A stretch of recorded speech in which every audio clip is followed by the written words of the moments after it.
coming hot for the #1 spot, yeah. No key, got the game on lock, ayy. Big threes when I take my shot, ayy. On the rise and we ain't gon' drop. On the grind, it's our time, just watch.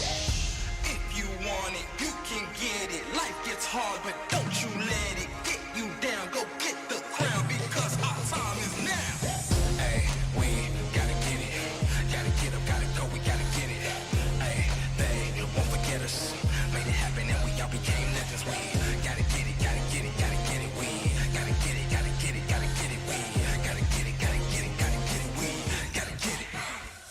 We can't be contained when we leave the game. My name will remain. We don't need the fame. You can keep this chain. We broke free so things won't be the same. Nah, on the mission, gotta get it. Let's work. You were raised on the net. I'm raising my net worth, but it ain't about the money. Nah, it ain't about the cause. All that matters is the world knows who we are.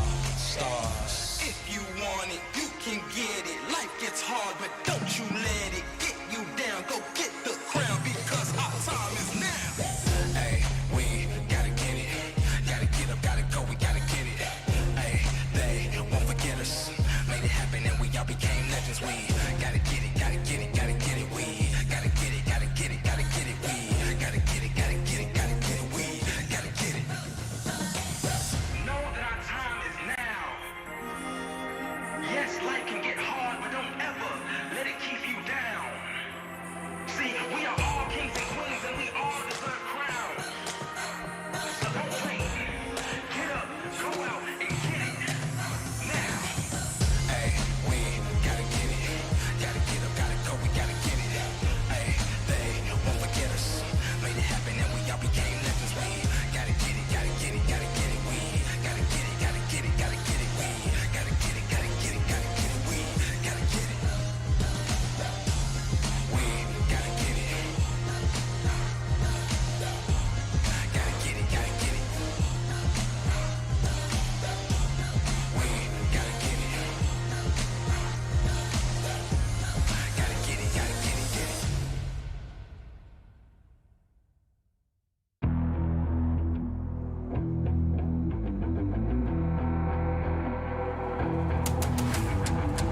I gotta get it, I'm on the mission, snap any minute, casually winning. Stop tripping on me, stop dissing on me. Yeah, I got a dream, can't take it from me. My fire's burning, now I'm always learning. Tell me where to go, man, I'm on a journey. Yeah, I can't explain it, I get excited. Keep it 300, King Leonidas. Strap in, cause it's gonna be a long ride. Working on me every single day and night. There comes a time when your worlds will collide. If it's holding you back, push it right to the side. Ain't got no time for no fear. I work too hard to get here. Ain't got no time for no fear. I work too hard to get here.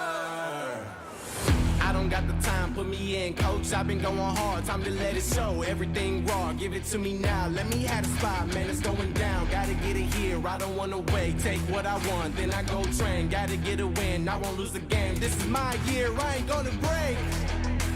Strap in, cause it's gonna be a long ride. Working on me every single day and night. There comes a time when your worlds will collide. If it's holding you back, push it right to the side. Another level, I will never settle. Mind over matter, get the gold medal. On another level, I will never settle. Mind over matter, get the gold medal. Ain't got no time for no fear. I work too hard to get here. Ain't got no time for no fear. I work too hard to get here. On another level, I will never settle. Mind over matter, get the gold medal. On another level, I will never settle. Mind over matter, get the gold medal. On another level, I will never settle. Mind over matter, get the gold medal. On another level, I will never settle. Mind over matter, get the gold medal.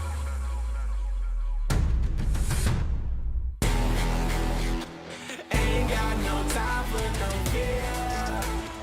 I work too hard to get here. Ain't got no time for no fear. I work too hard to get here. Ain't got no time for no fear. I work too hard to get here. Ain't got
till we on top.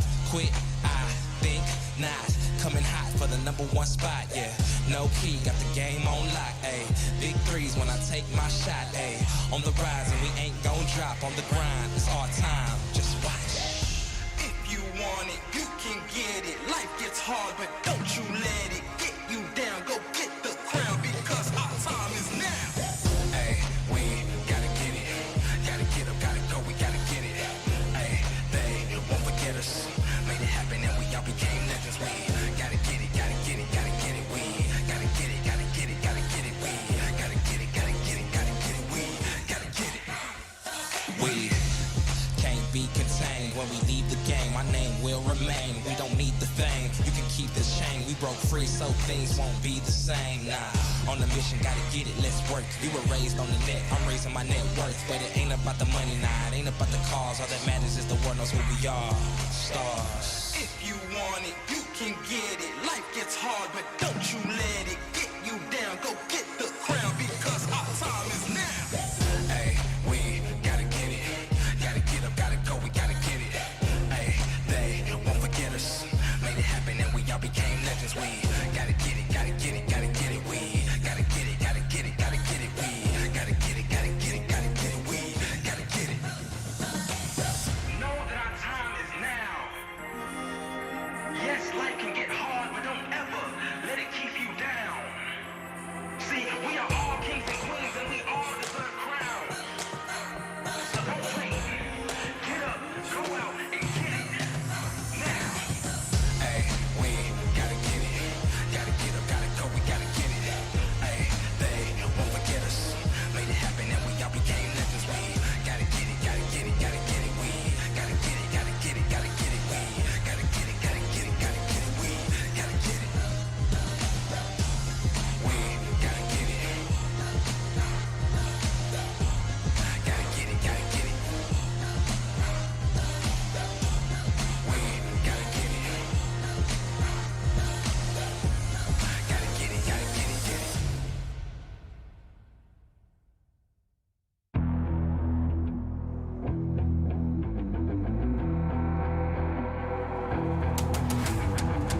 I gotta get it, I'm on the mission, snap any minute, casually when it stop tripping on me, stop dissing on me, yeah, I got a dream, can't take it from me, my fire's burning, now I'm always learning, tell me where to go, man, I'm on a journey, yeah, I can't explain it, I get excited, keep it 300, King Leonidas, strap in, cause it's gonna be a long ride, working on me every single day and night, there comes a time when your worlds will collide.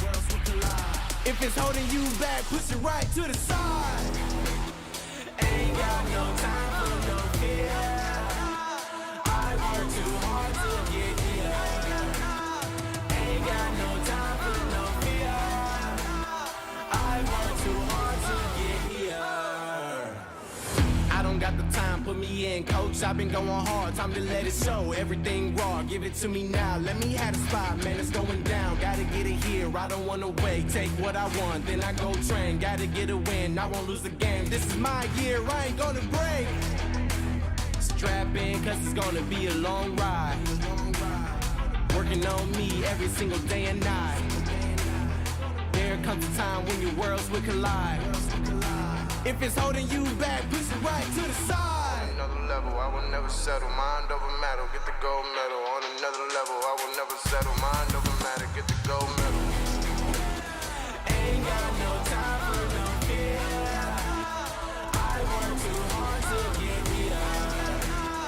Ain't got no time for no fear. I work too hard to get here.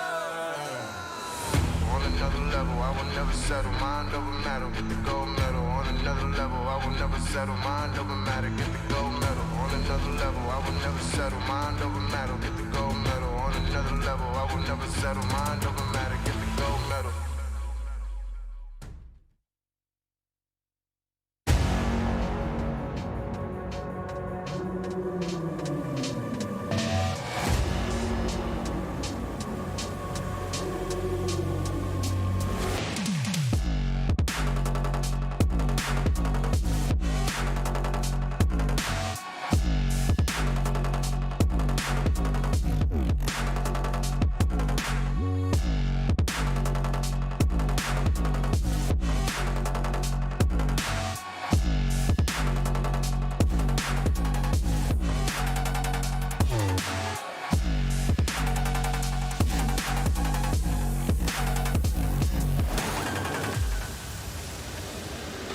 Hello and welcome to the Snapdragon Pro Series Challenge Finals. Yes, today we are bringing you the finals for the Brawl Stars region of Europe, Middle East and North Africa. My name is Banks and I am your host, and I'm joined on the main stage by my incredible co-host. It is, of course, Carmeline. It's day 3 of DreamHack Valencia. I feel like the hype is going to get real by the end of today. Valencia, estamos aquí ya reunidos para las finales de la Snapdragon Pro Series de Brawl Stars. Vamos a animar muchísimo a estos 4 equipos que han llegado hasta esta fase para llevarse el trofeo y el premio. Así que espero que estéis listos. Well, today's energy is going to build because we have the best of the best teams from this region competing right here on the main stage, and none of them are going to go down without a fight, Carmeline. Efectivamente, vamos a encontrarnos con un bracket de doble eliminación, lo cual quiere decir que los equipos van a jugar 2 veces, 2 oportunidades para llegar hasta esas finales en varios mejores de 5. We will be diving into the format very shortly with some familiar faces, but what I can tell you is that today's matches are going to comprise of best of 3, best of 5s, which begs the question, consistency. Which of our teams can be consistent throughout the entire day and carry their team to the finals and ultimately the SPS trophy? Varios mejores de 3, mejores de 5 que pondrán a prueba los nervios ante la presión de estos equipos que van a competir hoy en este escenario ante la maravillosa audiencia que tenemos de aquí reunida. Now, before we go on with today's show, we have a very special announcement for you. As most of you know, today's competition is going to be competed by our teams for the Snapdragon Pro Series Challenge Finals and the $50,000 prize pool that will be claimed by the end of today. What some of you may not know is that they are also competing for a spot in the Snapdragon Mobile Masters, where teams from all over the world will be competing for an incredible $250,000. Now, our teams have been accumulating points throughout the year in order to earn a spot in the Snapdragon Mobile Masters, okay? It's gonna be very, very exciting. But what you may not know is that whoever wins the competition today and raises this trophy will be guaranteed a spot in the Snapdragon Mobile Masters. So, you may be thinking to yourselves, where is this competition going to be held? Let's find out.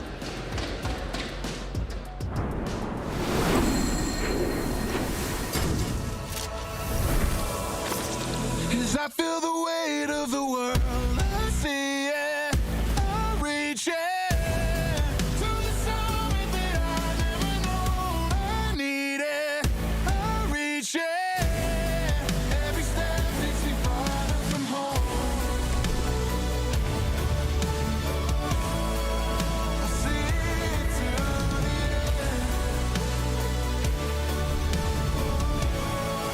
I see it to the end.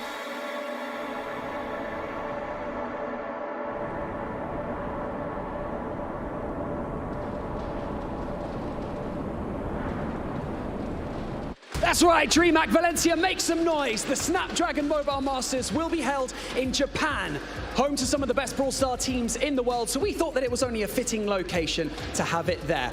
And don't forget, you can also go over to the website efg.gg/Mobile Masters to buy your tickets to go to the competition right now. So if you've ever had, you know, an inkling or an interest into going to Japan, now is your chance. Once again, that's efg.gg/Mobile Masters. Now, let's go over to our incredible casters and introduce you to them, and they can talk about what we've just said. Valencia, nos vamos a Japón. Uno de estos equipos va a lograr ese ticket dorado para irse a la competición, como ya decíamos, a esa ESL Masters, pero los casters os van a dar un poquito más de información al respecto. As Banks said, welcome to the Snapdragon Pro Series powered by Samsung Galaxy. I am Trav and I will be here all day long with some great games. I am joined by some familiar faces though. To the left of me, I have the wonderful, beautiful Ark and Teddy. How are you feeling today, guys? Doing great, fantastic. I mean, this is what it all comes down to. This is what everyone has been battling it out all season long for. I would prefer to be here than any other place right now. I'm looking for great plays and fireworks all round. Teddy, how about you? Man, I'm really excited to see the best European teams at play, see who can make it to Masters. All around, this is going to be a terrific day full of action. But I must say, that Masters announcement arc is something special. DreamHack Japan with $200,000. That's going to be something special. What a banger trailer as well, wasn't it, really? I mean, it just really had so much character, but, I mean, what a phenomenal opportunity for the players, and as well, I mean, just a great thing to have in Brawl, and I just cannot wait. I cannot wait to see who is going to make it there, most importantly.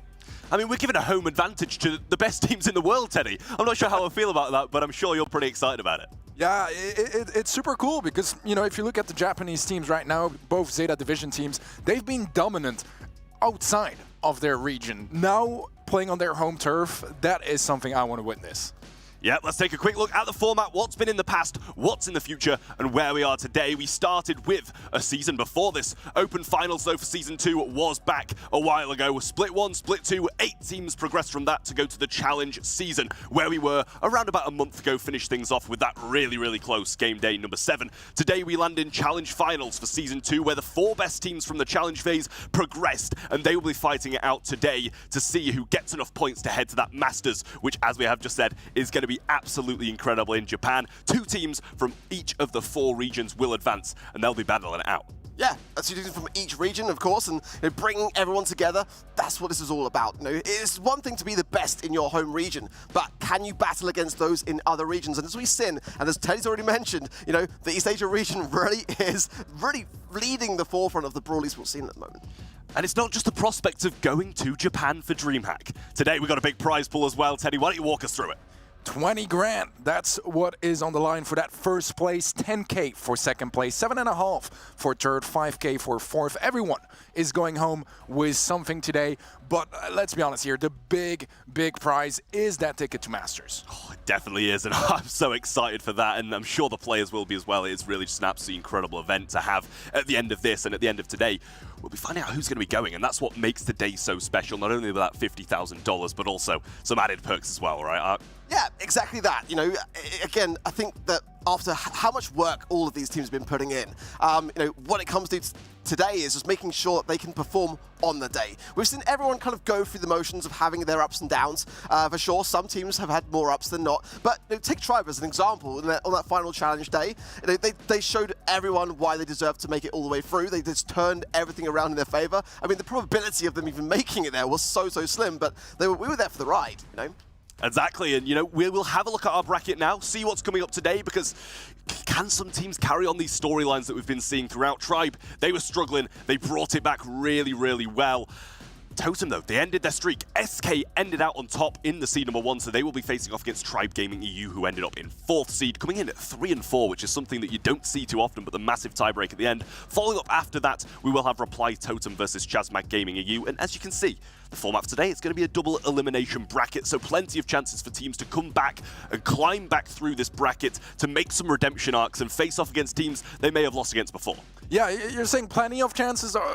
Really, it's only 2, right? But yeah, it is that extra lifeline that goes such a long way. Because how many times, you have a poor performance or you make some mistakes here or there, it goes quickly. Even in a best of 5, a couple bad drafts and it's over. There's that lifeline that really goes an extra mile for those teams. Yeah, double elimination, it's such a good format because if you do mess up early on, if you make some wrong drafts, you said, if you make some misplays, if you're still getting used to the LAN format, obviously they are there in DreamHack Valencia, which is something in itself, then you're going to have that redemption arc possibility. And, as I said, you can come back and you can beat the team who beat you once you've got a little bit more composed and a bit more settled. Yeah, being able to learn from your mistakes is such a vital component for any pro team. So, it's not the easiest of things to do when you're in the moment, but ultimately these are the best teams in the world coming together today. Exactly. Let's take a look at the stage to see some player walk-ins. The Challenge Finals. DreamHack Valencia, make some noise for your first 2 competitors. It is Tribe EU and SK Gaming. Le damos bienvenida ya a estos equipos, SK Gaming y Tribe EU, que van a tomar el escenario en este momento, ya preparados para ello.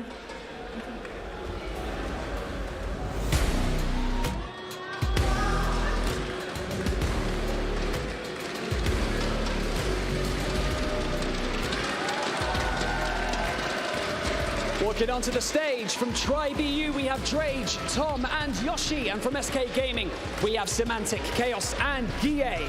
Some SK Gaming coming in, first seed, Tribe coming in and 4th, so could be leaning towards them, but anything can happen on a live stage, Carmeline. Gaming, que se unía a esta competición en cuarto seed, SK, que lo hacía en primer lugar. Duelo de titanes que vamos a ver ahora mismo en este escenario, ya listos para que la acción comience casi entre estos dos equipos. Primera ronda para ellos. Así que vamos a ver lo que comentan los comentaristas.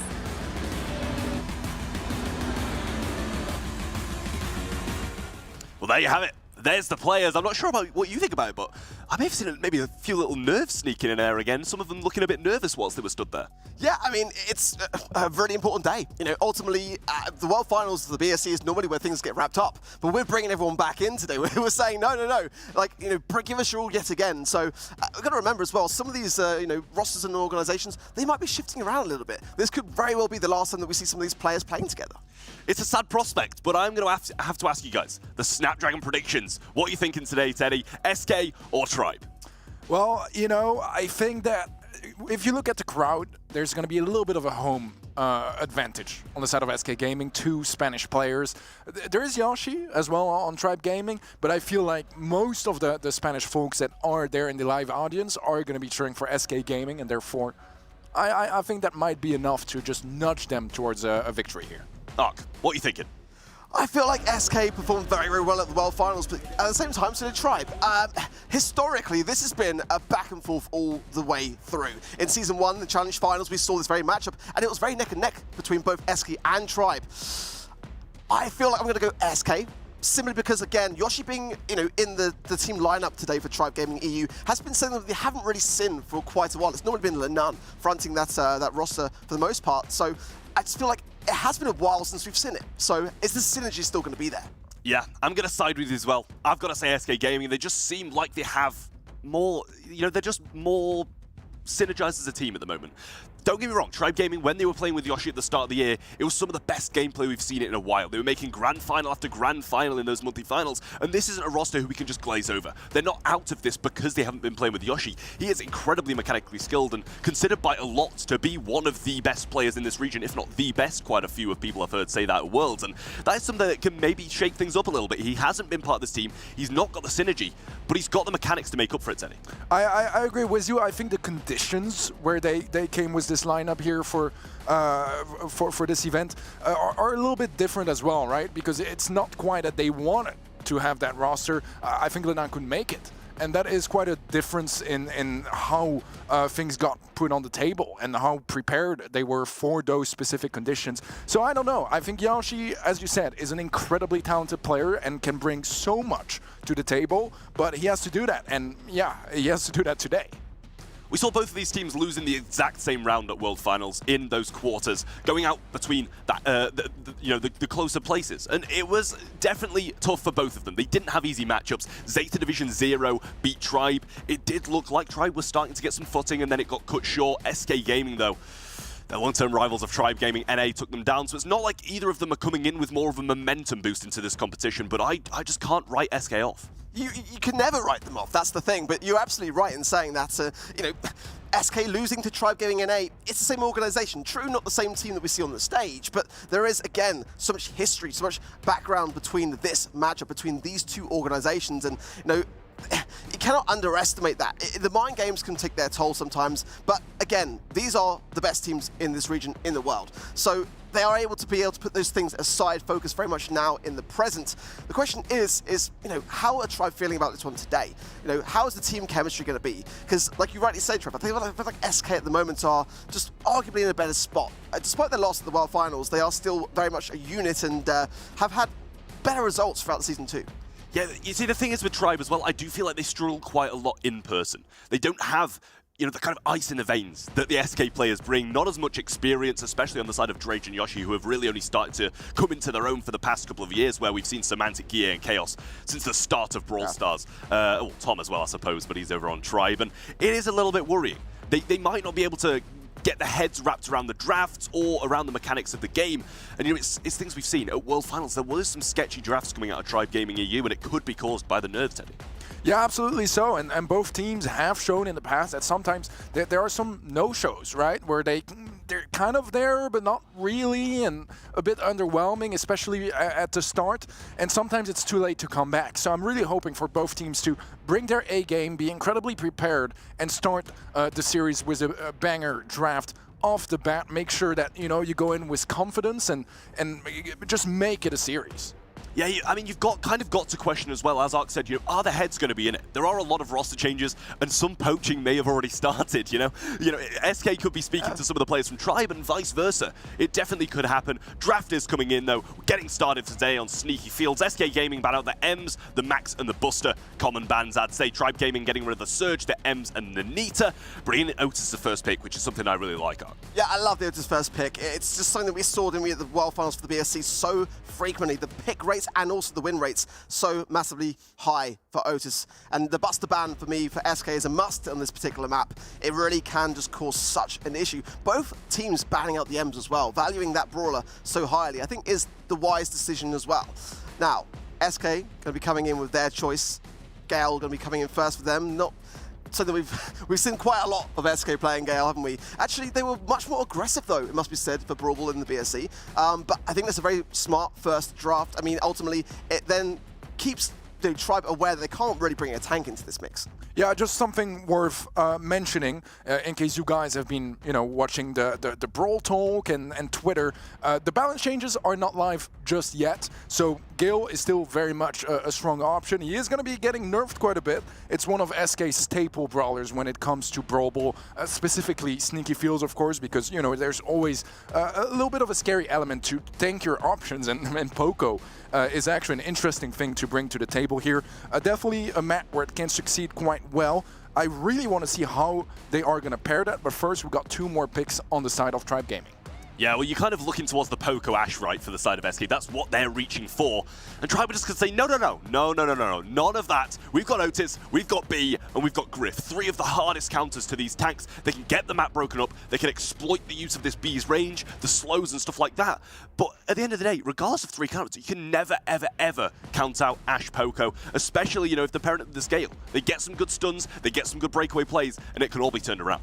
I really like this comp, actually, from Tribe. I think it's a smart one. Griff can just open up so much, and the more you open up with the Griff, the more the B can then start to really thrive, and Janet going to come in for SK. It's a really, really solid choice, actually, in a map that she really caters well to. Being able to scout through the bushes, also being able to give your team a lot of information when you take to those skies. You know, that is ultimately where Sneaky Fields is a map which, you know, can cater a lot to your advantage if you've got that information. So quite evenly matched kind of comps really for me, but I do feel like Tribe for me, Teddy, just have a little bit more of an edge. Yeah, I agree. I really like Tribe's comp because it's very anti-tank, which against the Poco, it's always welcome, but at the same time, it's versatile enough to function as a comp of its own against a more traditional matchup. Not that the comp from SK is all that traditional, to be fair, but we are ready to jump in with our first game. And off the bat, it seems like a little bit more control in favor of SK Gaming in that middle bush. First kill on their side as well. And a chance maybe to make a play, but did get tagged up. And Drage is looking for some targets in those bushes. A nice 3K shot that connects, but traded out by Semantic. Yeah, good connection there from Drage. SK are still starting to push forwards a little bit. Ball's in a good spot. They would like to get some takedowns prior to go for the attempt on goal. Semantic stuns out Tom there on the right-hand side, but he is slowed as well from Drage, but it is still this similar situation of a 3 versus 2. The right-hand side cleared up. This should be leading towards goal and chaos with the man to score it. Beautiful stuff from SK Gaming so far. It's been all defense on the side of Tribe Gaming EU. Chaos in a tough position, and there was just no way out there but to respawn. Let's try and take him down, have a push of their own now.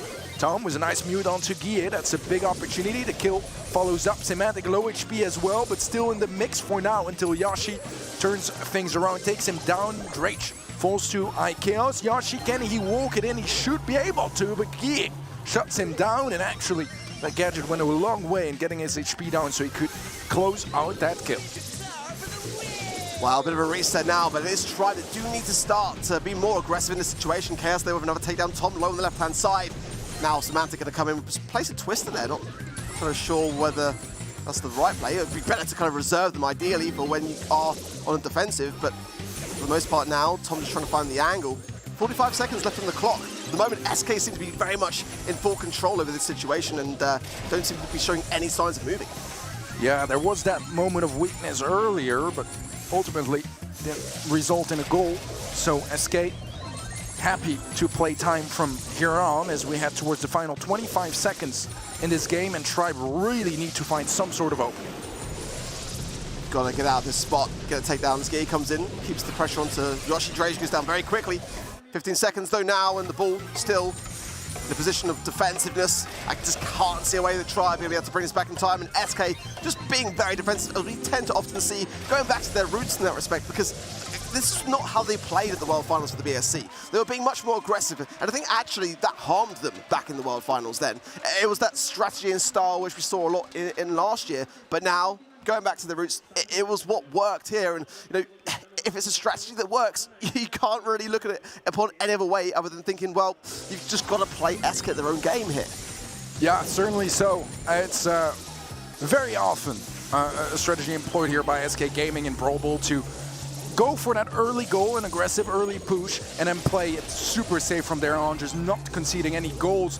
And look at this, a nice push on the left-hand side here with a two-piece follow-up goal as well, letting the time just, you know, tickle down as now there's 2 minutes left and SK again a goal up. Well, the heal did not connect there from Chaos into anything other than himself, and he does go down quite quickly. Semantic not far to follow, and now good hits from Gear. Will they be able to score this? They're going to play it slow, and Drage though is probably going to go down here, which he will now. Good recovery from SK. Chaos though incredibly low, and Gear will pick up the scraps there as well. I feel like now pushing the ball forwards is actually not a bad idea, just to keep that pressure on and go for a second goal. Tie this one up here, and now let's see how they fare as Tribe coming out the spawn. Minute and a half left on the clock, and Stripe again on the back foot. Need to find a goal. Ikeos gets muted, but not really too much of a follow-up besides that. Semantic with a nice stun onto Tom, gets the kill. Rage's one shot as well. Surely that is going to be the second goal, and SK Gaming, just like that, lock in the first set.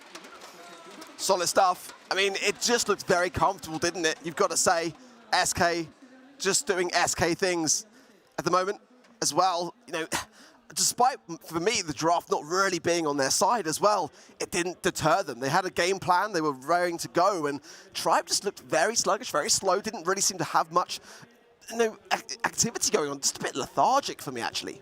Yeah, I think the problem with the comp on the side of Tribe is that they weren't really all that covered for the early game, right? With Griff, you want to open up the map. Same with B, to be fair. Otis maybe doesn't mind the bushes nearly as much, but that means that their early game was quite weak, whereas SK Gaming, their comp is designed to score early and then play defensively. And both games, Tribe just conceded a goal very early on, and then we're just not really able to find any sort of value later on. There was that one chance in the first game, but that was really about it.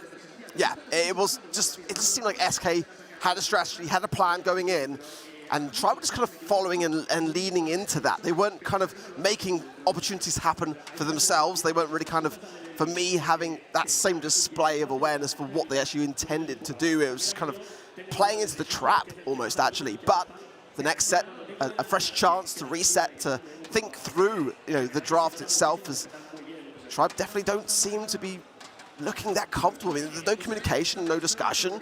Whereas on the side of SK, there's clearly a lot of discussion, a lot of talking, a lot of smiles as well. It's kind of interesting to see. I can't really remember the last time I've seen Tribe looking like this, to be honest. It kind of looks like they're half there. You know what I mean? Like, they're definitely focused, but at the same time, yeah, definitely not the same faces than what we see on the side of SK Gaming, which makes sense. They just lose a set now, but usually you want to show to your opponents that it's not, you know, affecting, that you are coming in even more hungry to win the second. And I just don't see that in Tribe just yet, and I think that's something they do need to turn around. Otherwise, SK, they might just run away with it. Yeah, exactly that. You don't want to show any sign of weakness. In fact, even if you feel like, you know, you're falling behind, just being able to put on a good face for your opposition can make them also reconsider that maybe we're getting a bit overconfident too soon. It is just the first set, but I just kind of hope for Tribe's sake that they can have some kind of, you know, activity, some motion to be able to bring them back to life a little bit at the moment, because they really are just a bit zoned out for me. I mean, this whole time that we've seen the camera showing them, they haven't said a word to each other. Going into Hard Rock Mine then, coming in with the bans being Stu, Buster as well as Max, and then on the side of Tribe, Rico, Buzz and Bussy again. Carl, first pick. We saw Carl really make a stand for itself in the BSC World Finals. And I was a bit surprised, to be honest, because ultimately Carl has always been pretty decent, but did drop away from the meta in the monthly finals leading up to things. And of course, in the Season 1 of the Snapdragon Pro Series as well. 8-bit coming in for Tribe, which I love as a gem carrier, and Ruffs. This comp is looking much more to Tribe's liking for me so far. I like it a lot as well. I mean, I'm a massive fan of 8-bit and Ruffs as well. So especially, Tom on the Ruffs is just something we've seen very often and usually quite successfully applied as well. So I can definitely see some ideas here that could work on the side of Tribe Gaming. They're going to answer with a penny on the side of SK Gaming, which I like. I think it's a bit more odd, I would say. I'm assuming so far the plan is to have it as a gem carrier. They might be turned around with that turn and final pick instead of SK. What I do like about Penny especially is, I mean, obviously the sandbags are going to be a non-problem, as probably they're not even going to be equipped by the Tribe Gaming Ruffs. And at the same time, the mortar can be a great way to deal with that damage booster from the 8-bit. Make sure that, it's going to be taken down as easily as possible without having to overextend, and provide some great value across the board. Their final pick is going to be the Bell, which in this case will be played out mid, and then the Penny on a lane, trying to get the Ruffs on their lane. Well, I would like to see something aggressive now coming from Tribe, because ultimately that's where you're going to really be able to cause a problem for the Bell and distract them away from the mid. Otis is going to come in yet again, and not a bad one to have at all. I mean, we've seen it have such great success rate, but is it the brawler that's going to really thrive in this environment in Hard Rock Mine? That's the question for me. I feel like the SK comp is very much the sort of thing which they want to have under their thumbs here. Penny, we've seen them play throughout the entirety of the season. Carl, very aggressive, being able to go and cross over into that lane area and cause that aggressive problem. I just don't know whether that's the response I was hoping for from Tribe, going clearly with more of a control idea as opposed to aggression. But what do they do about the Carl under those circumstances? Of course, the Otis can mute it out, and as a gem carrier, 8-bit is a slow and sluggish thing. Without the damage boost of that additional speed, you are going to struggle when it comes to aggressive brawlers like Carl's coming into the mix. Yeah, I agree, and I think the danger as well with Otis against a Carl is you have to be incredibly careful with when you hit that mute, because if he's already spinning and mid-super, that's not going to shut him down. It's not a stun, so it will still be a danger, and that's something to keep into account for Yoshi on the right-hand side. Rage low HP, but gets a nice pickup, gets the follow-up as well, and that is exactly what Tribe Gaming needed. Now 5 gems locked in for Tribe. That's exactly the start they wanted to have. I was a bit worried for Drage just there because Gear can flying hook in, and he was low, but nonetheless did not have the team support. Good taps from Semantic and utilizing that shield off the back of it to make his mark in the mid. Place down a nest egg as well, as Tom there breaks that left-hand side wall. Gears will be forced back here though, needs to heal up a little bit. And Yoshi knows it, just trying to seek him out. Has got Fat Spatter as well to hand. She wants to try to corner off some areas and make it known where to be, but I do prefer the style from Tribe, taking it down a little notch, playing it a bit slower, a bit safer, and getting back to their roots. I think is quite important against a team like SK off the back of that first set loss. Oh, Drage! That was an interesting play there from Drage. Couldn't TP back because he placed an aggressive damage booster, and once he got shut down, it just wasn't much he could do from there on. Somehow this game that looks so convincing on the side of Tribe Gaming is a counter for SK. Tom trying to shut things down, gets a final tag on to Gear, but it's not enough to take him down, and that's going to be SK now with 3 games in a row, Arc. And he got to highlight back the miss there from Tribe. I mean, SK were not in that game, but they were just able to capitalize on that one moment and get out with the gems. Ultimately, that's the great thing about Carl. You're able to make those kinds of plays and run away with things. And I just wonder how that's going to go into the mental of Tribe, how that's going to feed in, because they must have been feeling a lot better about the way that they were playing this one out, and their choices along the way were just better. They were looking more like a unit. But then SK just take that dream away as quickly as that, and they've got to get on the board.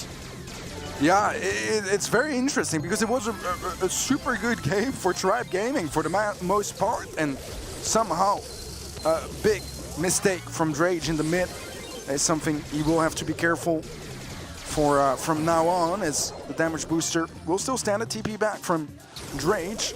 So far, it's a little bit of a gem lead in favor of SK Gaming, but not quite ideal either, as IKEOS is the one holding on to those gems. Drage popping his second cheat cartridge, and that is already a lot of utility out of the way. And I mean, that gadget is one of the main reasons you bring 8-bit in the first place. He kind of had to a little bit. I mean, ultimately, the nest egg pops, he was slowed, he was definitely vulnerable, but it is going to be one less for later. And Algi going in on the left-hand side. Tom just trying to hold his own, but goes down now 144 HP on the head of Gear, and just hiding behind that wall, allowing Chaos to really focus his attention onto Drage. That was a very good cheat cartridge, but now there is none left. That is the last saving grace that Drage will have this game.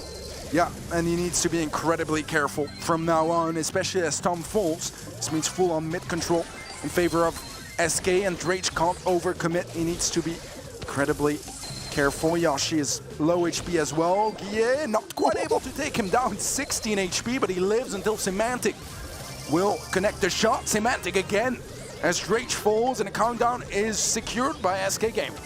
It is Tom versus the world at the moment, but look how swift the takedown of Yoshi was there coming in off the spawn. SK looking so comfortable. There was almost a potential for reset there. Chaos got incredibly low, but it is not going to be enough. And SK will take the second set. They are sweeping this series so far. Confidence building up as well by the players, can just tell it from the body language. Not that they usually lack of confidence, let's be honest. Usually they have quite a good stage presence, able to intimidate their opponents, Tribe of the live audience. Tribe, not so much, and so far, I mean, we talked about no-shows and some poor performances here and there on the side of both teams in the past. It does feel like so far we haven't seen all that much from Tribe Gaming. We haven't really seen anything from Tribe Gaming at the moment, to be completely honest, except that one glimmer of hope in Hard Rock Miners we just saw. Where they almost had countdown, but you know, being able to go in as GA and just really turn that around on its head, the flying hook again, just really was the main reason that kept SK in that particular game. But now Tribe are up against so much. I mean, this one is almost over, and I've got to draw attention a little bit to the score lines of all the teams that are facing off in this challenge finals. We've never had a 3-0 against any of the matchups that we've got here today. They've always been 3-1s, one way or another, with the exception of Tribe versus Reply Totem on Challenge Day 1, which ended in a 3-2. For me, Tribe are asleep right now. Someone needs to wake these guys up and just revitalize them. They've had some great success, you know, throughout this year, but it just feels like they're just not together right now. They're not a team. Yeah, no, I agree with you. We saw, you know, from the beginning, to be fair, just kind of a lack of confidence, a lack of presence on that stage. And it translates in-game, it translates on the scoreboard so far as well. 2 sets up now on the side of SK Gaming. All they need is one more, and that's already their ticket to the next round.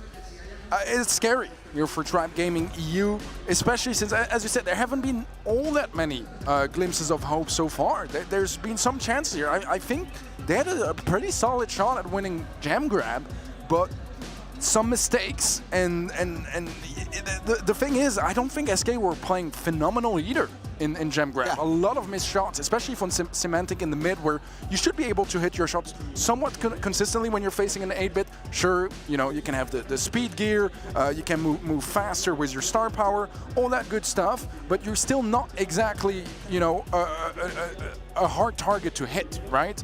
And a lot of whiff shots, and yet somehow it still ended up fairly dominant for SK, and Tribe, they need to grab those opportunities. Sorry, Yoshi. I keep hitting you up at the moment, mate. Like I said, someone needs to wake them up, and he's yawning in that same way. I'm not seeing any communication. That's the problem for me from Tribe. I saw a bit of a word there from Drage, but other than that, they've had their mouths closed the entire time. When you're behind, that's exactly when you've got to start discussing how you're going to turn things around. You've got to start talking through the strategy of what you're going to be trying to implement, how to stop SK in their tracks, but they just don't seem to be in the moment, Teddy.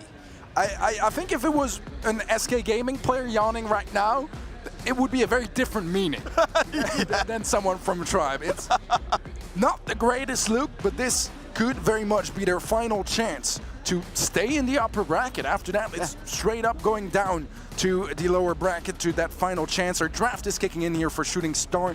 Tick, Brock, and Max will be banned out by SK as Tribe Gaming ban Max, Bonnie, and Nani, and they have first pick. They'll go for the Piper.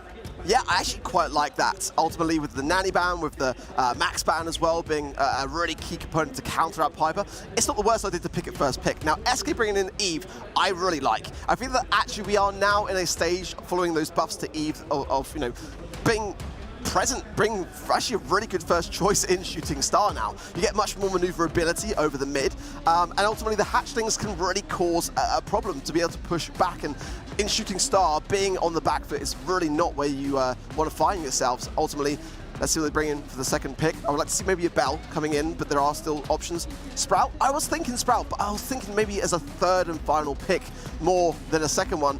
It is going to give Tribe a bit more of a glance as to what the strategy could be coming in. I like this draft a whole lot on the side of SK. Wow. Tribe have no time to lose here, as we already see the Carl and the Gus picked up. I don't think it's a bad comp. I mean, obviously, you know, the Carl can really deal quite nicely with the hatchlings from the Eve, can also go aggressive against the Sprout if need be. But I don't know.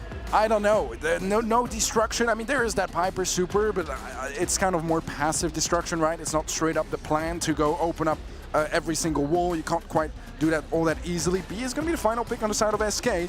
I feel like Tribe Gaming's comp is a bit more like usual, but honestly, if SK keep playing the way they've been playing and are still as dominant, I can see them winning it with this draft. Well, for me, I do like the Carl into the Sprout matchup. I think that's going to be favoring Tribe.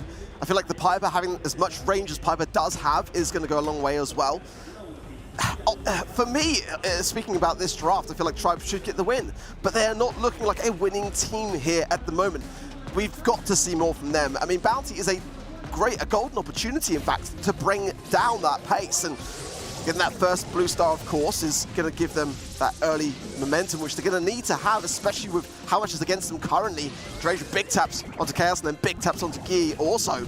Semantic just trying to earn his early super. Poor Guy almost took him out there as well. Drage is playing a risky game, but so far, just the blue star, no takedowns as of yet. Yeah, Guy can be aggressive if he pops Honey Molasses that will be tanking any sort of dangerous shot that would take him down on the Piper side of things. So far, still no kills, but kills with some good positioning. Eventually, yeah, there's going to be a mistake, but there's that final connection from Drage, and the kill is traded up, which means still 2 stars favoring Tribe Gaming for now. Chaos, yeah, I was going to say, this is such an aggressive position. Yoshi almost punished it. Just get away, just about. But my word, very, very close. Tom Low as well here, so Drage really has to try to deflate this push coming in. The hatchlings as well, really going to tank a lot of those shots. Drage does go down. Blue Star is still with Tribe Gaming EU, so they therefore still have the lead. But the aggression, the positioning of SK here at the moment is looking like it's definitely much more in their favor. Drage supering that wall away, making sure that the terrain is as open as possible. Yoshi nearly finds that connection. Wouldn't have been enough for a kill either way. So far, a couple of somewhat low HP players, but we're heading towards the final 25 seconds of this game. And there's the kill from Mikhail. Suddenly, SK Gaming in the lead, and an important moment to do so as well. Top misses the shield as well, doesn't connect and goes down. Yoshi surely not going to be far to follow here. Does go down himself, and now it's just Drage versus Chaos and Semantic. Not going to be enough time. It's surely going to be match point here for SK Gaming. Tribe are just a bit all over the place. They're not really working together, and it's showing. Yeah, the synergy is just not there right now. And the motivation didn't really seem to be there either. Match point now for SK Gaming in what so far has been a very convincing performance on their side. Well, the full reverse sweep now needed, which, you know, it's not impossible by any means at all, but especially when you've seen so little, you've got to ask yourself, do Tribe have what it takes to really do that today against a team like SK who are really performing so well? Great start though from Drake here. The homemade recipe does connect and will make it that early 3 versus 2. Blue Star, of course, went quickly and swiftly into the hands of Yoshi. I feel like for me, Tribe this time around have really got to isolate IKaos, really shut him down. They keep him as far back as possible. He was getting so much maneuverability.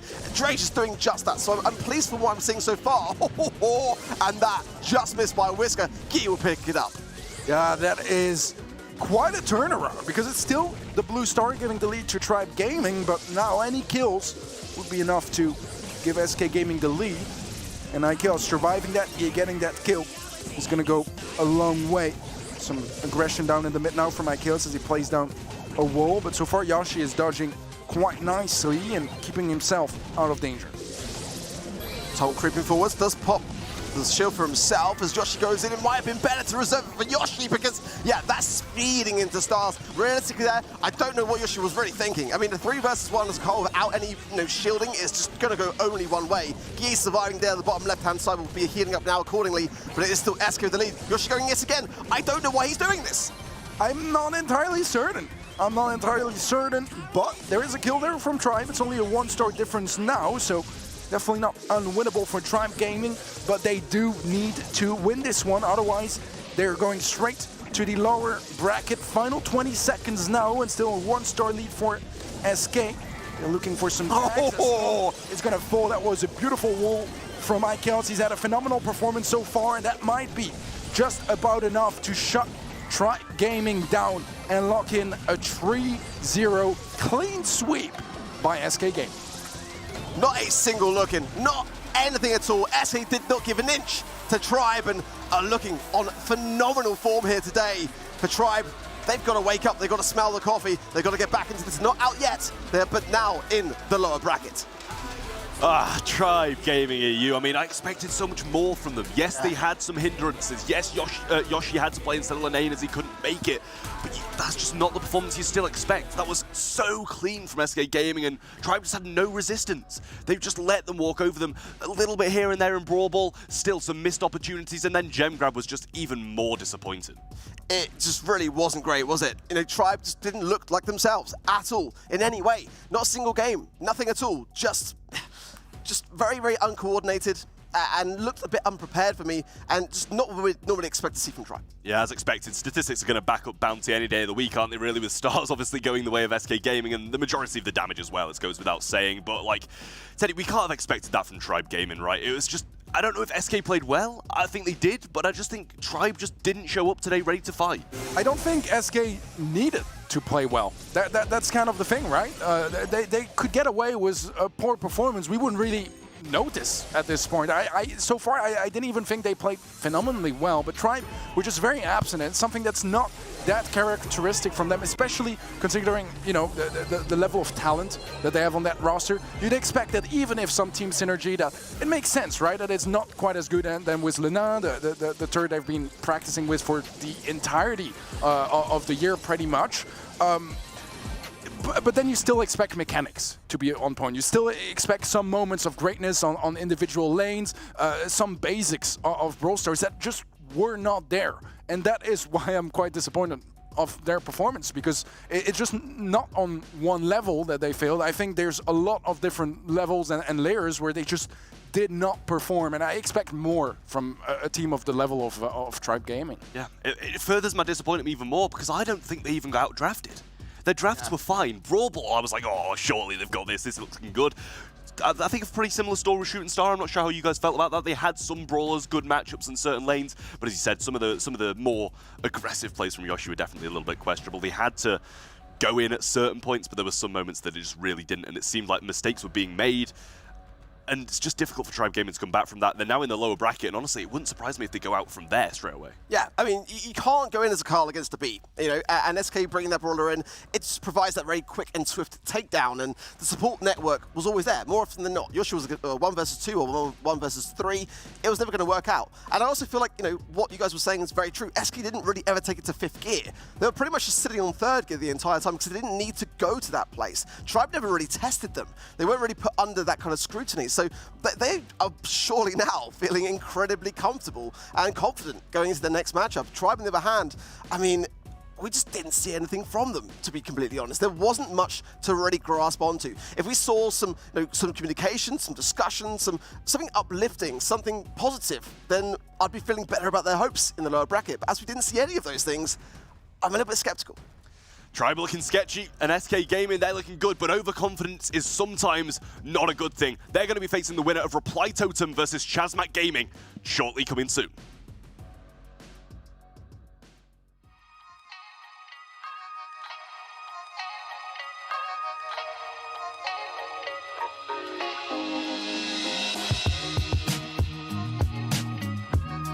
Hello, I am Semantic, I'm 20 years old and I'm a professional Brawl Stars player for SK Gaming. SK Gaming is based in Germany. Actually, before this tournament we had the World Finals, and for the World Finals we scrimmed a lot, like 4 to 5 scrims per day, which is really a lot. So I think we're pretty prepared, even though the last couple days we didn't train that much. I think one of our strengths is definitely the team synergy. We trust each other in-game. We have really good communication and it helps a lot.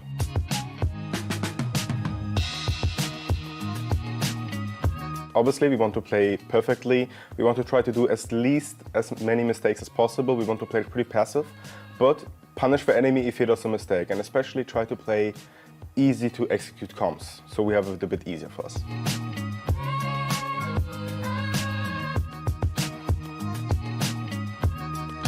We saw each other's results in Worlds, and all I can say is good luck.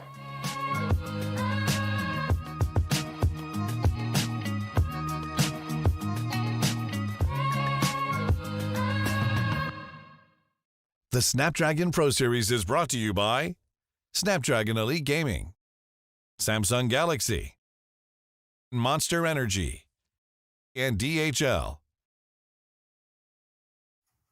Welcome back to the Snapdragon Pro Series powered by Samsung Galaxy, where we've just got started with our first match of the day, SK Gaming taking down Tribe Gaming EU. Up next, Reply Totem versus Chazmak Gaming EU to see who is going to come out on top there. Trav, going to start with you. Give us your thoughts just for anyone that's maybe just joining the stream on that last matchup. Kind of where's your mind at today when it comes to these teams?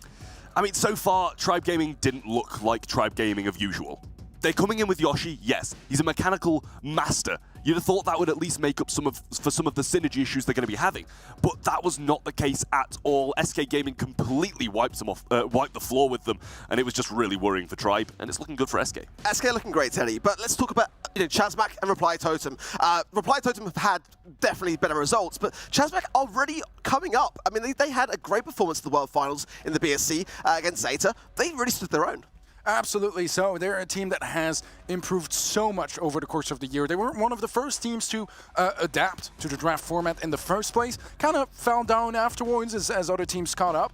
But that later stage of the year, they started looking better and better and better. Whether it's in the BSC or in third-party events, they started just really becoming a fierce opponent that any team is very careful when they face them. So right now they're in a pretty good shape, and yes, they are not going to be favorites because, you know, they're facing Reply Totem, but I think they absolutely stand some chances here. Yeah, I mean, historically, the scoreline against those two teams was a 3-1 in favor of Reply Totem. Reply Totem only lost in the final challenge day 7, so it's fair to say that they were really flying high. But let's head over now to Valencia to see the team walkouts.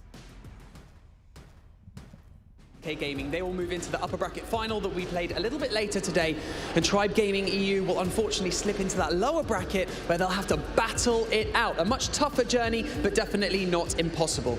That being said, it's time to introduce your two next competitors onto the main stage. Please welcome Chazmak Gaming and Reply Totem. Vamos a dar la bienvenida ya a Chazmak Gaming y Reply Totem, que van a estar en este escenario en muy breves instantes, mientras presentamos ya a los equipos y a su introducción.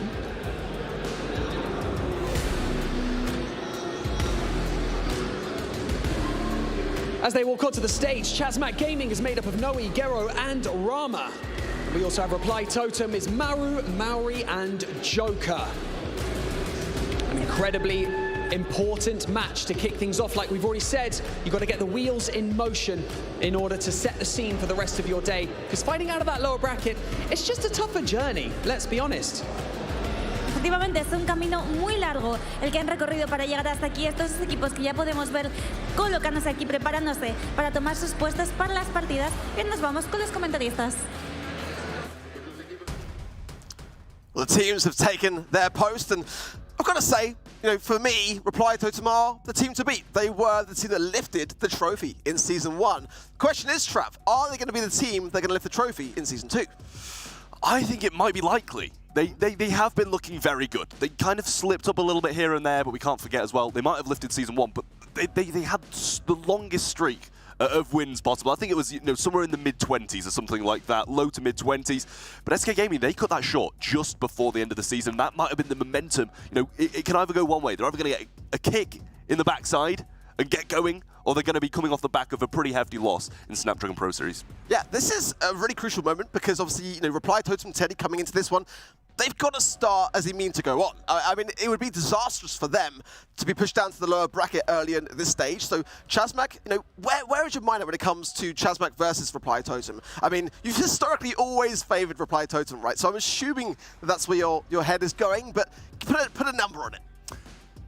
It's a tough goal. I always try to remain unbiased. I think Totem is kind of my weakness, right? Because I love them. They even when they are dominant, they somewhat feel like underdogs still to me. I don't know how that is possible. But yeah, it's quite a tough goal. But I'm going to go with Reply Totem. What a surprise. I dumbfounded. Can't believe what I'm hearing, Teddy. Unbelievable stuff. Yeah. Trav, what's your thoughts on your Snapdragon Pro Series predictions here as well? Like, do Chazmak have what it takes for an upset, potentially? I mean, any team has what it takes for an upset in this competition. But do I think Chazmak are going to be the teams to make the upset against Reply Totem of all teams? No. I just don't. It's a possibility. I'm going to say 70% in favor of Reply Totem just because of the form they've been on since Joker joined this team. I think it was something ridiculous, like an 85% win rate in EU or something like that. So that's a devastating statistic to be faced against as Chazmak. It's going to take a lot. The drafts have got to be perfect. Chazmak have got to be on point with their skill. And I think Totem have got to be having a very bad day to lose against Chazmak here. Wow. I've got to say as well, Reply Totem do have more LAN experience as well. They've got a lot more time behind the podium. Chazmak, in that respect, are the underdogs. They can pull out the upset, which I believe they could do here today. It's just simply knowing that very thing on the screen at the moment, that trophy is with Reply Totem. They know what it feels like to hold it, to lift it, and coming with that, the responsibility of maintaining it as well. Of course, in a fantastic position to qualify for Masters as well. They are leading the pack, and whoever is able to win today is also going to be confirmed and locked in for that tournament, which we cannot wait to see going down in Japan. But again, a few question marks around how Reply Totem felt coming away from the World Finals and kind of their future prospects. Similarly with Chazmak, Trev, is this like potentially the last time that we might see some of these particular lineups even? It seems that way. You see, I think if any roster's going to stay together next year, it's probably Chazmak. They're Polish. I believe they struggle with other languages. So you can see these coming back. But it can also depend on performances, right? If they do terribly here, they're going to go, oh, things need to change. And change they will for the new year. Draft is here. The Reply Totem straight up banning out Poco, Squeak, and Janet. They've gone for a first pick of Crow. Slide that in there quickly. And then Chazmak Gaming EU have pretty much banned out a very solid comp all in all. Max, Ems, and Buster. I think Crow is somewhat of an unusual first pick on this map. But to be fair, I mean, Totem have very interesting drafts, that's the least to say. I think Otis is much more standard, and I would probably have expected it as a first pick on Sneaky Fields.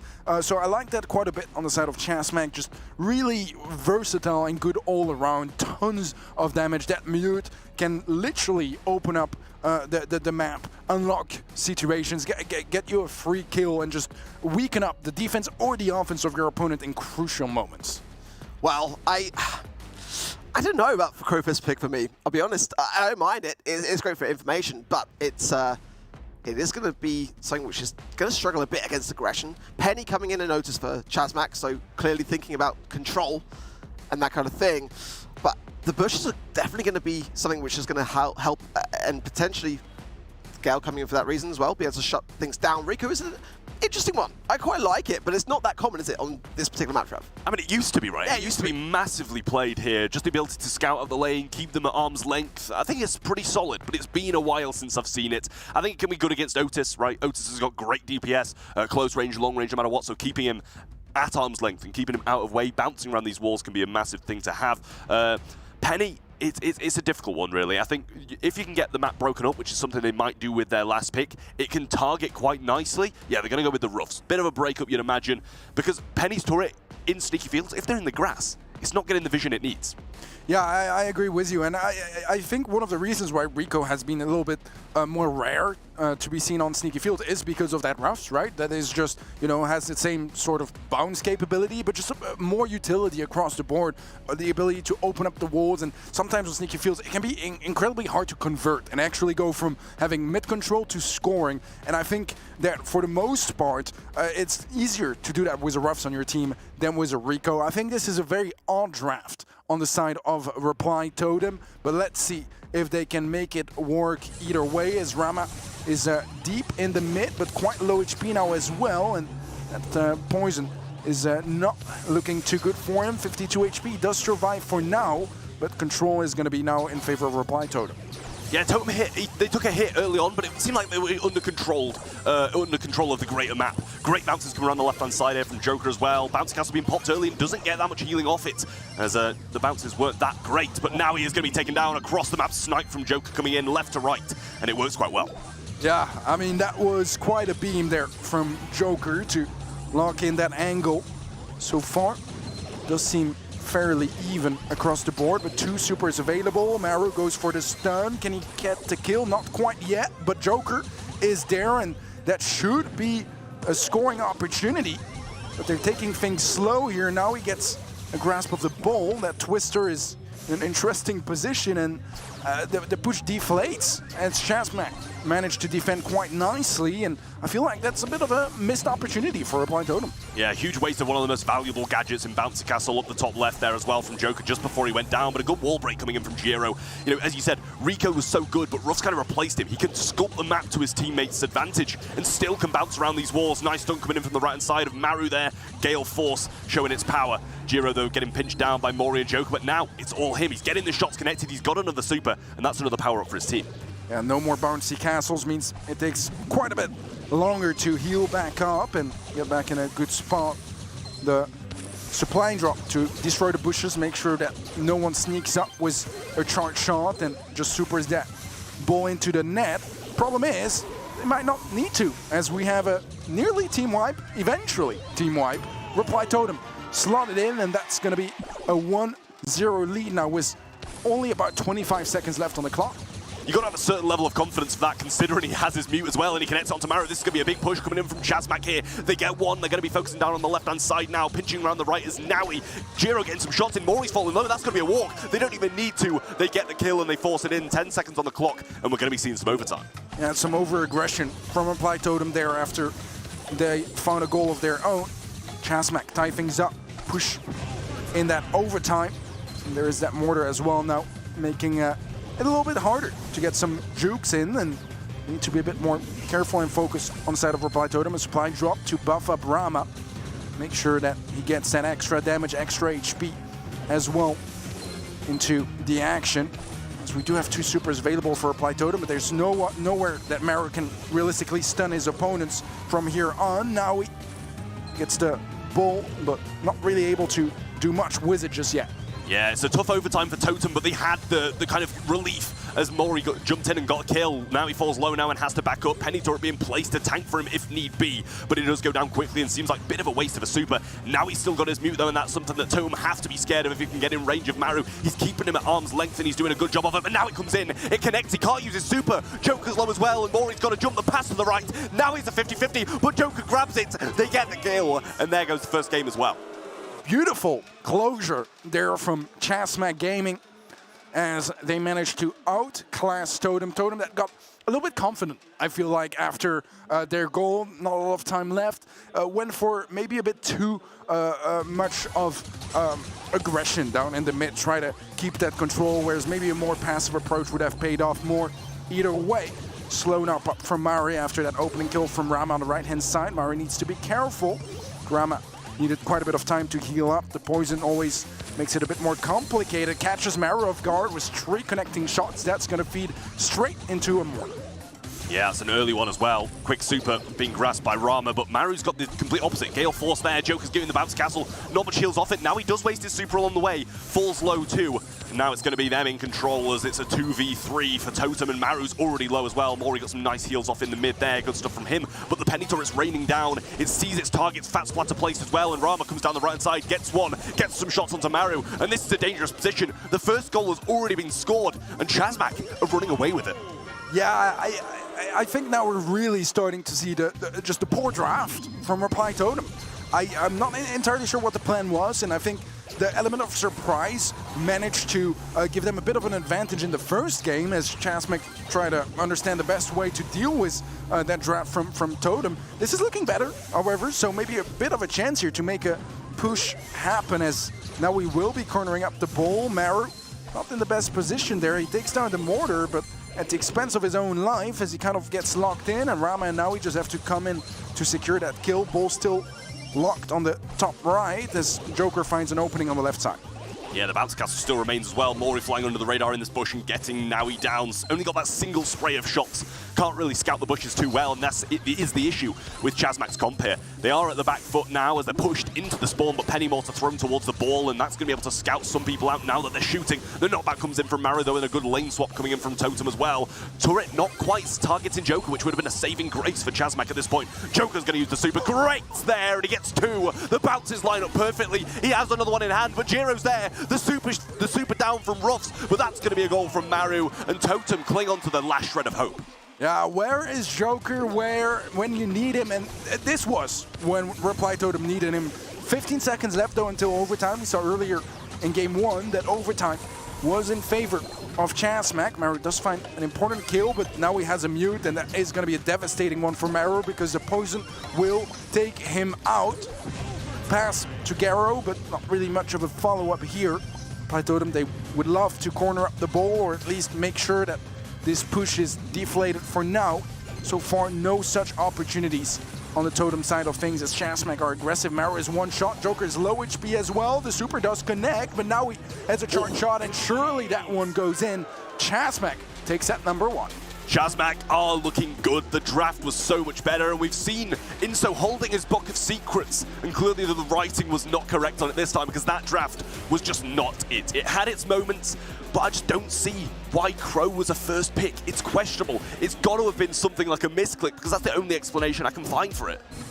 I doubt it is, but I completely agree with you. I mean, we question it off the bat, right? All of us individually pretty much when it was our first pick for Totem. I don't know, I just didn't really see all that much value in it. It used to be a staple of this map, absolutely. You know, the information that you managed to get off that poison and the slower resets, it's great. But now with the slow not lasting for nearly as long as it used to, it's just not really providing that value. And with an always shifting meta, it just doesn't quite feel right to me. And yeah, we were pretty unanimous on the desk regarding that pick, and that's what scares me a little bit, because despite Chazmak taking that opening set, I can only wonder if with a proper draft, it would have been nearly as close, and if it would have been Chazmak that took it. Yeah, it did seem like the Chazmak were just playing well also, though. It didn't seem like it maybe was just the draft of Totem. They seemed to be in control of things. They got some early control in the first game, and that kind of assisted them along the way as well. It's just whether or not, as you said, they can bounce back with a better draft and show that they've got the skill.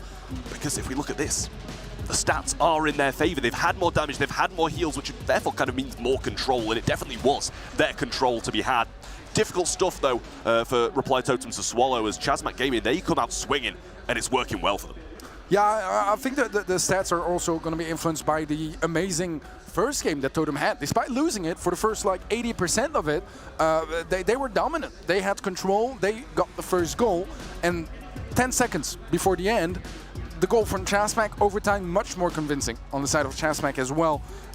So, I don't know. So far, to me, it did mostly just seem like a poor draft on the side of Reply Totem. I feel like just switching that Crow out, or maybe some slight changes. I'll admit, Rico kind of popped off towards the end. I think there were moments of weakness with that pick as well, even though it had probably the biggest highlights of that entire set. But yeah, that was, to me, just a very questionable draft, one where I just couldn't really see the win factors, and despite all that, they made it close, but definitely not close enough, as Shazmac kicked the series off with a 1-set lead. And it's the start you need against Reply Totem. You need to put them on the back foot, make them question their plays, their drafts, everything, because that can kind of shake it up a little bit, and it makes them worried. Shazmac Gaming are going to be feeling very, very solid about the start that they've just had, whether that be on the draft, whether it be on the, whether that be on the, the plays that they're making, and they're starting to question that as well. I'm sure they know just as well as we do, though.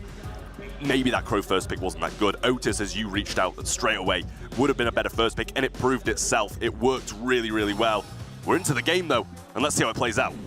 No time for the draft, it seems like, as we immediately jump in. Hopefully, the observer lets us watch the game as well, as, yeah, that's better than their spawn, for sure. Let's check things out now, as we have fairly even start. Good positioning on the side of Totem, but a big pickup from Naui on the top route. Traded out by Maori now as well. But that is going to be a nice early gem lead in favor of Shazmac. Yeah, and the control's there for Totem, though, and they're going to pick up another couple off the mid now with the pressure that Maru's got, and Joker using this 8-bit turret to his advantage, getting more damage from it. We've dropped the base aggressively as well from Maru, stopping the healing of both Rama and the Ruffs up top left, and he's getting some good shots in as well. The the Gus gadget is going to be popped onto him, Spooky Popper there, and getting some damage as well, and quickly, just as quick as that, Totem have flipped it, and now they've got the lead. Yeah, some nice control now in their favor. A TP back to safety. The damage booster is low, but Maori has a spare one in his pocket if need be. A missed super there from Naui, at least no connections onto Maori the gem carrier. A good gadget again from Rama, but not one that follows up into any sort of kills. And again, damage booster placed down. The TP back as Maori gets to 9 gems now. Naui has been quite solid on that right lane, but eventually Maori clears him up, and this is a big chance for Reply Totem. They have the man advantage. This is their chance to get to gem 10. There's the 10th gem. Doesn't have something to cheat cartridge back to, though. Does use it as a tanking measure instead, and he played that very well. Maru's going to land directly down onto Rama and take him with him as well. Now he low, can't push. Jiro trying to get the work done, but this time, Totem are surely going to keep a grasp on this win. The Mortar's going to finish him off, and they do come out strong in gem grab. A great way to shut down that momentum that Shazmac built up after that first set. To be fair, Shazmac, not a bad start to that game, but as soon as the setup was there on the side of Reply Totem, as soon as that damage booster mostly was placed down, it started getting more and more dominant. And Murray, I mean, we know how amazing he is on the 8-bit, so no surprise to see him pop off on that Brawler. Yeah, he had some nasty plays at Worlds, this man on this Brawler, and therefore he's coming in again and he's showing more of the same. The LAN experience, the gameplay that he provides is just so thrilling to watch. Joker's taken an early deficit of health early on, though, and now he's going to clean up that lane quickly. This is the Brawler that you want in this position. Quick burst damage, got the super as well, but Maru's going to come for him. He's going to get the super straight off of him, and he's going to get another takedown. Even if he goes down here, he's delayed it. He's broke that wall with the piggy bank, and that is massively influential in a matchup against 8-bit. Yeah, he's done his job. He was a massive distraction, and that allows Shazmac to even out that gem count. Let's see if they can take the advantage. There's that gem that spawned on the side of Reply Totem. No damage booster for Maori, and that wall being destroyed by the Griff also means that that positioning for the damage booster is just not available. Might play it on the other lane, might play it behind their walls in the mid.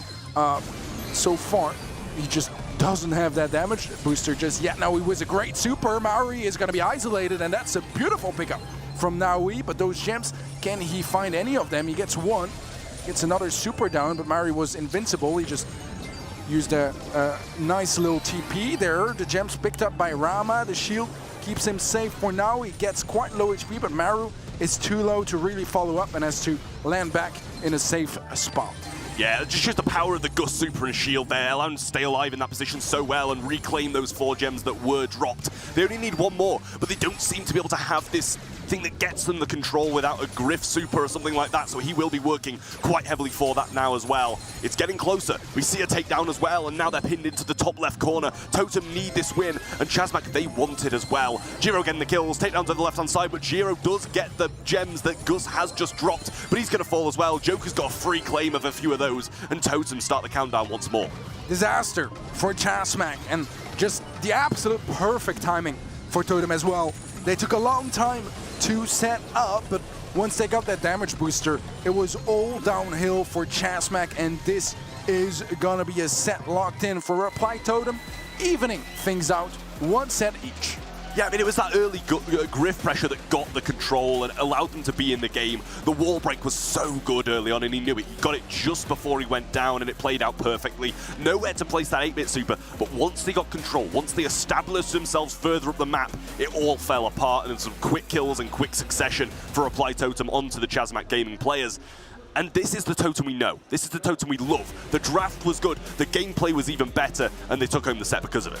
Yeah, the timing is just so unfortunate for Chazmak because their strategy, their game plan was excellent, right? The Griff was just a massive distraction in the early game, and his job, and the job of Chazmak in general when you're facing an 8-bit is to delay that setup as much as possible. Make it last as long as possible before you have that damage booster placed down, remove critical walls. It was all there, but the moment where they really needed that 10th gem on the side of Chazmak is when they got that damage booster for Totem, and from there on, Maori just kept connecting shots from afar. The other two lanes were also starting to solidify until eventually they had that aggressive positioning on the top left of the mid, and there was just no going back from there on. It already almost felt, despite, you know, Totem being a gem or two behind, like they had just such a massive upper hand, and there was no recovering from that for Chazmak. I mean, Joker's really showing his prowess on those aggressive brawlers. He's taking a brawl like Penny and playing it in the bush, aggressive on the other side of things, getting kills along the way and getting the gems dropped on the floor because of it. And there we go. Here's the statistics. That can't be right. 4 healed? It must be gems dropped, I'd imagine. Gems dropped 4 for Reply Totem, and gems picked up 32, and that just shows the difference between them and Chazmak, who seem to not be able to hold on to theirs. Yeah, no, exactly that. Overall, I think that Chazmak, they came in with the right ideas, but Reply Totem just able to get the timings and the macro game just a little bit more on point, and that's just so important when it comes to gem grab, because having control, even if it's for the majority of the game, it doesn't matter if you lose your gem carrier, it doesn't matter if you lose control in some of those critical moments like they did in this set. But fresh set, fresh start here to try to recover from that set loss on the side of CMG. We talked about it earlier. When it comes to LAN experience, it's a massive advantage for Reply Totem. I think for Garo it's his second ever LAN, and maybe the third for the other two players. So not quite as experimented, as experienced rather, when it comes to in-person events. And I feel like that chat set showed a little bit of that, although so far, I mean, they're really not looking that bad. They're 1-1 against Totem. I mean, it's still a very decent performance on their end. Yeah, I mean, I think Reply Totem have kind of just showed their experience in that game right there. They take an early loss and they bounce back even stronger, and it really did show. Shooting Star is going to be up next, and we'll see who will be going back ahead. Even Stevens at the moment, 1-1 in sets. Reply Totem banning out Piper, Tick, and Nanny. Solid ban, you kind of expect Chazmak to have the first pick, and yes, they did. They go with the Gus, but banned out Max, Gene, and Carl. I like the Gus as the first pick, especially because a lot of the other ones are banned out. Yeah, absolutely. So it's become a more and more popular pick on Shooting Star, despite not technically really being a sharpshooter, somewhat. But we will see the answer from Reply Totem, and that is going to be a Bell and a Sprout. And I mean, there's absolutely nothing wrong with that, besides maybe the fact that Brock is open, and that could be quite a nice way to remove some of those critical walls and make sure that the Sprout doesn't use his advantage of being a thrower nearly as much as he would like to do. And Bell, I mean, it doesn't get more versatile and standard of a pick than that. Sharpshooter, very strong. Yeah, we see the Brock as a reaction, and I think it was very expected. There it is, and I mean, you know, you predicted it, and it could even be used as a first pick.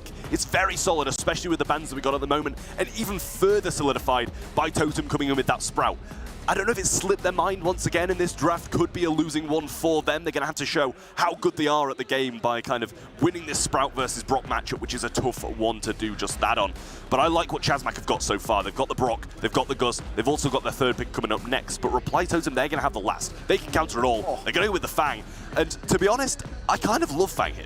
Yeah, a bit of a comfort pick for Chasmac as well, one of the teams that have always loved that Fang, whether it was in the beginning of the year when he was a top of the meta kind of brawler, or now when he's a little bit more niche, a little bit more draft specific, but they're bringing him out and the reaction is gonna be an Otis on the side of Totem, and I think it's a really good reaction. I mean, if you are mid-super and you get hit by that mute, you're dead.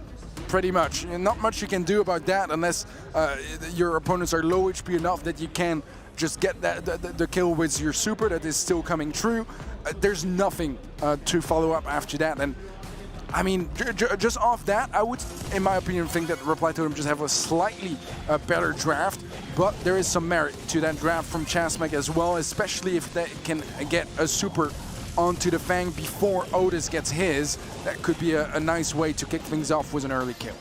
Yeah, I mean, wall's already being broken up, and it might even be worth breaking up their home wall if Joker gets up that far, but now we're keeping him at range for now. Rama having a tough time over this left-hand side, and I believe he does have just a slight range advantage over Otis here, which should favor him, but the amount of DPS that Maru can put out is just absolutely ridiculous, and he's got to be scared of it. Certainly so.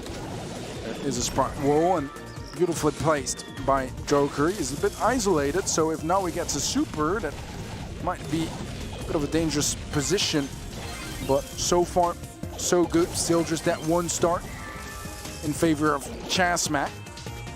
Let's see if Reply Totem can add some more pressure to the mix here. Some dodges. Garo has a super. That could be a good way to get some sort of counter offense in the mix, as now he has his super. Joker is isolated, but he's going for the super onto Maru, and Maru, was that maybe auto aim or just a mistake? I don't know, but now it's 1 star in favor of Totem. I mean, it looked like he was aiming it. The circle was yellow for a decent amount of time, so a little bit questionable. The Joker was just on his own, sat there and not in a good spot, but he does get the gadget off. Spooky Pop coming in from Rama now as well, and there's still some possibility of a turnaround. It's all on Naui though, but the trade's there. It's even at the moment, 4-4, but Blue Star still lies with Reply Totem. The super's there though from Naui, and he's pretty much relying on Maru messing up at this point. Yeah, this is not gonna be an easy position for Chasmac. Can they turn things around here? They really want to shut down that momentum. Mari is low, Mari falls, but the trade is there, and now all he can do is super onto Joker. It's not gonna be enough. The mute still connects from Maru, and that is gonna be another game here for Reply Totem and Chasmac. I don't know, man. That Fang was a bit optimistic considering Otis was still open. Yeah, to be honest, I don't mind the Fang. You know, the one time that he did really bad was when he made the decision to go in on the Otis. If he makes the decision to go the Sprout, I'm not sure if there was something preventing it that I just missed, but it seemed like that was the only logical solution at that point. Blue Star yet again picked up by Chasmac early on with Fang's HP, just able to tank so much, but now Totem have established themselves even further up the map than they had in the previous one, starting to back off now that Fang's coming back in with a bigger HP pool. Well, as you mentioned in the previous game, eventually here they do destroy the walls in the mid on the side of Chasmac, making sure that that aggressive position can't be secured by Joker, and I don't mind it whatsoever. So far, still that blue start on the side of Chasmac, just like in game 1, but we did see how that got turned around. As Mari does get tanked up, that means he's not quite going to commit nearly as much against Garo on that left-hand side that was also very low HP. Yeah, I like the decision of having Maru mid here, but in goes now. He doesn't have his super yet, and he can't get the trade. Just missed off there. We're going to see Gus provide the shield as well to Naui to keep him just a little bit further in the mix. Giro, he's going to be marked up though, and it's a dangerous game for him to be over the left-hand side against Mori here. Pinned firmly into a corner now, but Totem, especially Maru down this bottom right-hand side, is too low to push at the moment. Marked up Giro, he gets blocked out, and the others get blocked in. Yeah, that was an amazing wall from Joker. It is going to be called back for now. Joker taking a hefty amount of damage, but still alive for now. Another wall placed down Not quite as good as the previous one, but does still give him some potential angles here. Finds a connection onto Rama, not nearly enough for the kill just yet. The mute is going to be missed by Maru. That is a big opening for now. He's just going to go in, but the trade is there, and suddenly Reply Totem again back in the lead as Mari follows up with another kill, and disaster strikes again for Chasmac. I mean, if you're going to make a decision like that, do the maths. You got to make sure that you're not going to throw the game for your team, and that's just what he's done once more, but the possibility's still there. Jiro throwing out super. Maru's getting taken down. It's just Mori who needs to die, but he doesn't. Joker pins himself in. Very selfish move, but it worked out in the end. Chasmac, they're here to fight, but not hard enough. Yeah, you have those moments of greatness, but then some, kind of disappointing decisions made on their side. And I think that's a danger with brawlers like Fang as well, because you're not doing all that much when you're not going in with your super, especially on a full-on open map like Shooting Star. And that means that sometimes you really just want to go in, even though it might not quite be the optimal move. Some questionable decisions like that one, which went from a free kill to giving away a free kill. And the consequences have been paid by Chasmac, as now they are set behind, and Totem, I mean, they're really not looking all that bad here. And so far, Chasmac, they've had their moments of struggle, and this set definitely was one of those. Yeah, I mean, you've got to question it. Sometimes those Fang plays are needed, but was it needed here? I don't think so. Close towards the end here as well. Just Mori with, a couple more seconds, and that is going to be a flipped game for Chasmac. As I said, they're here to fight, but it just doesn't seem like they have the ice in the veins, like Totem do. They've got the experience, they've got the skill, they've now got the drafts down as well. And, it seemed maybe a little bit questionable to play Sprout when Brock was open, the walls were there, but it was calculated. Inside his book open, he was reading, he knows Otis is still available, and they play it at the end, and Fang just can't do anything. He sometimes made the right decisions. When it worked, it was when he was going on the Sprout, and he just didn't do it enough. Yeah, I honestly kind of liked that Sprout, just because, yes, Brock is still open, Brock is technically a counter, but at the same time, I feel like it's really not that bad for a matchup for the Sprout either, It's still a tray shot to take down a Brock. Compared to a Tick versus Brock, for example, I feel like Sprout has a much better matchup, even with the map quite opened up. And I think Totem, they came in aware of that and pretty much just forced in a Brock pick that was quite underwhelming, I think, on the side of Chasmac Gaming. Yes, destroying those walls was very useful, but the rest was just kind of lacking, I think, with that pick. And they were kind of forced into going for that. Fang was their way to try to disrupt that draft, but I think it was just not the moment to bring it. And with Otis being open, just a bit of a blunder when it comes to that draft. Yeah, it kind of seemed like Chasmac weren't enforcing the favorable matchups as well. They were just accepting that, Bell's going to be on Brock over there, and it was dominating. It really was. And, Sprout, he got these walls, he threw them aggressive, and Gus can't do anything about that. He can't get super, he can't get shield, he can't pop some spooky poppers on them. It basically just leaves him absolutely nothing to do. And Totem, they proved me wrong. I kind of liked where Chasmac's draft was going, and even with the Otis there, if you pick your matchups, it can work. But Totem showed me that is just not that is just not what happens when you play it as a brawler like this, and they played it very, very well. We'll see what the next map is, what the next draft is soon, but at the moment, Totem only need one set to close this one out. Chasmac, they can win this. They've showed that they're good enough, but they're making too many mistakes. Exactly that, and when you're already the underdog, when you are facing the team that arguably is the strongest in the region, you can't afford to make this amount of mistakes. They need to be careful, because this might very much be their final draft in the upper bracket, as Totem are dangerously close from taking this one home. I'm not sure if we'll get to see the draft again, as right now it does seem like they are probably already in it, but we'll find out in just a little bit. Worst case, we jump straight into the action. Yeah, and there's nothing better than a bit of action, to be fair, and we kind of know what the play styles of these two teams are, and it was kind of flipped in the other one, I feel. Maybe Totem were playing it just that little bit more passively, which is, quite unusual for them, I feel. They are more of an aggressive team, and it's a play style that's been adapted by a lot of teams at the moment. They kind of made the aggressive play style in Europe very prominent towards the end of the year when it started to be proved to work against teams like SK. A lot of teams kind of adjusted to that, and I feel like Chasmac was one of them, and that's kind of what put them straight back in the mix along with the rest of the solid teams, as they did fall off quite heavily. but it seems like they're there, that they've got the capabilities of winning this game. The draft has just got to be good, and also Totem aren't just going to let a good draft go. Like, they're not going to repeat the mistakes of the past. Yeah, I agree and somewhat disagree as well. As you know, Totem is a team that I think has been incredibly influential for the region in their way of drafting, innovating with some of the ideas that we had rarely seen before, bringing brawlers like Buzz to the mix a lot, especially on maps like Save. That perfectly illustrating. And Chazmac know that as well, clearly. Exactly. But at the same time, sometimes I feel like Totem try a little bit too hard to innovate, and then they go for ideas out of the box that don't work, and then it's a free set for their opponents. If that's the case here, that could very much change the nature of this series. But our draft here for Safe Zone bans are lined up. It's going to be B, Brock, and Colette banned out by Totem, as Chazmac banned Bonnie, Buzz, and 8-Bit. And a first pick Ruffs, which, I don't know. I don't mind Ruffs on Safe Zone. I just feel like when it comes to opening up the map, there's better options, like Griff, in my opinion. Just the free destruction, I think, is just helpful in the beginning. It's not all that bad. If you manage to get a super fairly even on, you can even things out. And yeah, we'll see the Griff on the side of Totem, which I personally prefer just a little bit, especially if you have to choose one over the other. Yeah, a lot of the mids have been banned out here, really. 8-Bit, Bonnie can be played down mid. Max is a great shout as well with a lot of these banned out. It kind of only leaves that and maybe like Piper as the mids that have a decent fight here. Pretty much all the sharpshooters are out of the way, and I like the combination between the Max and the Griff as well. The huge DPS that Griff can pile out, and the same with Max. If you combine those two and get an aggressive push onto the safe, a lot of damage rains down, and it's pretty similar with like the Otis and stuff like that as well. Wouldn't surprise me if that was, you know, one of Chazmac's picks or one of the next picks coming up from Totem. But it just seems like maybe Chazmac will kind of be missing a mid, and if they have to take Piper, Max will dominate.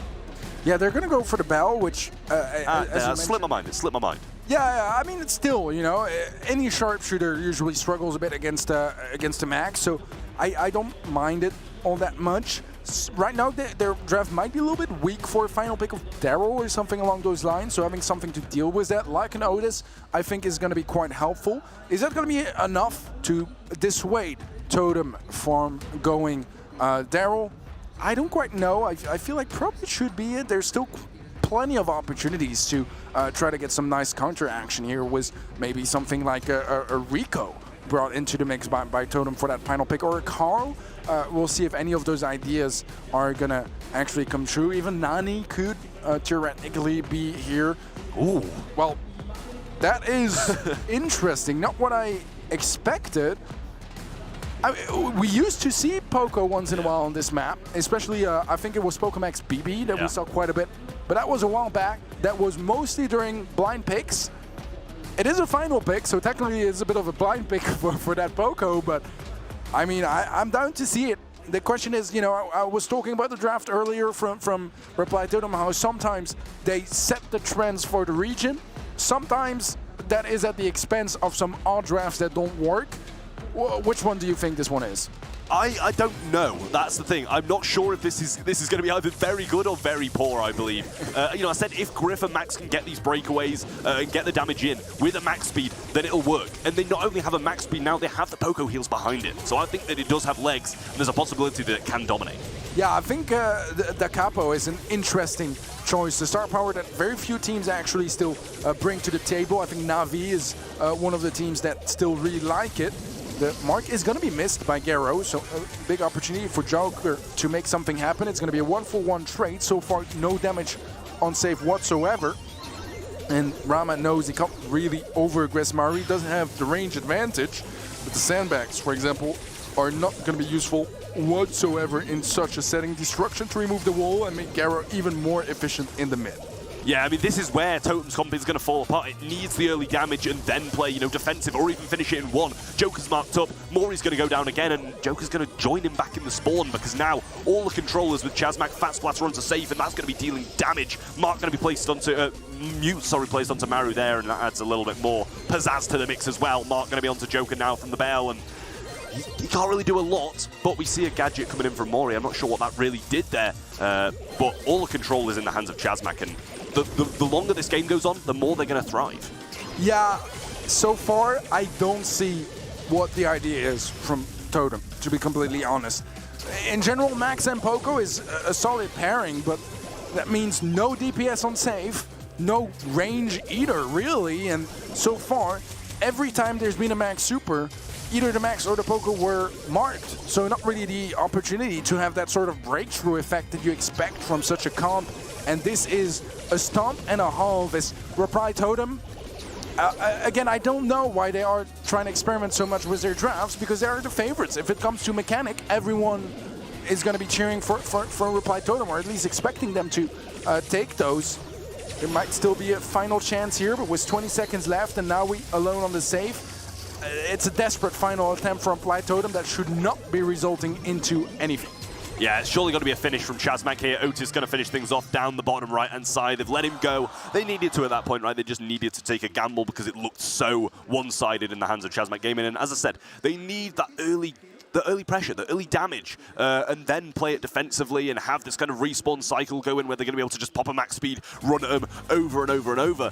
And it just doesn't have the same feeling to it. It just seems like Totem are just out of their depth when it comes to this comp. Yeah, I think for me the win condition here for Reply Totem is to not feed too much destruction. If the entire map is opened up after 20 seconds like the previous game, which so far they're doing all the opposite of what I'm saying, it's going to be problematic because they just don't have the range or the utility to take that control. They are outranged, so they need to get up close, and without walls, without any sort of utility, there's just no way to do that. Let's see if they manage to make something happen. It's not quite as catastrophic as the previous game so far, but I mean, it's not like they have gotten any damage on the save yet either. Yeah, Silver Starfish over the right-hand side was missed, but Fat Splats are going to be placed down, and Joker's going to be making the aggressive play. Not able to get too much done just yet, but getting some damage on safe, and it's the first signs of it. He's going to get 9%, add that to 16 now, and he's staying alive. This man is a machine. He's juking them like nobody's business, but eventually is going to fall, and this is what they needed, right? They needed the early damage when the map's not broken up, and Mori's even going to suicide for some Poco damage, which just goes to show how poor this comp is in the late game. Yeah, I like how they managed to get access to areas of the map that have not been destroyed, because that's not where the Roughs is, and that means they have much better matchups over there, and it costs a lot of utility to get to that position. Whether it was supers and gadgets, there's none left on Joker and Maru. That definitely makes things a bit more complicated. Cito with 45 seconds left, a big pickup from Maru, a chance here to get some more damage on save. A supply drop that's not going to find any connections, but Rama does find the kill onto Maru either way.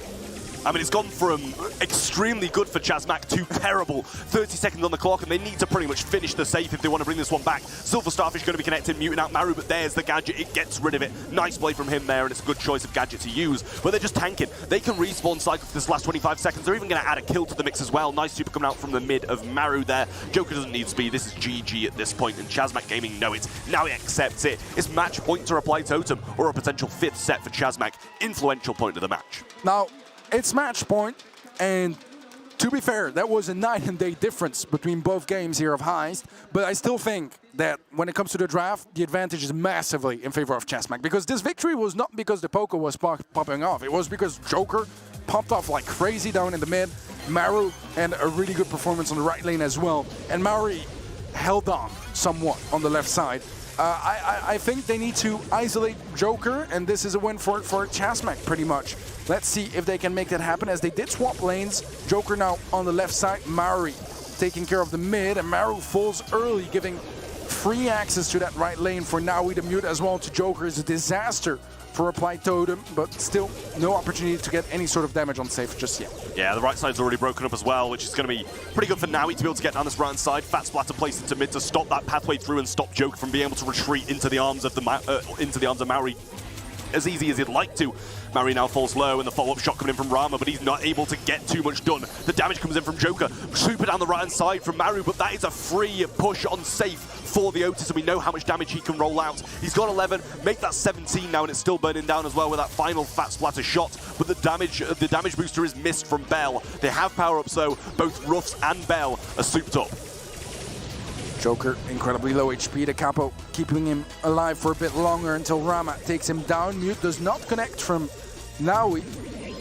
And so far, saving grace for Totem is the lack of DPS on save that Chasmac has with their comp. As besides the Otis, there's just really not all that much damage all around. So it's not the biggest lead, but Totem have struggled in this game to make it past the mid.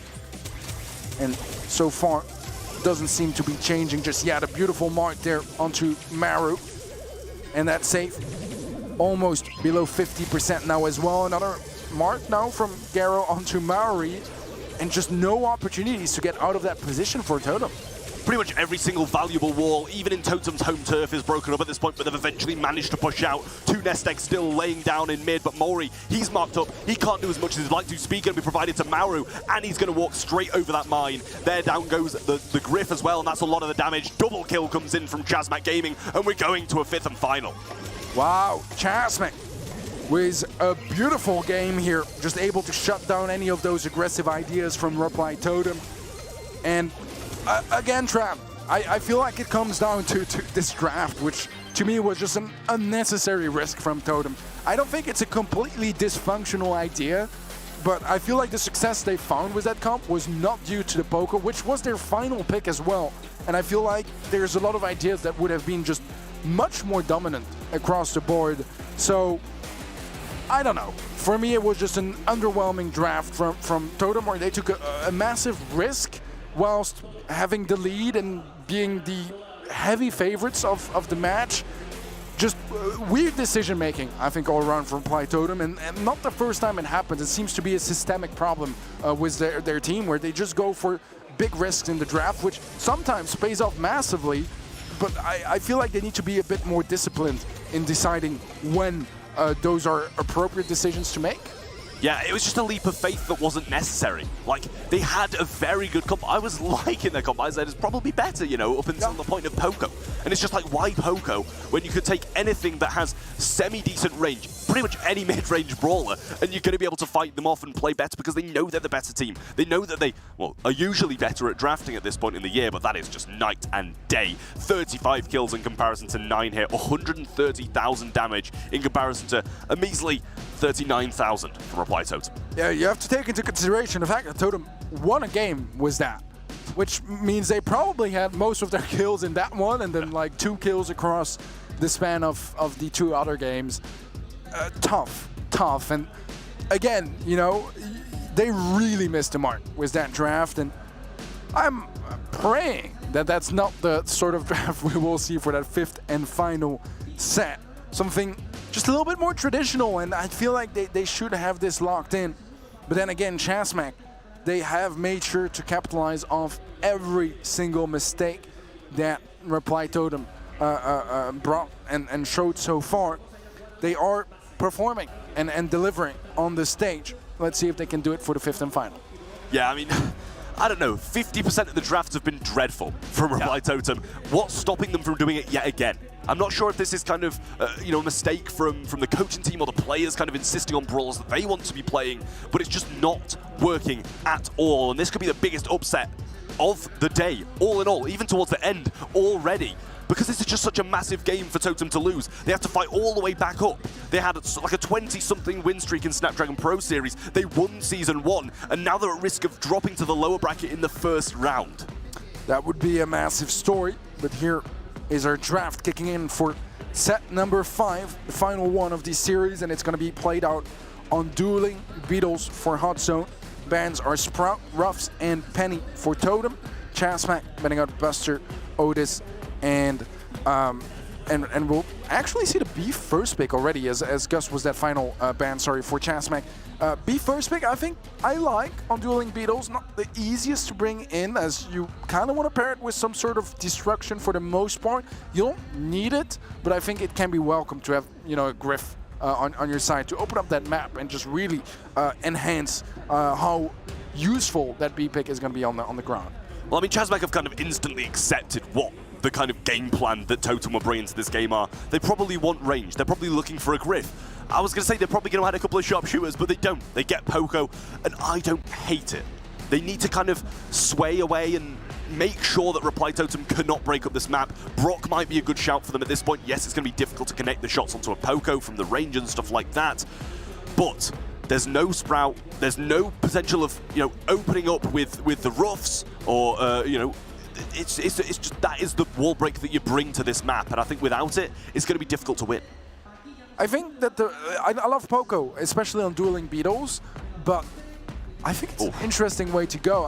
Ems as an answer is also fairly interesting, to be fair.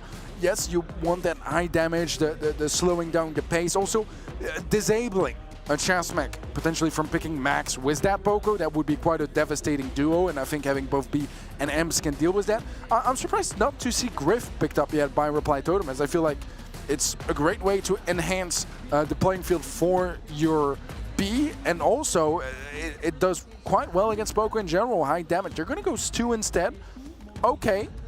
I don't know. It's got wall break? Yeah, it does got wall break, potentially, if it's not running speed zone, which is not as much of the default gadget, now for Stu, since it got nerfed, but it's still probably the most picked one of the two.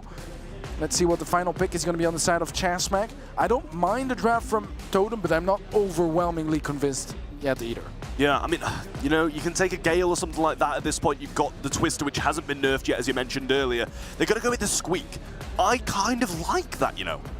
It kind of stops Stu's mobility. Yes, Stu's going to be able to avoid the shots quite nicely, but if you can throw down the residue, cut off the zone, and that's 30 seconds of the game if you use all three, where you can stop these choke points from being as good. And if you can prevent Stu from getting super, from breaking the choke points up for that long, then you're in a good spot to win the game. Well, let's see who manages to take that fifth and final set, who manages to keep it up in the upper bracket, and which team will fall to the lower bracket. Join Tribe Gaming down there. Final set now between Reply Totem and Chasmac Gaming. Off the bat, Reply Totem with much more aggression as Maru takes control of the mid. Maru has a charge shot, is just not using it for an absurd long amount of time. It's been 30 seconds without like shooting for him, and he still gets the kill to Garrett. That is ridiculous stuff from Reply Totem. They've built up an alright lead. It's not all that much just yet, but with the control they have, it's definitely looking good, as Garrett is in a good position to go for a super. Does find a connection onto Maru. Maru does get the kill, and that is going to be quite devastating for Chasmac, as Maru gets a follow-up, but is a bit careless, and now he is able to get the trade, take control of the mid after he cleaned up most of the Reply Totem roster. Yeah, throws down a couple of nest eggs as well, which is always going to be good. Mark onto Maori, and Maru has this super, though. He's got to be making sure he gets value out of this, because otherwise Chasmac might run away with this one before they can even put a foot in the door. Maru going to throw down, going to be residue down the right-hand side, just a Jiro throwing that out, but Joker's surely got this break. He's looking for an opportunity to use it onto the Squeak, and there it is. Rama's going to get the gadget down, and it's not really going to do a lot, but Super comes out, it connects onto Maru, and he's going to be brought down, and Chasmac actually have a decent lead. There goes another one, and it's only Joker remaining. Can he stay in the mix and keep Reply Totem in the game? Yeah, he's playing the long dash as well. It's a close game, though. Let's see if Chasmac can close it out. The map has been opened up quite heavily now. Rama will fall after that trade, but in the meantime, it's still only Chasmac in that zone, getting closer and closer to the finish line, closer and closer to that match point. As a connection onto Joker is going to be devastating. Maru, low HP as well, 89% now. Maru is one shot, runs straight into another bell shot. Maru in big trouble. Still alive for the time being, and right now, Totem are not far behind, but Chasmac so close from securing that match point.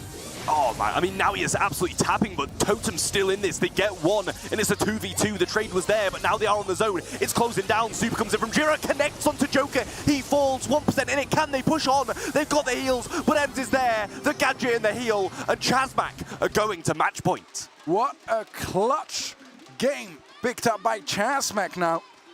And they are just one away from securing their spot in the next round. Instead of Reply Totem, they need to make some adjustments here, maybe some lane swaps, or try to just play better, to be honest. Get some more connections, but off the bat, that is going to be a big pickup for Chasmac. However, it's still control in favor of Reply Totem, and that's due to a great reaction on their side. After that opening kill, they were able to get enough damage to dissuade Chasmac from actually pushing up the mid.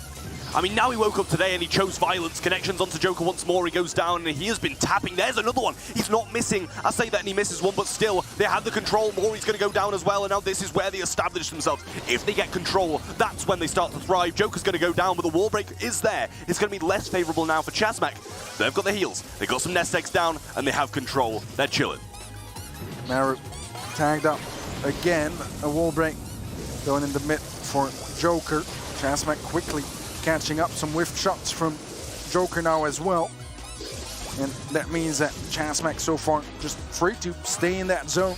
They have a Poco super as well, which means that even if they do lose a hefty amount of HP, it's quickly going to be turned around. And right now, they're just pretty much locked into their spawn. Not much they can do about it. And Chasmac are running away with this one. I mean, regardless of this being the second game, you could argue being the upset of the day if Chasmac Gaming do manage to take this one home. He's got heals. Maru's marked up. Down goes Maru, and it's just Joker. Chasmac Gaming have done the unthinkable and knocked Reply Totem down to the lower brackets in the second match of the day. They've showed up. They've showed why they're here, and that is why they are here to fight for Masters. They have been undefeated for the most part of both seasons, and yet somehow it's going to be Chasmac to take them down here in their first match of the Challenge Finals arc. What a match here. What an incredible result. I mean, you say upset of the day. I think upset of the entire year. I mean, I knew that Chasmac had it in them to cause an upset, but an upset of that magnitude?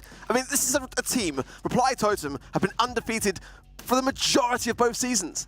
It's now walls that are coming crumbling down, and it's incredibly exciting because, again, you know, if Chasmac can go on to win the whole thing, they will lock themselves in for the Masters. That is an insane result for them if they can continue this.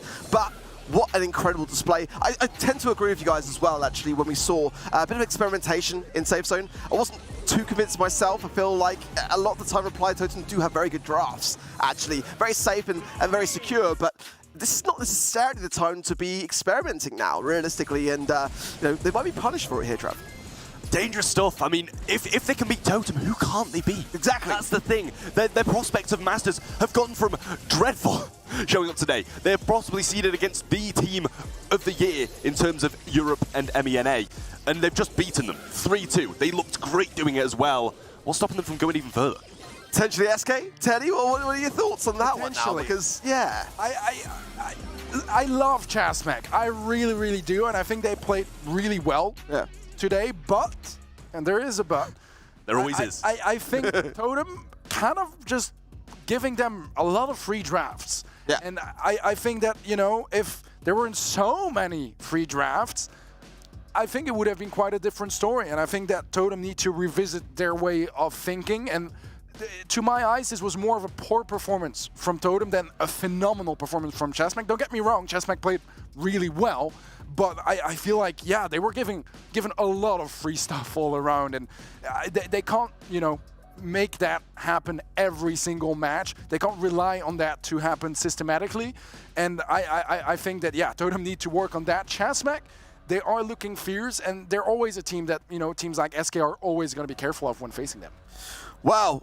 Exciting stuff, phenomenal stuff here in the studio. Plenty more, of course, still to come. We'll be, of course, right back after a short break. Welcome back, everybody, to DHL Pro Tips for Brawl Stars. Today, I'm very fortunate to be joined by Joker of Reply Totem. Joker, how you doing, man? Thank you, Ark. Thank you for having me here. It's a pleasure for me. And as you can see, I'm here at the Totem Bootcamp. We're preparing for Worlds. Dude, it looks phenomenal there. The jerseys, oh, chef's kiss to that. Let's take a moment, Joker, to talk a little bit about yourself, because you are an incredibly interesting guy. You speak a multitude of languages. You've got tons of hobbies also. I want to ask, do you feel then that what you do outside of Brawl Stars can have a direct impact on what you do inside Brawl Stars? Yeah, I would definitely say so. Like, something my dad always tells me is like, if you want to be a professional, like, you need to be also physically fit, not only mentally. So yeah, I used to play football, so I'm in a good shape of form, I would say. And I also play chess, and that's a very strategic game, as you know. And I think with the addition of draft in this year in competitive, that's really helpful, because you kind of like plan strategies, and like I have just like a strategic mindset. And I think also another thing with chess is that like you always think steps ahead, you know, like you try to be steps ahead of your opponents, and I would say that helps me in Brawl Stars too.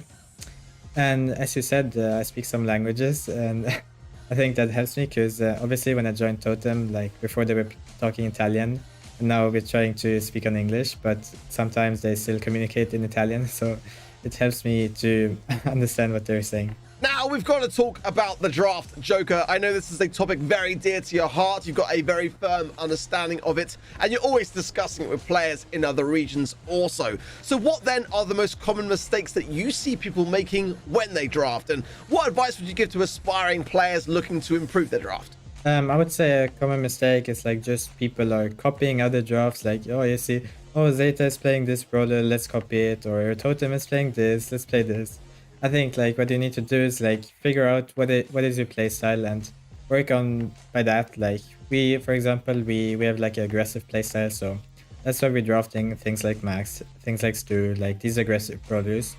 So I would say that's like the most important thing, like adapt your draft to your playstyle and don't really just copy the other drafts, because yeah, you don't know the thought process behind it. Like you can have the best draft in the game, but if you don't feel comfortable or if you don't know the strategies, like how to play it, then it's not going to help you win the game. So I would say that like figure out what are your strengths and what are your weaknesses, and like just work on the draft by that.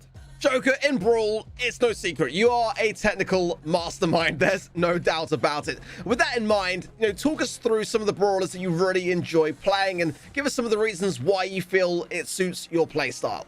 I mean, yeah, as we said before, like I like these aggressive brawlers like the Max and like the Stu. And what I really enjoy about them is like just the mobility. Like you can glide around the map, travel around the map like quick with Stu. Like you can cycle your supers. You basically have super all the time. You just need to hit one shot. And with Max, it's like you can speed up the game, like speed up your teammates with like the super, and just move quick. And I enjoy to play the game fast. I don't really want to play passive, so yeah, I really enjoyed those two brawlers. Sadly, Joker, that's all the time we have for today in this special episode of DHL Pro Tips for Brawl Stars. But thank you so much for your time and for your valuable expertise. And to everyone watching at home, thank you to you, and we'll see you guys in the next one. Bye, guys.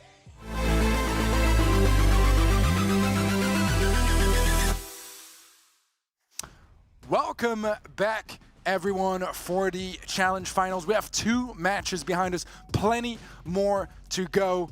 Trav, Ark still with me. Trav, what were your thoughts on this match? It was incredibly close, nearly went all the way to double match point. But before we get there, a big shout out to all of our partners that make this possible. What were your thoughts on this one? I mean, to be honest, it was scary for Totem to come out like that, being the Season 1 champions, undefeated for 20-something straight games until the last play day of the challenge season. You don't want to come out and lose. And to be honest, even when they're down, you expect them to come back. But they just didn't. And the drafts, we've said, it might have been the problem, and I think we all think it is. Yeah, I agree with you. Ark, you heard my thoughts earlier about, you know, whether it was Totem that were kind of underperforming or Chasmac absolutely popping off. What's your take on it? For me, I feel like Reply Totem just being a little bit too experimental. You know, they just weren't playing it the way that they would normally go in, playing it a bit safer, trying out some riskier drafts that just didn't really necessarily pay off, and Chasmac are really performing very well. A lot of their shots were landing, and they were playing the comps which they're comfortable with. As opposed to Reply Totem trying to take them out of their comfort zone, they were actually kind of like leaning into giving them the edge. Absolutely. So looking at our bracket real quick, we have Tribe Gaming EU versus Reply Totem coming up next in the lower bracket semi-finals. On the upper bracket side of things, it's SK Gaming versus Chasmac Gaming EU. We had one very close first match, another one that wasn't quite as close, and unfortunately, Trav, let's talk about Tribe. Do you think they got what it takes to turn things around after that miserable start of the day? I mean, you've got to question if they've got any say at all in winning this, to be honest. They didn't look good. If Totem can get the drafts right, then I think they're going to be dominant. Well, let's find out. Let's welcome the teams to the stage. Day 3, the hype is kind of getting there, you know, the energy is building, we're approaching it, and we're in the upper bracket final right now. I'm going to introduce your next two teams to the stage very shortly, but this upper bracket final, meaning double elimination bracket right now, kind of gives them a buffer. Whoever loses this next match will go into the lower bracket, but just think to yourself, 2 best-of-5 wins, and you're chilling out. You're in the grand final later on today, you can relax, you can unwind a little bit. Easy money. Right, I'm going to announce your next two teams to the main stage. Please welcome back SK Gaming and ChazMac Gaming. Desde el upper bracket ya vienen ChazMac Gaming y SK. Después de ganar sus respectivos partidos, con que ganen uno más, ya les sirve para llegar a esta final.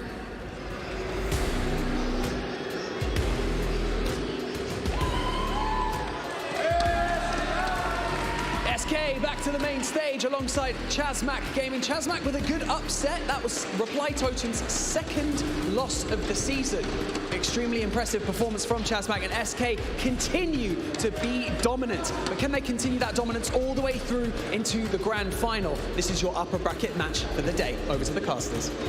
Los chicos nuevos de la clase contra los delegados, ¿no? Este legado contra el equipo que llegaba con un poco menos expectativas, pero que claramente está demostrando estar mejor de lo que esperábamos. Así que vamos a hablar de ello ya con nuestros comentaristas. We have some of the best players in the region ready to battle it out again. With the best players, you also do need the best devices, and luckily, Samsung Galaxy has us covered. Absolutely so. I mean, you know, with a tournament of this magnitude, there's so much on the line. There's so much prize pool, and competitive integrity, honestly, is absolutely everything. And it's really great. You know, speaking to the players, they are loving the devices. The majority today, primarily on like the Samsung Galaxy Tab S8 Plus, and that's a fantastic device to have a Brawl. You need to have fast reactions. You need a lightning fast display and 120 Hertz, you know, display. It's the best you can have in a competitive setting like this. Yeah, and if a tablet is too big for you, imagine if you could just fold it into a phone, and well, it just happens. That's my own personal phone. It folds. It's a Samsung Galaxy Z Fold 4, much more, you know, mobile when it comes to that, able to fold it, as the name quite clearly says, and still have, you know, the same level of performance, 120 Hertz, all that good stuff. But yeah, all those devices that our players are using are, well, Samsung devices. So a big shout out to them for helping and setting our players up for success. With that being said, what a matchup here. Trav, what's your take? Who is your favorite for this one? I don't even think I have to say it. I really don't. I think SK have got to be the favorites, right? But ChazMac, they've showed up now. They've showed up in the previous game, and I said it before the break. Why not do it again? I know you might have some reservations, but I think SK will win. But I'm secretly non-biased for ChazMac Gaming. Yeah, Trav, are you also secretly non-biased for one of the teams? You know me, Teddy. I love to cheer for the underdogs every step of the way. ChazMac are the underdogs in this one. There's no doubt about it. You know, if you look back at the previous scorelines as well, you know, losing to SK throughout the challenge season 3-1, you know, I would love to see ChazMac get this win. I would love nothing more than to see them lock themselves in. And I feel like today they are playing at the top of their game. The question, the reservation, the slight one that I have for SK was, were they truly tested earlier on today? You know, they didn't seem like they needed to get to that really upper stage, you know, like I mentioned earlier, 5th gear. They were kind of playing on 3rd gear, but mainly because their opposition tribe weren't encouraging them to need to get to that level. Now, this is going to be more of a test for them, and it's a question of whether ChazMac can just do the unthinkable yet again.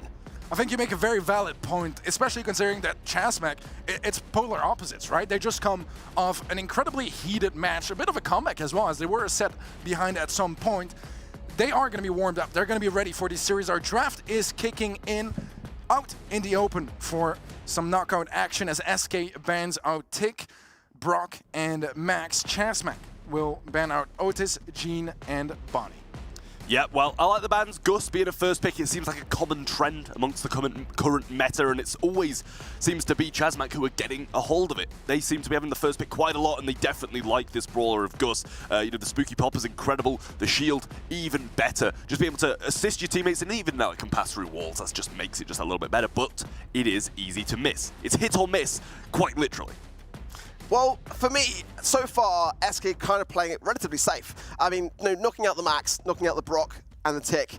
You know, out in the open, of course, being a map that you need to have longevity in. And Eve is again a first pick that we've seen yet again from them today. We saw it first in Shooting Star, now we're seeing it in out in the open. The left-hand side lane is just so much under their control now with that Eve pick, and ultimately, they're going to be banning out the Brock, so there's not going to be any ability for, on the other side of things, Chazmak to break open into the map as quickly as they are. So they are going to be first to the mark in that respect. The Gus on the side of Chazmak is going to be a bit of a saving grace, enabling them to go on the aggressive. Having more survivability, of course, is the nature of this mode. But to combine with this, there's plenty of options for here for SK. They could bring in Penny pick. They're going to go with Lola, which is one that we haven't actually seen from them for a while.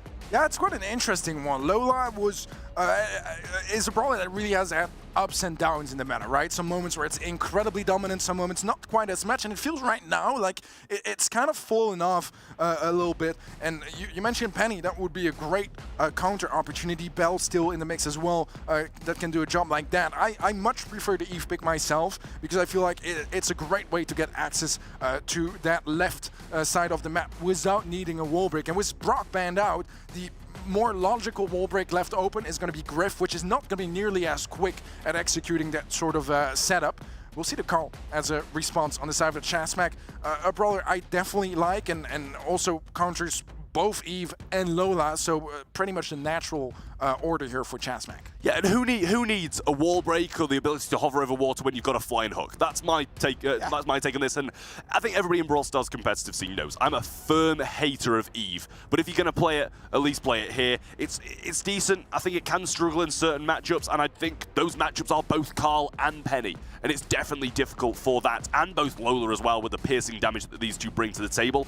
It's a tough matchup, and Chazmak, they've got my heart at the moment, I'm telling you. I'm liking where this is going, honestly. I mean, going into the Lola matchup, they had the choice of Bell or Penny. I mean, both would have worked pretty well against it. The only thing now that SK have got to their disposal is the fact they've got the third and final pick. They can see the big picture of what's to come. And that could be helpful for them. I just think that the bans on this map for both sides are actually so incredibly good.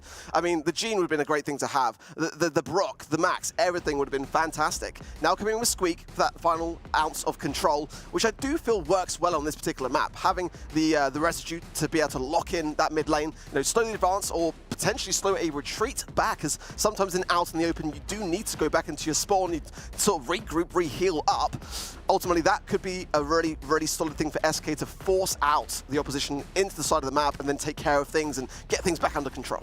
I don't know how I feel about the Squeak. I feel like, with Carl's aggression and the ability to even have a shield on top of that aggression as well, plus protective pirouette, it's dangerous to be playing a Squeak into this, and I think it's the same for the rest of them as well. All of them thrown at the SK pin to start things off, and there's the residue that you mentioned. But look at the value early on from Rama. He's pinned in, though, and this is surely going to be a takedown, and if not, they're doing something wrong. Yeah, he's completely forced in now. The slow, really, that's primarily where you want to ensure your takedown, but they didn't, and now Rama's going to be able to survive it. But yeah, slight bit of a miss, and a flying hook defensively so on the side of Chazmak. So interesting stuff. It is basically SK now with full mid control, and that's what you want to have, ideally, on a map like out in the open. The turret will go down as a bit of a misplacement there. You've got to be very cautious. Those Squeak shots do go through those wall areas, so that is taken care of. Now, everyone's just trying to reset. Rama, though, will go down.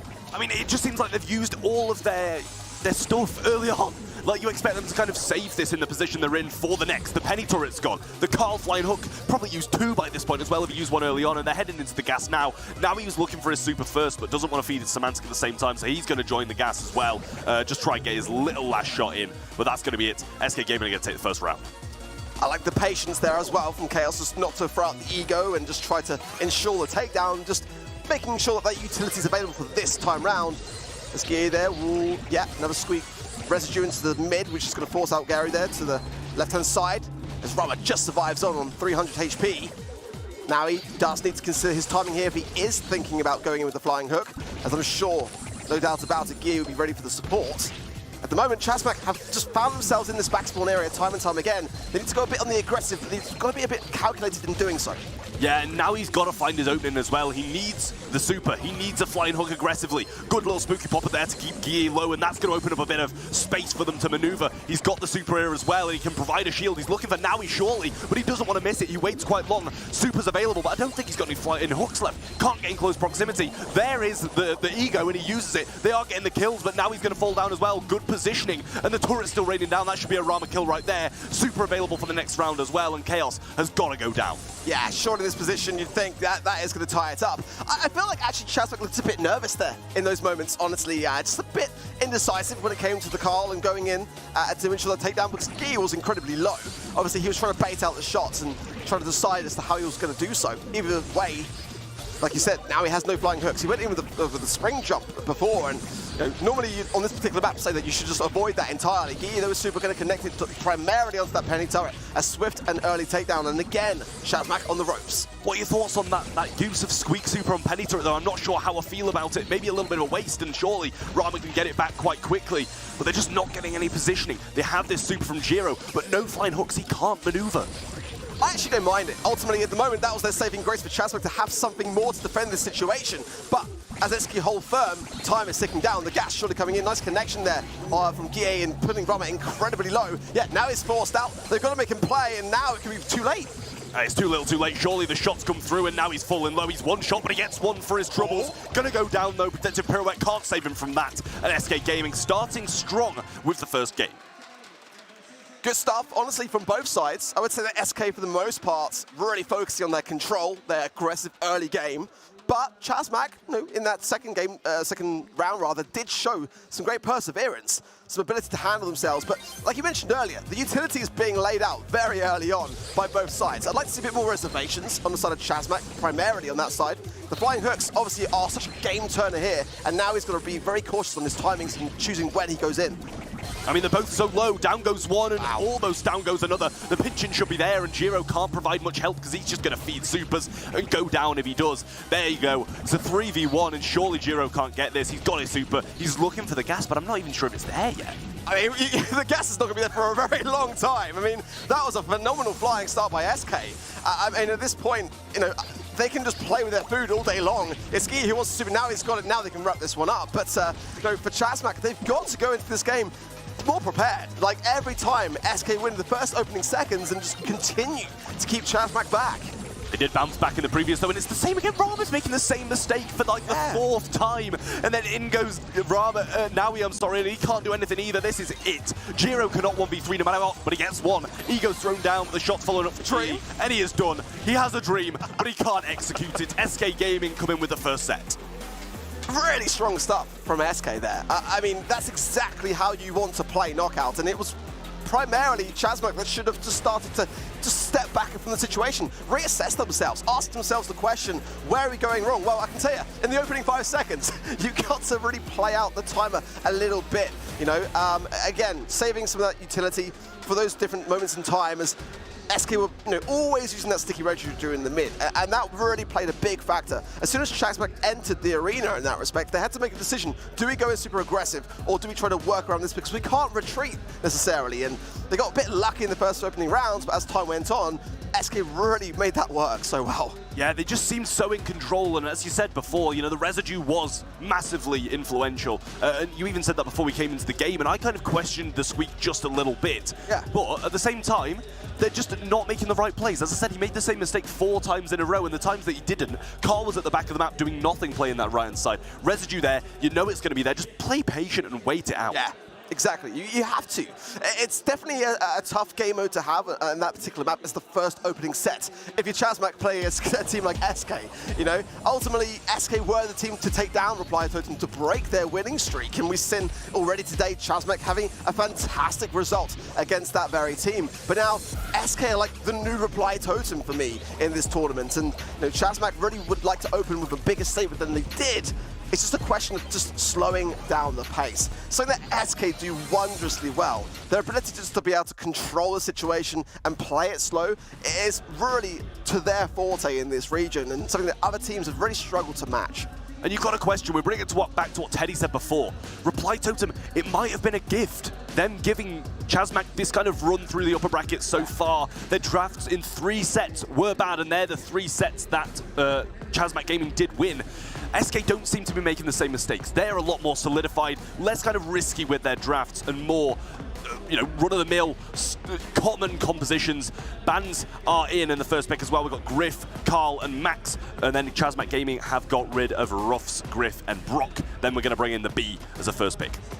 I like that, but if I'm Chazmac now, I'm thinking, what do SK want? You have to kind of, especially on safe zone, SK are going to want body, they're going to want Penny, they're going to want those kind of ideas. Rico especially as well could come into the mix, and they've got to make a choice now. Do we kind of like ban out, do we try to pick what SK would like to have, or do we try to pick the counters to those things in advance, or they're going to have to really consider this one carefully. They're going to go with the body. I like that a lot. I feel like that's exactly the way to play this one against SK. Pick the brawlers which they would like, and make sure that when you play it, that you play it equally as well as they would have done. Yeah, but you've also got to be quite concerned at the same time. Yes, SK might want Bonnie, but you don't want Bonnie into a B for the side of Chazmac Gaming EU, and you've got to question that as well. And I've been quite incorrect about a lot of the draft so far, but I'm feeling pretty safe about the fact that B probably will beat Bonnie, but they're going to take a Bell down the mid instead and just play this kind of range game. I don't know how I feel about the complete range game on safe zone, whether I kind of stand by it or you need those kind of mid-range high DPS brawlers on the lanes. I really like Bell here, though. I think that having time to really lay out your nest eggs into the mid, it can slowly advance, massively so, and ultimately you've got to have that mid control in the first place to lay them out, but ultimately it's a guaranteed kill. If everyone is in position, ready and waiting, Eve again for SK, third time today, and I mean, why not? I mean, it's got a 100% win rate for them so far. Colette as well. I mean, that's exactly what you want to have in safe zone. This comp is looking so good on the side of SK. This third and final pick coming in for Chazmac now, it's going to have to be such a good one to contend with this comp. I mean, they've got to pick something that's good against B or Colette, right? Because Bonnie is going to have this Eve matchup, or it's going to be devastating for them. Both B and Colette are pretty much going to destroy her when she's in that tank form, and they're going to go with the Penny. And I do kind of like it, but I also think that SK Gaming have a dominant draft here, even with the lack of DPS that Eve can bring to the table. You're going to be able to levitate over that water, and with no wall break anywhere to be seen, it's going to be a good feature to have.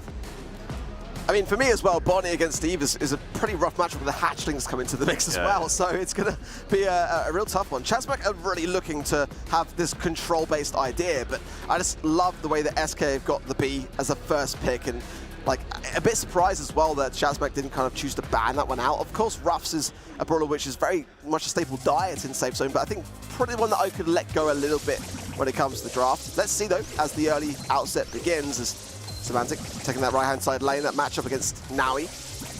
Both sides being very slow and cautious. I mean, you've got to play this way straight away against a team like SK, because they like to really just buy the clock down in safe zone. They know that as long as they're on their feet and able to defend, that there's no damage being rained down on their safe. Yeah, you see the positional difference between Chaos and Naui. Naui can't really aggress too much because Semantic can just glide over this water and actually fight this one out, whereas Chaos, he's just juking Rama, who's peeking around the wall every now and again, but now he's making some great connections down the right, and he is showing his worth. Jump in and a bit of damage along with it as well, and that's more than a bit. 16% can make the difference in safe zone. I love that start, but now SK are going to fight back and fight back hard. They know that this is the time to, with that respawn coming in, they're in a favourable spot, and they do not hesitate to move forwards into this position. Chaos now looking to connect with Super, but thinking better of it now, just looking to continue to hold as the connections from Geru onto Gie. Gie would like the amplified shot though, forcing back just a little bit, and Nesta goes down now. Chaos will come down with some damage, and 10% enough to be trifled at, but that turret is going to be something of a problem now, down for Chazmac on the top left-hand side. Yeah, I'm sure Rama's going to be more pleased about the turret than taking 10% damage. It's not too influential for him at this point. Great connections and some splash onto Gie in the mid there with Chaos in pretty unfavorable positioning against Rama now. This turret's going to help out massively, and so is Jiro, apparently making some amazing connections. Now he down the right side is dominating as well, and they just seem so in control. Lovely stuff. Gie there with a slow, and does pick up the kill for it, but he is marked. He's going to be cautious now as he moves forward. Now he's doing a great job in that respect, just keeping both Gie and a Semantic at bay there. Good connection yet again from Gie, just trying to move forwards, but pretty aware still that that nest egg is in wait. It's not much in it, just 6%, and now with the 30-second mark swiftly approaching, now he can jump in, and SK have got to stay back for that very reason. Yeah, Chaos is looking for Super, but Rama's just letting his turret 1v1 him. He doesn't care, and now he's winning the right side so consistently. He got Gie down, which might help Jiro push as well. Chaos trying to find a gap through the mid, but the mark is available now for Jiro, which is going to make it even harder for SK, but there's only 6% in it. If they can make any moves at all, it's going to be done. The mark's still there. The jump from Naui, though, maybe he needs to defend, maybe he needs to attack. Chaos using the Gotcha Gadget, can't get any connections, but now he's jumping in. 4 seconds, and they're not even trying for it. They can't attack, they can't defend, and now he has played that perfectly. It really was. It was beautiful stuff. I mean, you know, not necessarily being too flashy in itself, but the nature of his positioning, of what it meant for SK. They had to make the decision. They had to make the call, and you could see their Chaos desperately wanting Super. He knew that if he would be able to obtain it, he would get that damage that they needed. But you know, now he's sitting there with Super. You've got to deal with me. And if you go towards me, I'm just going to jump on your safe either way. It's a win-win for Chazmak. Great stuff. I mean, it's not only that, but all the other lanes have been played so well as well. Look at Rama. He's just not feeding. He got his turret, and he just played so defensively the entire game and just avoiding the shots. And he can't make connections from this position. And if Gia over-aggresses, then Giro will punish him once more. Finally get some connections now for Rama, and it's starting to open up. But SK have got all the positioning, but they did in the last game too. It's a rare thing, isn't it, to see a team really show SK how to play safe zone, because they are the pioneers, in my opinion. They are the team which, more often than not, have got the highest win rate on it. Chaos, though, is just, again, struggling to get Super, and that's credit to Rama, realistically, here, just really not feeding into it. Gero coming down for supporters, now jumping in and giving their first sign of damage. And it's not a bad amount either, 17% already off the mark, and now Chaos coming in to try to defend us against Rama. Rama playing it slow and Nice. place down the turret. Unbelievable to stay alive in that position. I mean, it's not just that, but Giro knew he needed help, and he helped him out as well. One of the nest eggs did get popped by one of the parasites coming in from the Eve down that mid portion of the map. But Rama's position is flawless here. He's forcing a jump from Semantic and following up with more shots. Defensive turret still remains, and Gia is getting pounded by shots. Oh, double takedown there, though, as well. As both sides are traded out, and Gero just about surviving, but coming back so strong, keeping Chaos low. The shots bouncing and ricocheting between both himself and Semantic there.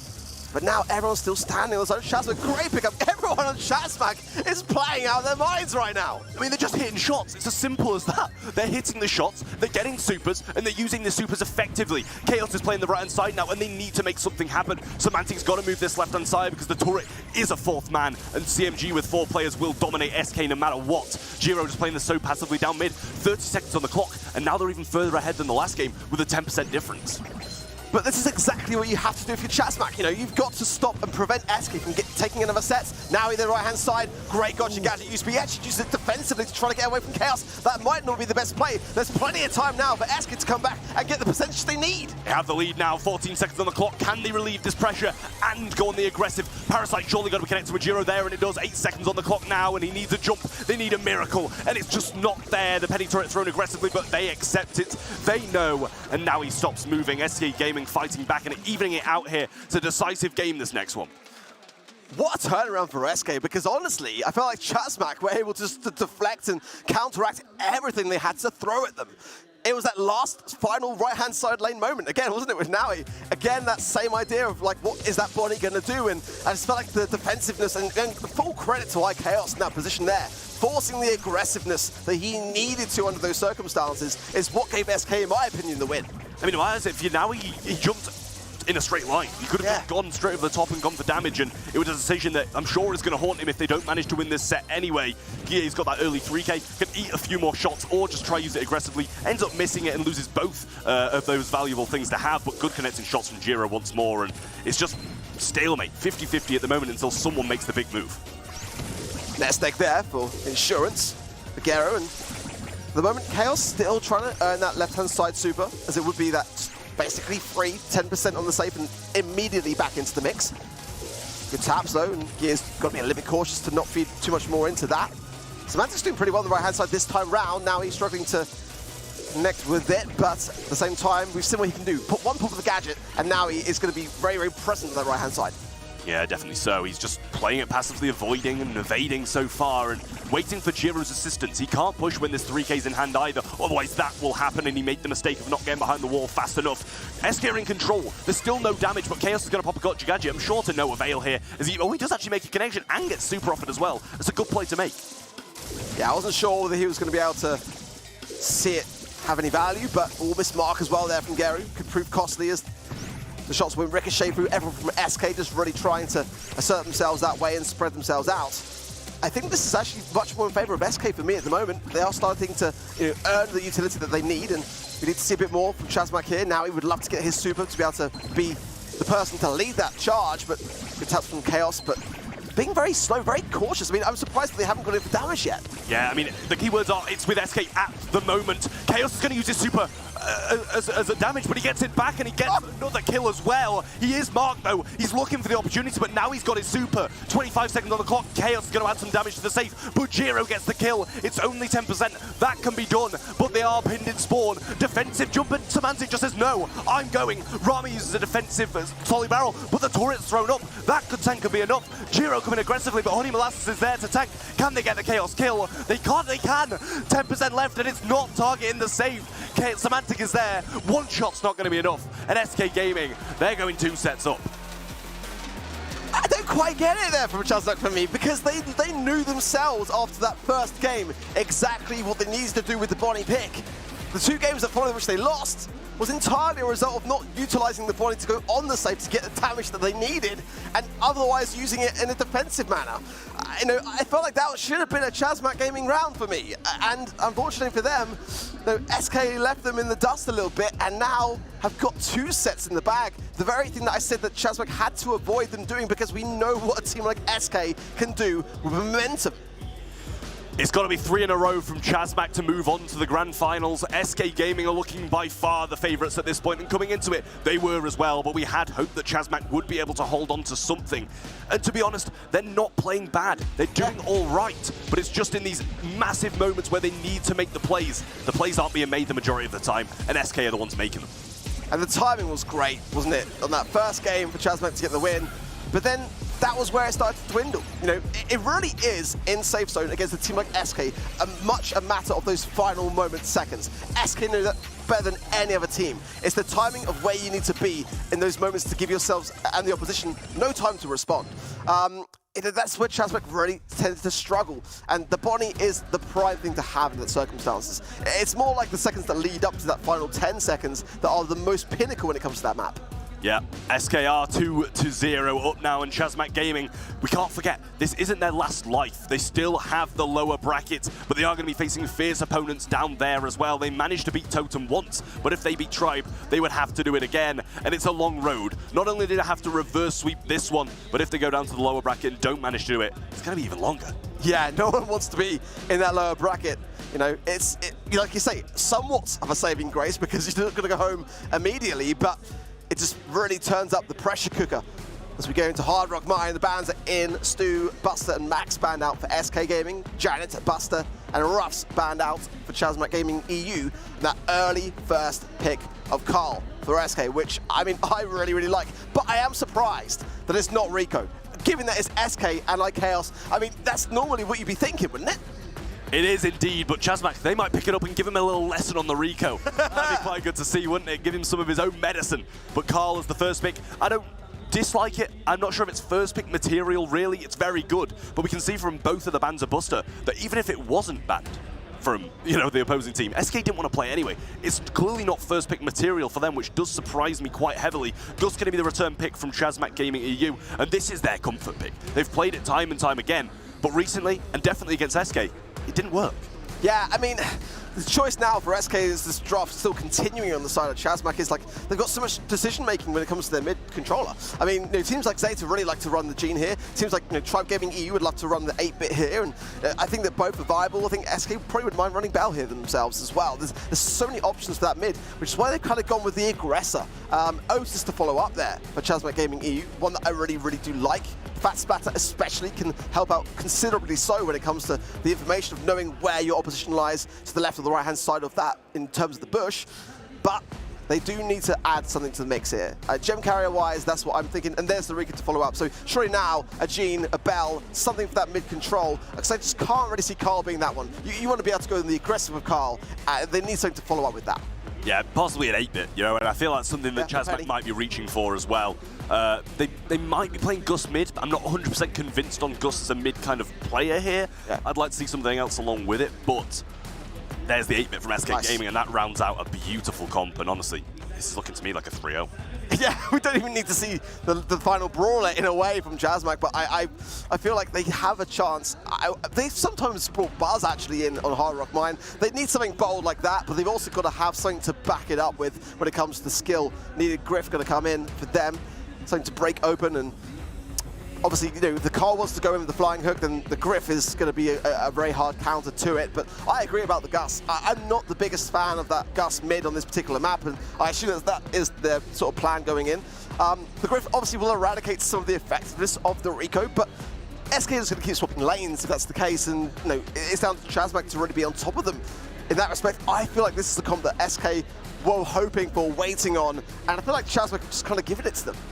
I mean, the whole comp has pretty much been gifted to them at this point. It really is a little bit worrying, but I will say, Chazmak's gaming comp isn't bad either. It's just whether or not this Gus can really provide the mid-presence needed against Semantic, who can cheat cartridge away, who can make all these different plays with the kit that he has. But Rama, he's got to be looking for this early wall break, similar to what we saw earlier of this kind of little wall here, which is really good. But he's broken up there, which I'm not the biggest fan of. Trying to deter what Chaos can do, and the shield handed over there. Speaker going to keep Rama there nicely safe and sound, as now on the left-hand side now starting to creep forwards and getting SK caught off guard. I mean, Chaos is the last man standing, but the gems are down, and that is going to be them all in the pocket now at Chazmak. Yeah, Chazmak starting strong then, and SK Gaming just not the same. Jiro with 4 in hand, Rama with 2, and they've got a pretty significant lead. Mute is there from Naui as well. Fat Splatter going to be placed down onto the 8-bit turret, but I don't think it brings it down. One shot left, and they've both just fallen. Chaos gets the super, and Semantic gets the pinch. Now he's the only one remaining, and pretty sure they're 1 gem off count. Chaos on Rico. I mean, that's all you got to say about that, realistically. I'm surprised it wasn't banned for that very reason, because he is absolutely landing every single shot. I mean, he's just at home, isn't he, realistically there? There's nothing that Chazmak can do in this time frame. I just can't see how they're able to do anything at all. It's a very swift and, dare I say, easy match point there for SK. Despite getting caught off guard a little bit here and there, they did not seem to dwindle when it came down to it. When it came to the end, it was very much them fully in control. Yeah, I mean, we saw 2 different sides of the same coin there. Chazmak got 2 down and received the gems. And then talking about giving someone a taste of their own medicine, SK do the exact same thing to Chazmak Gaming to put themselves on match point. But, as I keep on saying, Chazmak are not out of it yet. They looked pretty decent. There is a possibility, but the possibility is getting extremely small. Wow, HP low, but Gary will get the pickup of Gear on that right-hand side. That will then allow Rama to start pushing forwards and pressurized circumstances, but great spot there from Gear, coming in aggressively. But again, this is what I was saying. Griff is such a good counter and a great, spooky pop from Gero. Chazmak now really starting to shine, but as we've seen, they've struggled to continue to do so in the later stages. Yep, same as last game with the early kills and the early retrieval of the gems. Rama's going to go down though, and Semantic now has this super, and that is just absolutely massive for a composition like this. He plays it very defensively, and now he honestly, I wouldn't go amiss with just, you know, kind of sacrificing his life to get that down. Shield going to be placed onto Rama, and he's going to be trying to push Chaos here, looking for the piggyback wall break, but he goes for Semantic instead. Now Chaos has got a free super towards him, but misses half of it. Rama evading this nicely. Guille is going aggressive onto Jiro, but can't quite get the finishing blow. Semantic's low, but Jiro still on there. Oh, the shot from Guille comes through. The fly knock onto the gems. 2 needed for the countdown, and that would close it out for SK. Countdown coming in, and this is the time now for the push. Chazmak, though, are very far behind here. He is low HP, but being uncontested, it's just Chaos there at the top, holding things down. And yeah, Chazmak standing still. They know it, demoralized. They're not going to be able to do anything about it. SK Gaming continue to look so good in this competition. I mean, they've guaranteed themselves top 2 at this point. They have now all the time in the world to wait for this lower bracket to be played out from the start to the finish before they need to be playing again. And they are performing. 3-0 Tribe, 3-0 Chazmak, who have just beaten Totem. They are looking very, very good. Wow, what a performance from SK Gaming. To be fair, on both sides, we had kind of our doubts about, you know, if they performed exceptionally well in their first matches of the day, or if it was rather their opponents that just kind of didn't show up. Might be a mix of both, but SK Gaming definitely hitting hard here, moving forward to the next stage as well. And they are looking today, at least to my eyes, like the most dominant team in the region. They really are. It's a dangerous game that anybody is playing if they come up against them, because they have been looking so good. You come into this, you're like, okay, top 4 teams in the region for the Snapdragon Pro Series, the games are going to be close. But SK Gaming are having none of that. They're straight into it, they're straight destroying teams, and Chazmak, they looked so much better than Tribe did at this point. Even though it was a 3-0, it could have been a 3-2, you know, there were scenarios in every single set where Chazmak looked like they could face off against them.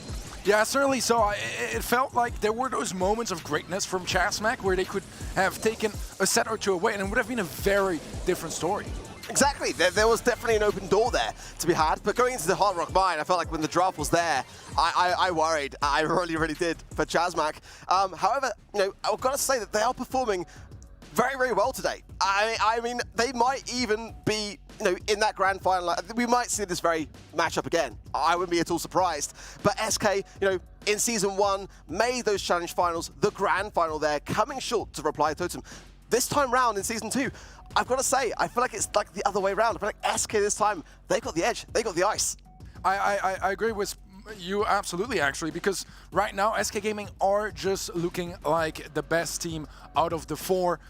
It's going to be complicated, though, because right now, in just a couple of minutes, we are going to be saying goodbye to one of the most dominant teams in the regions. Whether it is going to be Reply Totem, whether it's going to be Tribe, is the question. But either way, one of those two teams is not making it past the first round, and that is already just shocking by itself. It is. Tribe Gaming or Reply Totem going home this early on is not what I expected. But to be fair, every single team in this competition would be unexpected if they went out, but someone has to. And to be honest, I think it's probably going to be Tribe. Yeah, I think we're all on the same page here so far, but they might just prove us wrong. We'll find out in just a couple of minutes after a short break. I will say the support of the fans that you get, because almost that you tweet, you do streams or whatever, you have always a minimum of support of them. So I will say the support that you get. I realized that I was good in the game because I play almost tournaments when the game was not global. So I was playing with some friends and I feel like I was one of the best players. I feel it, so I just continue playing and training to get where I am. I think almost my family or friends support me because almost my friend, they play some video games and almost the Brawl Stars, so I think they really like it and support me a lot. And the family at the start was a bit difficult, but right now they support me like when I was playing football when I was young. So right now they feel like it's the same.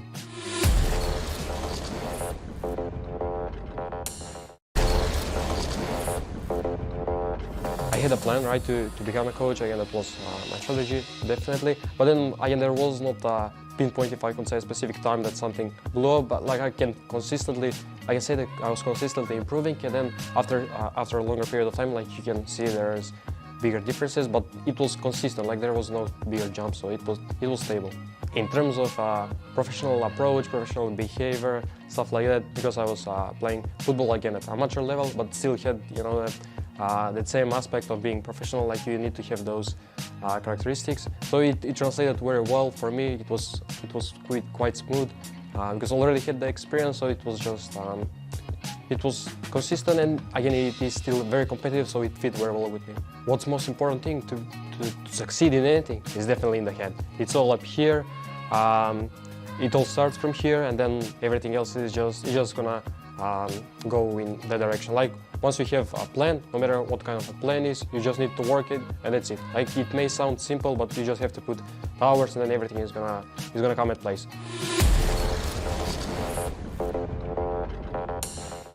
The Snapdragon Pro Series is brought to you by Snapdragon Elite Gaming, Samsung Galaxy, Monster Energy, and DHL.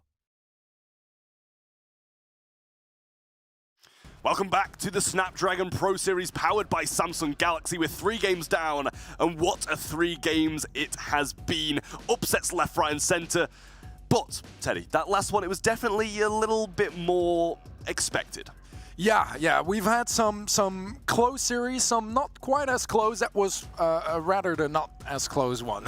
Yeah, but went as expected. SK Gaming looking just incredibly fierce right now, and it's been a while since they look like the best team in any tournament, to be completely honest, and by this far. Right now they're looking convincing, and it's going to be up to any of the other 3 teams to shut them down.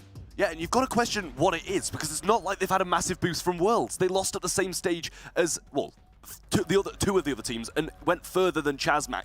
But it's not that like, they've had a massive momentum boost about winning worlds or doing well in another competition. It's kind of come out of nowhere, Ark. Yeah, a little bit, but at the same time, not to be necessarily out of character for SK. Like, when they tend to show up, we get a pretty early indication as to how they are on the day.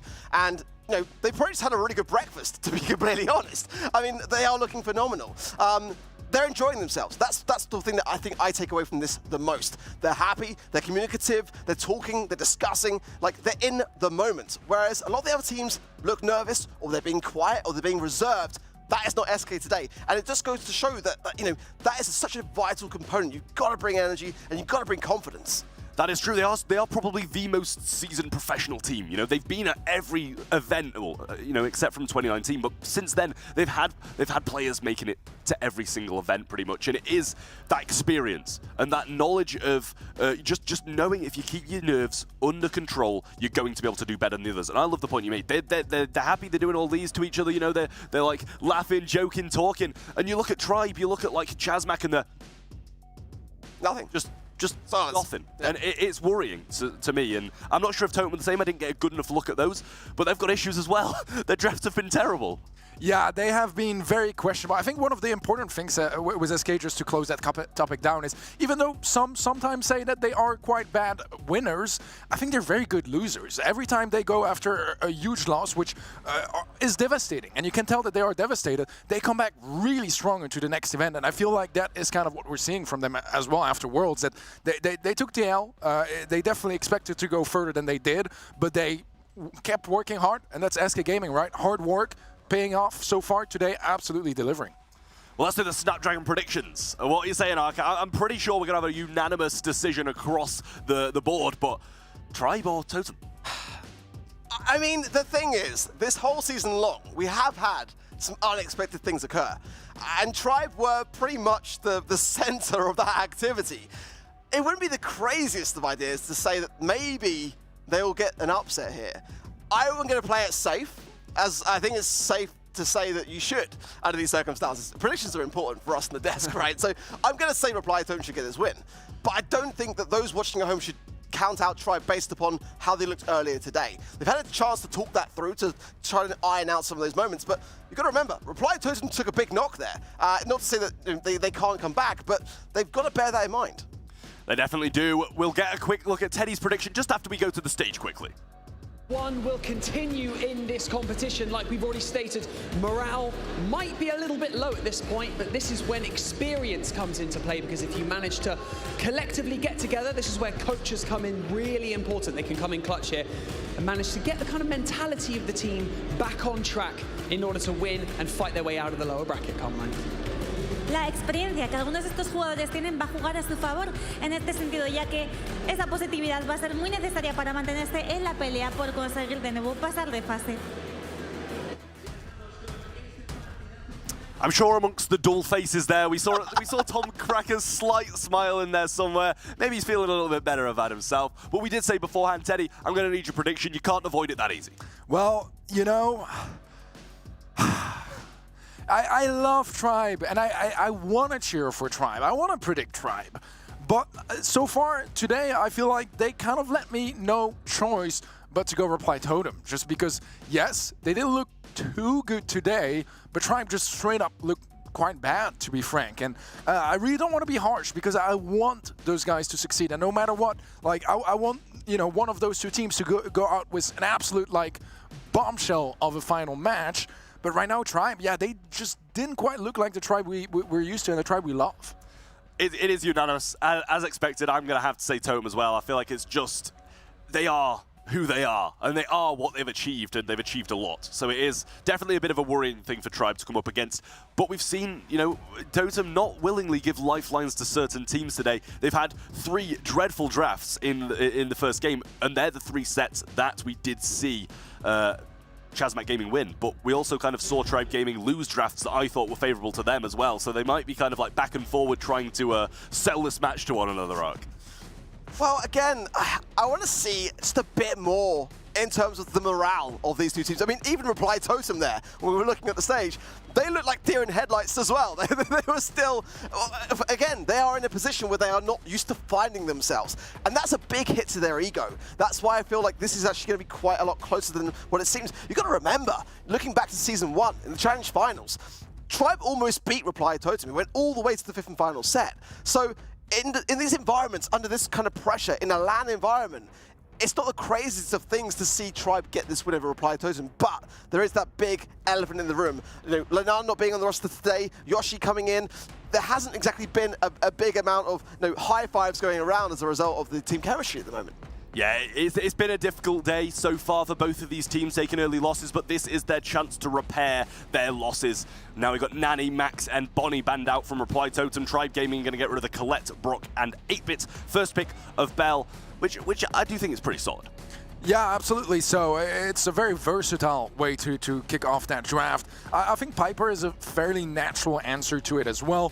Just go for, the better one-on-one sharpshooter, just straight up more of a duelist sort of sharpshooter, and the B to join the ranks of Tribe as well. One of the most popular brawlers at the moment in the game, and especially on open maps, it does just really well, prevents any sort of tanky options to be brought into the mix, and still has an absolutely strong and viable matchup against most of the brawlers in the game. Well, the BSC World Finals, we saw Buzz actually coming in for Bridge Too Far. Eve, I much prefer, but Reply Totem have a tendency of bringing in Buzz. I just kind of wonder, has it trickled down yet to them? Because I've seen the likes of many teams in the EMEA region now bringing it in. No, Lola going to come in. I like this comp. Combining Bell with the Lola is a great thing to have. It means that Tribe have got a bit more of a problem on their hands now. They can choose to break the mid open, which is obviously with the Piper coming in. Daryl, I do like that a lot. I feel like that is actually going to be a third and final pick for Tribe that could sway me a little bit towards them. I mean, it was kind of smart by picking the B early on because they were clearly just anticipating that Daryl could be on the horizons of Reply Totem. But if Tribe played it this well, I feel like they might have the edge here, Teddy. Yeah, there's no clear anti-tank, right, on the side of Totem to deal with it. Sometimes in those sort of situations you have somewhat of a dedicated tank counter, whether you bring a Gale or the B, as you mentioned. But yeah, it does feel like there is enough DPS potentially to shut that Daryl idea down, but they can't whiff, right? They have to hit all those shots, and it's going to come down to mechanics, going to come down to team synergy as well to make sure that they play together to make that work. And already we see on that left lane, they're teaming up, making sure they take him down before things get too scary. And that's the best thing that Reply Totem can do, honestly, just having that support network there. The Eve is in a great spot to be able to do just that. But now Maori changing his mind over to the right-hand side lane to support Maru. Drage slowed and in a really tough position here. Can't really do much other than just take the shots and concede more value over. It's actually quite a close scoreline, but now Trigger going to get some taps, and that's going to bring them the edge. Yeah, it's not that easy of a matchup for Drage. Because yes, when he rolls, it should be a guaranteed kill. Not quite gonna be the case here. A bit of a whiff on his part, but again, good teamwork. Making sure that they have enough presence on that side of the map to not let him get those free kills, or at least not get away with too much value. So far, a little bit of a lead in favor of Reply Totem. Nothing too substantial just yet. Drage still has that roll, but he's too low HP to utilize that, and he falls with Mari still staying up. That is looking quite good for Reply Totem. Yoshi's getting some good taps though as well, and there's a bit of a wasted super there from Maori. He'll go down now to Maru, but now Drage can start to try and find some space here. Unfortunately though, caught off guard again, and now the damage running in. But if Tribe get one big push, this is going to turn very, very quickly. I think that's the last final nest egg there for Joker into the mid. But the space maneuver is quite important there. Yoshi breaking open the map. Drage still struggling now as Reply Totem, just giving him no look in. Yeah, high praise, honestly, to how Totem are applying themselves so far and making sure that they always have enough people to get that DPS onto Drage and shut him down before things get too scary. Again, he gets shut down, does get a little bit of damage on save, but it really doesn't matter all that much because Totem are getting so much value overall. 33% left on that red save, and so far it's not looking like that's going to change in a positive direction for Tribe. They had to make the choice there whether they're going to concede some damage to be able to inflict some, but now 15 seconds remain. Damage gear in play for Yoshi. Drage coming in now on the left-hand side, but there's so much work to be done now. This roll is going to be on point, but even with it, is there enough time here? 52% no, the takedowns are there. Reply Totem looking comfortable to get this first game in the back. Yeah, that was very well played by Reply Totem. Just want to mention as well that spot on the top left of the Eve, just rotating around that one wall in the water. And the Daryl, well, he eventually got the kill, but that took an incredibly awkward, long amount of time. Just love that they're aware of that, because, you know, even this map is not something that we've never seen before, but it's still not necessarily a go-to brawler. And I feel like Totem have been able to find a lot of value off that pick. Let's see if they stay as disciplined as they were in game one, and if that's gonna enable them to deal with Rage on that down. Yoshi popping off, not quite able to find the follow-up here, but damage is done. Quite a bit of control and some nice damage on safe. It's only 8%, but it's 8% in favor of Tribe this time around. My goodness me, Yoshi just put on a big backpack, giving a mighty lift into the start of this game. Definitely looking a lot different from the last one. But there is only that 8% lead so far, and it's going to be quickly diminished now as Maori, with a few taps, juggling his tasks between the safe and Drage. And for Drage again, he's got to be able to try to make this work, and there's nothing about the way he's playing the Daryl pick, just the fact that Reply Totem are just always there to defend it. Now some damage coming in and some aggression. There's still some life left for Tribe here as they're starting to make this work.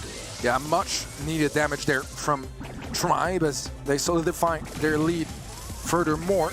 Nice connections from Joker onto that red save, as Drage is trying to close the gap, but at the expense of quite a bit of HP. Should get shut down there quite swiftly by Reply Totem, and now with the man advantage, some more connections on save. They've caught up and actually overtaken the lead, only by a couple of percentages, but there's not really all that much they can do to get out of that position. Drage again getting marked, and Maori helping out very nicely to secure that elimination. Right now, it's looking quite tough for Tribe. They're not able to get out of that awkward positioning just yet as Drage pushes forward, but that roll is not enough to secure a kill. Yoshi is slowed, but no follow-up, jumps away just about in time, but damage might just be done already. There's so much momentum now. 30 seconds on the clock. Tribe have got to be able to come back from this. The nest eggs as well there. Yoshi's just got to be very cautious around it. Hopefully he's clocked it, but great taps from Joker. Somehow Yoshi's still alive, but he can't do this on his own. He's popped one of them. He gets a takedown as well, but yeah, that's going to be the hatchlings coming in and leading to his actual demise there. Yeah, those hatchlings are a Piper's worst nightmare. Tom incredibly low. Drage, the final chancer for Tribe, but that's asking a little bit too much out of just a single solo play.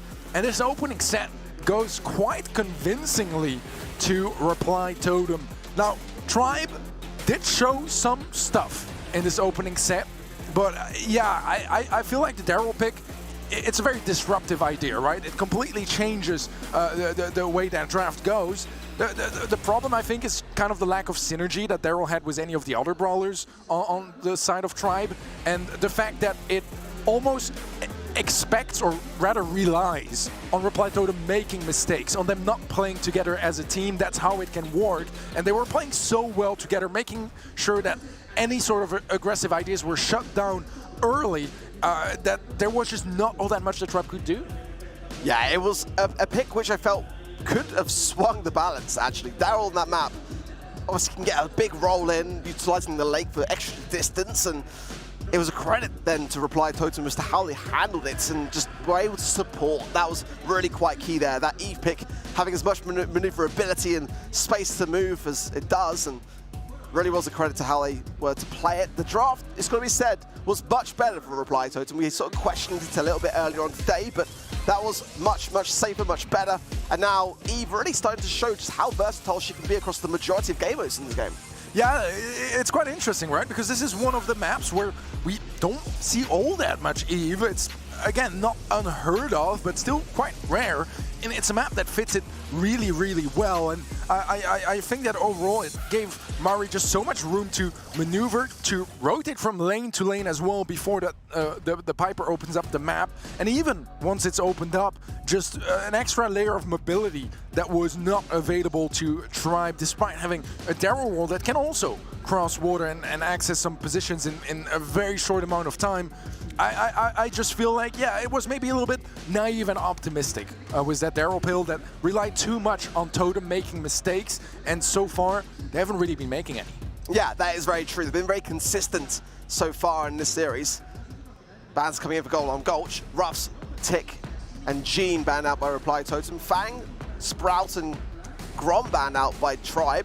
Grom's a very unusual ban, but one that I think is actually quite warranted.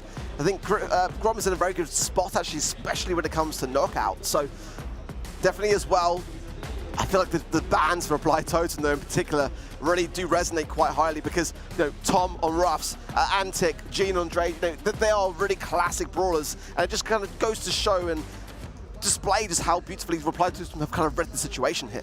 Yeah, they kind of just banned like a comp, right? Like, yeah. They straight up banned the entire comp that Tribe would very much have liked to bring to the table. We'll see Gus as their first pick on the side of Tribe, keeping it safe. Gus still in a very good place, despite being somewhat of a support brawler. It still does incredibly good in duels, especially once you pop that gadget, get that extra damage in. It just bursts damage that very few brawlers are able to equalize whilst fitting that support role of a brawler. The answer from Reply Totem is going to be a Nani as well as a Bo. Bo Nani, that's been a hot minute since I've seen it. I don't know how well it works on Golden Gulch. It's something that makes sense, right? To sit near that totem in a mode that is as passive as Knockout can be. But Tribe, they got a reaction already, and that is going to be an Eve as well as a bot. Tom's stare, by the way. Like, I mean, if he can take just how menacing that was into the game, I mean, this is their set, let's say that for sure. Ultimately, I feel like Tribe are a team that know how to handle the kind of like, dare I say, the cheese comp of the Bow and the Nanny with the Super Totem. They're going to charge it, they're going to go on the aggressive, they're going to try to eradicate it as quickly as possible. And it's kind of unusual, actually, to see Reply Totem with that kind of idea in mind. They're quite an aggressive team. It's not really within their kind of play style to kind of sit back at the beginning of a game of knockout. But let's see how they choose to fare it. Maybe they've got something else in mind. Bo, I've got to say, is one of those brawlers that is in such a very rounded spot currently in the meta. Often forgotten for that very reason, but it can really work out well, especially in the game mode like knockout. When the gas comes in, having the mines down is going to really restrict the movement of where your opposition can go. Yeah, I think it's a really good brawler to bring in as well when your opponents might be a little bit nervous or just not really feeling their game, because with Bo, you don't really need to aim all that much. You just kind of shoot in the general direction, and something will hit if your opponents are not dodging carefully. So far, map control-wise, it's looking a whole lot better for Tribe Gaming, but let's see if they can keep it up like that, as Mari is closing in on the left side, trying to reset the heal on Tom, does so successfully, and then gets a triple connection on those arrows, secures the first kill, and suddenly Reply Totem kicking things off was quite the advantage. Lovely stuff there from Maori, just really getting it on point and just capitalizing down on Tom's position there as Yoshi would go to gas and not feed anything more into his opposition. First round going the way of Reply Totem, but this is normally actually a game that's quite good for Tribe. I mean, they are very good at knockout, but they just don't seem themselves so far today, and the Super Totem down now does require a bit more of a supportive push. Tom will get it taken care of, but where is that coming into the mix? Yeah, as well on the side of Reply Totem. Joker was a bit far behind there. Coming now, and both sides now. Wow, it's actually Tribe that have got a lot of utility available for them, but Yoshi going in, that's going to be a wasted shield there. I'm assuming that was the plan to allow Yoshi to go in on the aggressive, but communication clearly for Tribe is not working for them very well today so far. Yeah, it just feels like the idea was there, but just not really followed through. And now the jump in does come true. That is going to be an elimination. Finally, something going right here for Tribe, as Joker is not quite going to find the value he was hoping out of that peep on the right-hand side. And despite the man advantage, they're still fighting for it, at least for now, on the side of Totem, trying to get some more tags and maybe unlock his super before running into the gas, unless they can even find a kill. Drake is rather low HP, but he's still up, and at last, that is going to be the round secured by Tribe. Yeah, better stuff. I mean, there's definitely still mistakes on the side of Tribe. They're not looking the confident Tribe that we've come to know so far, but a round is something which, I mean, they've really struggled to get anything on the board today. You know, it was a clean sweep against SK. This is potentially the start of their first sign of some momentum here. Mine's triggered. Ooh, not that great for Yoshi. The shield coming in. Great application there, Spooky from Drage, to keep Yoshi alive, because that was looking like a sure takedown for me if I ever saw one. Absolutely so. Joker being a little bit careless, and while he's busy piloting that peep, Tom just sneaks around, secures the elimination, and oh, a bit of a disaster there. Yoshi falling to Maru. I think that was a shot from the mortar. A bit sloppy on both sides, to be fair, but now suddenly it's a 2-on-2 turned into a 2-on-1 as Tom does get reset on his heel. Drake still quite low HP as well. The Mines play in a good position, but not really gonna find all that much value once they are defused. This should be picked up quite easily by Tribe, and they will do just that, locking in that game. That is potentially the start of something for Tribe, but the question is how much? Was it a one-off? Was it a fluke? Or was this now something which they've desperately needed this entire day long?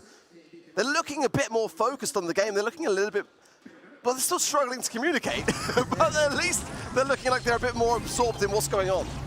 Yeah, it's still seeing some interesting things on both sides, to be fair. In that previous game, just a little bit of sloppiness across the board and more mistakes than what we are used to see from both sides, both teams that have been so strong in and throughout the year. Let's see if Maru can catch Rage of Guard. Seems like it's more of the ladder. Shield popped onto Yoshi, and Maru catches Rage of Guard, is gonna come in for the kill again. Drage a little bit careless on the left-hand side and giving up a little bit too much information as Maru creeps up on him and catches him by surprise. Well, Totem can just play this very slow and patient. They really can. If Yoshi can get somewhat of an assassination, I just don't see Reply Totem going to be separating themselves out too much here. Trigger of the Mine is, again, that's a great time for Yoshi to do so, but return to send a pop from Joker means that there's not really much that can be done now. Tom jumping away from desperation, but that is not going to be enough. And Reply Totem will take a round there, and it's looking better this time round, but they got the first one in the previous game, and we saw the response from Tribe. This time round, Tribe have got to do it again. They have a super available on both sides. I think, yeah, the peep has been popped by Joker. Let's see if he finds a connection. Does find it, but not enough for a kill just yet. Yoshi, quite low HP though, falls, and that's a bit of a disaster. He was the only player carrying a super on the side of Tribe. Joker eliminates Drage, and it's only Tom left alive in a 1 versus 3-1 that should be unwinnable, and will be indeed, as Mari shuts him down. And that is going to be a game picked up by Tribe Gaming, evening things out in this knockout set. Well, we've needed to see, you know, some momentum from Tribe. They've started to get it, but ultimately, this is now such a crucial moment. It really is. Ultimately, for Tribe, they've got to win this game. They've got to bring something onto the board, make it an even slate, one set apiece. But if Reply Totem can get just these next 2 rounds under the belt, what can Tribe do then? You know, they've really going to be under and up against it. But that's a great way to start. 3 versus 2 now, and Maori and Maru are going to have to do so well here to try to keep things afloat.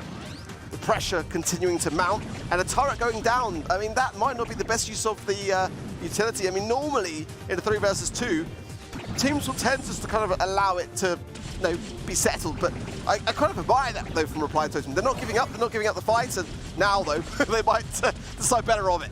Yeah, I'm kind of with you, you know, like I admire it, but at the same time, I would have admired it a whole lot more if it worked. Yeah. You know, in the end, now they are a mortar short for this next round. That is quite crucial, because Tribe could win that set and even things out, which would be less than ideal for Reply Totem. So right now, I don't know how I feel about that decision just yet. So far, the hatchlings will be dealt with quite easily. Yoshi in a dangerous position, jumps in. The barrel is gonna tank, and Joker gets the connection back, but Drage with a follow-up, and that is gonna be a nice kill to secure the man advantage for Tribe in this round. perfectly done, wasn't it? And the mines were popped. Really nicely done by Yoshi that time round. In the speed form, much easier to do so. Turret goes down, but Mario will get some taps. And now the turret, instantly the shot from Yoshi will connect. Tom is separating himself from Drage, but there is still Spooky available as well for the shield. In these final moments, Drage down now low though. Mario as well. But time is against Reply Totem here as Tom closes in with the shield, gets some big taps from Tamari, jumps away, but incredibly low. Everyone on the side of Tribe actually there. So low, but able to finally get something to show for themselves. A set on the board. And hopefully for them, some fuel left in the tank. But we've waited all day long to see something. Well, is it enough now? That's the question.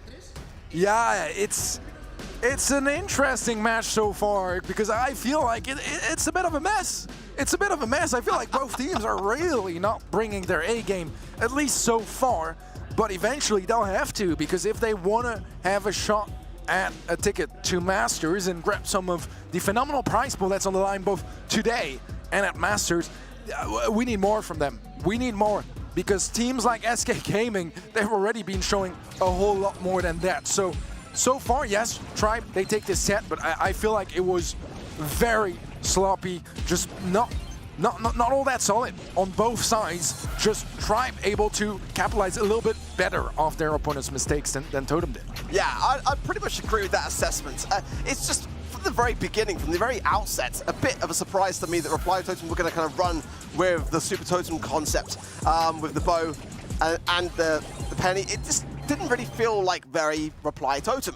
They're a team that like to be the ones to really initiate the aggression and just go in and, you know, obtain the advantage. More often than not, they found themselves at a disadvantage in that 3 versus 2 early on. I mean, that's not normally what Reply Totem are like when it comes to knockout. But again, a game mode that does tend to cater more towards Tribe. They feel quite comfortable, actually, when it comes to knockout and demonstrating that well. And I mean, it's a testament to them too, because ultimately we saw Reply Totem banning out the Brawlers, which Tribe would love to have had. I mean, like you said earlier, basically an entire Tribe comp. The Ruffs, the Gene, and so on and so forth. Now, going into Super Beach, we have the bans in for Reply Totem being Ruffs, Gale, and Griff.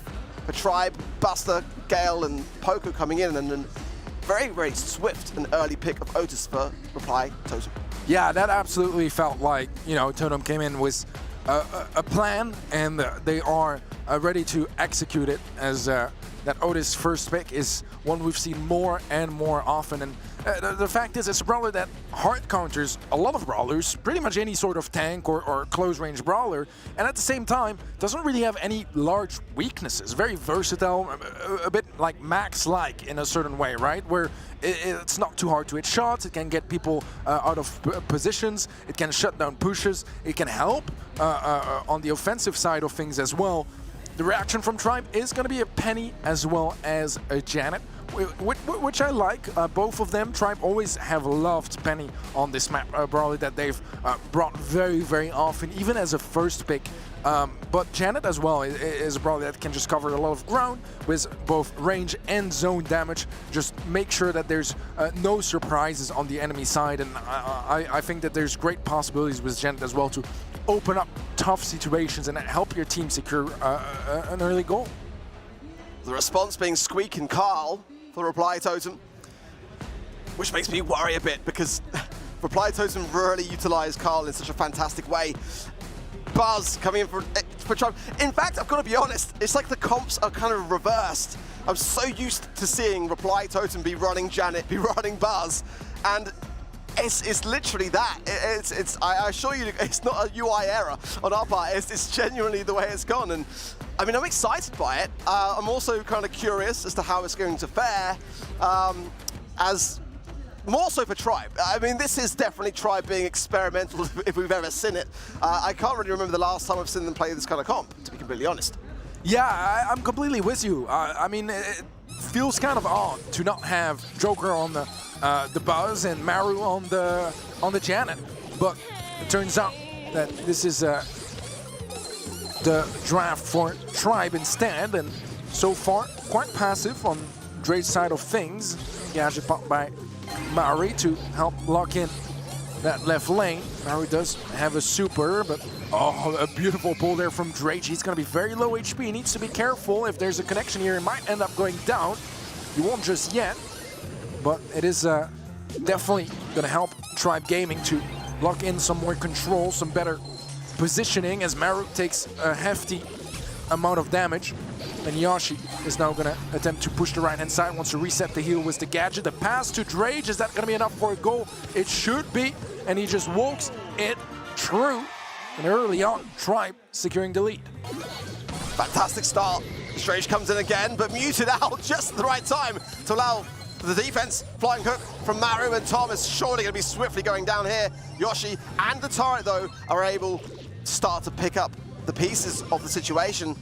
The defense then is inbound, but 1 minute 15 on the clock is plenty of time. Tom is going to be slowed here. Nicely done, but again, Reply Totem struggling just to find enough space to bring the ball forwards. Ball now pocketed as well by Tribe, as they know that they have got themselves into a defensive spot. This is where the buzz can be really, really valuable actually for Tribe, so Drake needs to make sure that he stays on his feet. Yeah, with no destruction available as well, it's going to be a very strong defensive pick. Just able to shut down anyone that gets over-aggressive, easily reload that super by just sitting behind walls and still being useful as well, because he is protecting the objective, which is the ball.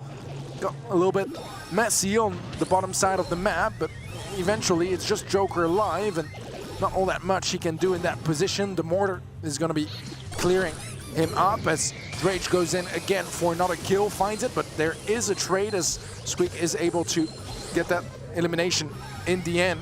It's only about 15 seconds left on the clock, and just doesn't seem like there's a whole lot that Reply Totem can do here. Yeah, I mean, ultimately there's so much available, but Drake's mission super there could be quite crucial. The mute as well. There is potentially time here. If Mary can get to the ball. No way. I think there's still time in the pass to Joker, and Joker will score it in the final second. What a maneuver. What a play from Reply Totem. That was a fantastic execution there from Reply Totem, and now they go into overtime against the Buzz, which is going to be quite nice for them, but Yoshi takes it up in the skies. Rage gets muted, ball gets lost in the process. Yoshi low HP as well, and this could very much be the goal for Reply Totem. Let's see if they can make it work. Maru with a bit of an ankle breaker there to lock it in and secure that first game somehow for Reply Totem. Wow, that was quite a phenomenal game from Totem. I think a bit risky towards the end, though. I mean, in that position, I would have passed the ball back. Oh, yeah. Super was available. So it could have gone really badly wrong. I mean, fortunately for Reply Totem, it didn't. But that was a little bit of a moment that I felt could have been a save off the line, actually. There was plenty of time to get the DPS, but nonetheless, a great turnaround considering the Tribe had the advantage very early on. Now this time, Reply Totem really pushing on the aggressive. Mari going to shut down the right-hand side there with the residue. Drake will be visible to Reply Totem now as well, but not really too deterred by it until those shots coming now, forcing him to maneuver. Mari on the left-hand side has super though, looking to potentially cause an upset here. Miss there from Drake as well, could prove costly. Yeah, that is not ideal, especially since this game, at least so far, he's not been fed too much of his super. Mari is playing it really safe at a long distance. This could be a play though, as Drake goes in aggressively. He wanted to go for that quick goal, that quick counter offensive, but it's not quite gonna work out in the end. And now Yoshi has taken quite a bit of damage as well, should get eliminated, or actually they'll let him live for now. Yeah, eventually Maru goes in. Yoshi's gonna fly away, and he might very much get away with this one as he flies back to safety, where he will attempt to heal back up. Oh, Drake will connect there with Mari, but Mari was positioned just behind the wall. Another mute coming in from Joker. What a clear up from Reply Totem, passing the ball forwards. But Tom there is in place, able to slow the advance. And the turret as well, landing down some shots. Mari will be cautious on his HP as the flames will start to burn him down. Yoshi going very aggressive considering his low HP, and Maru gets the upper hand here. Still no sign of a goal. 40 seconds on the clock, and it really is still anyone's for the taking. Yeah, again, Reply Totem, I don't think they particularly mind going to overtime. Yes, Janet has pretty good matchups overall in overtime, but Buzz is just going to be quite a bit of a miserable affair if it gets to that final stage of a Brawl Ball game. Let's find out. Oh, another missed pull, and it's an awkward timing to do so as well. Goes for a gadget play instead, but takes so much damage in the process. That could be the opening that Reply Totem need, but it seems like they're gonna go for a safer approach instead. Embrace the overtime, embrace the walls being fully broken open, and try to win that matchup instead, as this is the moment where it happens. All walls out of the picture now, and there is a super available on Drage, actually on every player from Tribe. They could go for a bit of a clutch play there. The charge shot, Maru does catch the ball. It turns out pretty awkward. Yoshi maybe still was a chance here to make something happen, but he's gonna whiff a shot, and that pretty much settles it, at least for that one push. 35 seconds left in this overtime. That was a golden opportunity, realistically. Oh, Maru! Oh no! He broke the ankles! Tribe were all over the place! And Reply Totem snatched it from the grasp! Oh, what a play! That was, again, a phenomenal play there from Reply Totem. Clutch plays to secure this Brawl Ball set that was a bit scrappy overall again, but those miracle plays make such a big difference. And I just want to praise his discipline as well, to still have gadgets left at this stage of the game. It's not very often you still have a Carl gadget available in the final 20 seconds of overtime, but somehow they did.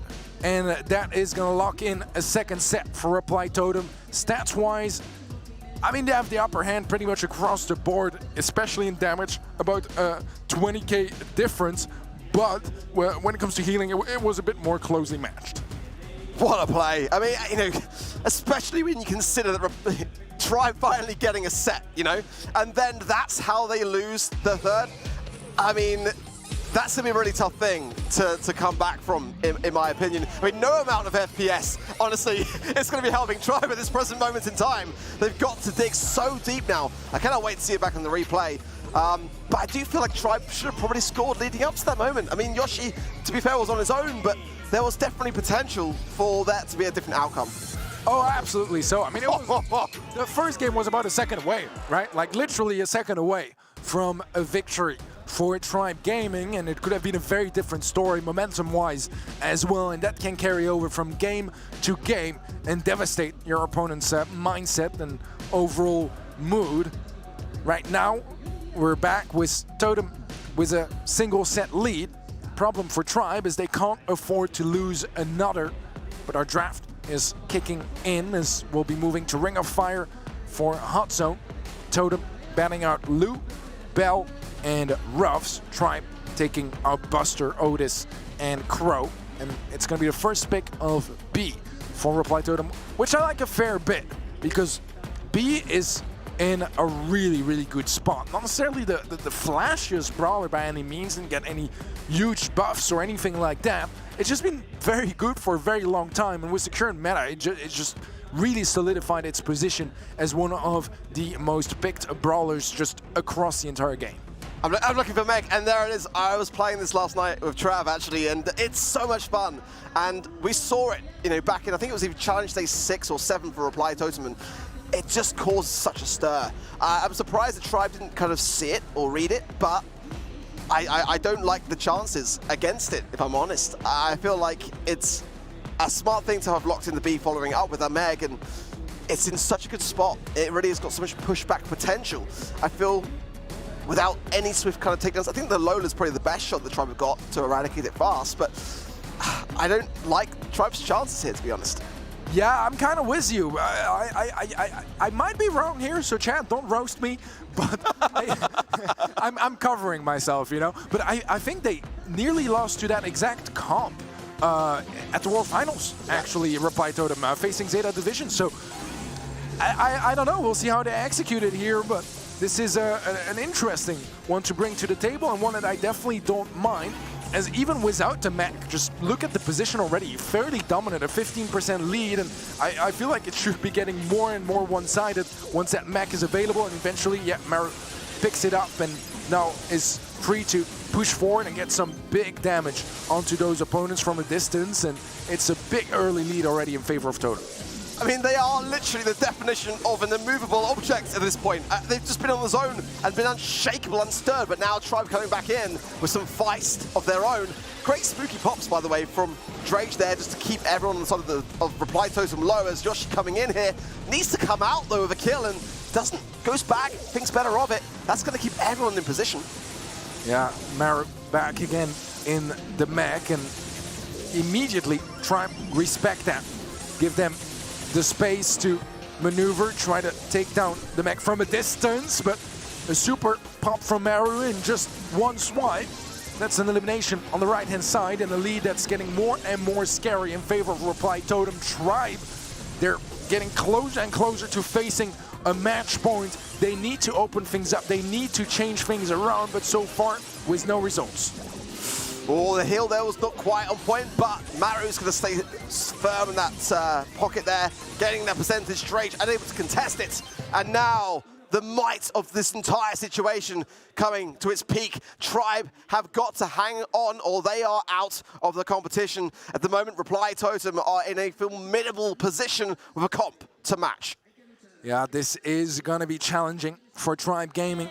They had some moments of success in that game, but every time that mech is up, they need to waste so much utility just to deal with it that eventually there's just none left, and the mechs just coming and coming and coming. And the less utility they have, the harder it gets to shut down. Again, the early game working out really nicely, and that's a problem because they're not really supposed to be doing this well this early on before they have time to set things up. But yet they are. Maori should be able to get a super before going down. Either way, it doesn't go down. Tom will fall instead, and this is looking excellent so far for Reply Totem. Yeah, they're just cycling the utility. I mean, almost 50% now on the zone already, and Maru's got his mech. Tribe have got to start to secure some takedowns and already dropping like flies, leaving Yoshi all alone. This is Reply Totem all day long. Yeah, not much else to be said here, except that Totem are dominating this game, and Tribe need a miracle to turn things around. Maru will get taken out of the mech, but Drake gets taken off the map, as Totem are just a couple percentages away from taking this game, set, and match. They have done it. Reply Totem will continue their run in the lower bracket, face CMG up next, and also just knock Tribe straight out of the SPS competition. Oh, I mean, Tribe Gaming, they've lost here. They've lost all prospects at Masters now as well. Totem, they do not want to give up just yet. They might have had a tough first game. They might have lost against Chazmak, but they came back strong. They beat Tribe Gaming. Tribe actually did have some good moments as well. They looked a lot better. They made the reparations, but the reparations aren't enough to beat a team like Reply Totem, I don't think, Ark. Yeah, I felt for Tribe, honestly, because of the way they came in to the Challenge Finals, you know, on that Challenge Day 7. It was so exciting. It got me right on the edge of my seat, expecting more actually coming into today, but Reply Totem are a team that just know how to handle pressure.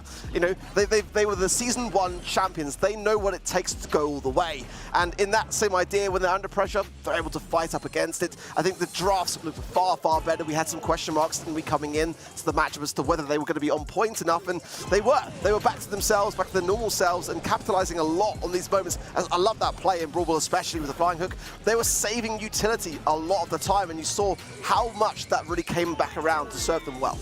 Yeah, I mean, I must say that play from Maru was just so good. The flying hook forwards, he finds the opening, but at the same time, he was doing good to find that opening, but Tribe did bad to let the opening be a thing. Yeah. And it might be because they don't expect him to have that utility. They might have not clocked it, and that's what I mean. When you say they were, you know, saving utility so well, and it really is influential in those overtimes, gadgets are one of the things that can decide which way a game goes. But, you know, I was in the back, I was doing some thinking, and this next game, unlike you, is gonna be a big one. Because it's Chazmak have got to win to be able to qualify to Masters. And if Totem win, they're going to be qualified to Masters, regardless, because them and SK have already got the highest amount of points. That was my calculation, so it's a pretty big game coming up next, Eddie.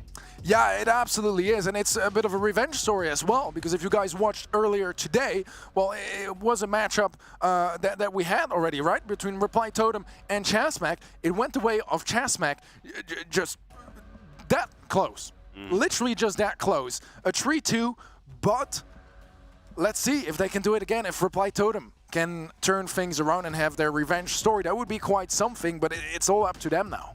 Well, we'll be heading to a short break, but don't go anywhere because we'll be seeing if Reply Totem can get the revenge and head to Masters just after a short break.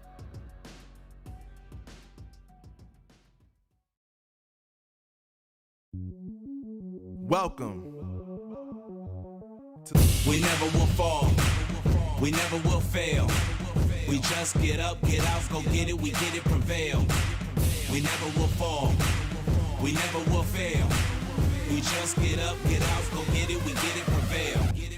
We never will fall. We never will fail. We just get up, get out, go get it, we get it, prevail. We never will fall. We never will fail. We just get up, get out, go get it.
Welcome back to the Snapdragon Pro Series powered by Samsung Galaxy, where we have had quite the eventful day so far, but plenty more still to come. We've seen the end of the road for Tribe Gaming EU in this tournament, and now we're going to have another matchup which is going to see the end of the road for either Reply Totem or Chasmac Gaming EU. Teddy, going to start with you. Talk us through how we got to this stage today.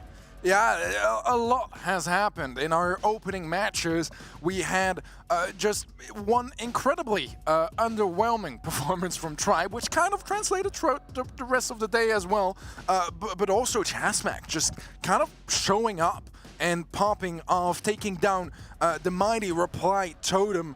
SK Gaming, they swept through Chasmac in their upper bracket final, locking their spot in the grand finals. But looking at the lower bracket, we just had Reply Totem versus Tribe Gaming, still fairly one-sided. We had more Tribe than we saw in the round one, but still, Reply Totem just looked better, and now they gotta either take revenge against Chasmac Gaming that they just lost against, or Chasmac Gaming might just double down, beat Totem twice on the same day, which very few teams have ever done, and lock in their spot for the grand finals. Yeah, I'm going to approach that question to you, Trev, straight away, because we saw Reply Totem be undefeated throughout the entirety of Season 1, and almost the entirety of Season 2, in fact, up until the very final challenge day. Do Chasmac have what it takes to do it twice in one day? I think so. I think maybe so. It's got to rely on the Reply Totem mistakes once more, though, because, you know, we pretty much established that the Totem drafts weren't good in the Chasmac game. They have definitely repaired. That last comp in Hot Zone was absolutely beautiful, and I'm surprised they managed to get that end off. But they've clearly repaired what they were doing wrong, and they've built on it. And I think that Totem probably will take this one, but Chasmac, they've always got a chance. They grip onto that hope. Yeah, they, for me, are being the most consistent I've ever actually seen them be, and I do feel like that is a bit of a result off the back of their performance at the World Finals in the BSC. I think that showed themselves that they've got what it takes to take on some of the best teams in the world. I mean, who takes on a team like Zeta and is able to hold their own, right? So they are coming in today feeling confident, and despite their lack of LAN experience, nonetheless, I feel like they've got a decent chance. And I mean, what a turn-up for the books it would really be for them to make those grand finals. But, I mean, and what a season it has been for us here on the casting desk. And I've got to say, a massive shout-out to all our partners here for making this whole thing possible, because it has been so enjoyable to see the level of skill come together in the way that we've been able to witness it, to be able to cast it and talk you through every moment. It's been so enjoyable for me. Oh yeah, for me too, trust me. It's been a phenomenal 2 seasons already, and we haven't even gotten to Masters, which should be just the peak of the peak of the peak here. So yeah, a massive shout out to everyone and all of our partners that make this possible. This match is going to be a very important one, and I'm just going to agree somewhat with what Trav was saying earlier, that it kind of feels like it's going to depend on those drafts from Reply Totem. Hit or miss. I want to see some hits here, and I want to see Chasmac just with some beautiful drafts as well. Let's see if they've learned from some of those mistakes, but let's head over now to the stage to see what's going on over there. Momentum on your side. But let's keep this train moving and go on to our next match, which will be our lower bracket final, and welcome our next 2 competitors to the main stage. It is, of course, Chasmac Gaming and Reply Totem. Le damos la bienvenida ya a Chasmac Gaming y Reply Totem, que se van a enfrentar en este rematch. Les veíamos jugando antes, sabíamos quién era el ganador, en este caso Chasmac Gaming, pero ya es hora de que empiecen a salir al escenario. Así que ahora sí, vamos a ir viendo cómo entramos a ese vídeo, que nos va a presentar un poquito a los jugadores y cómo van a ir apareciendo por aquí.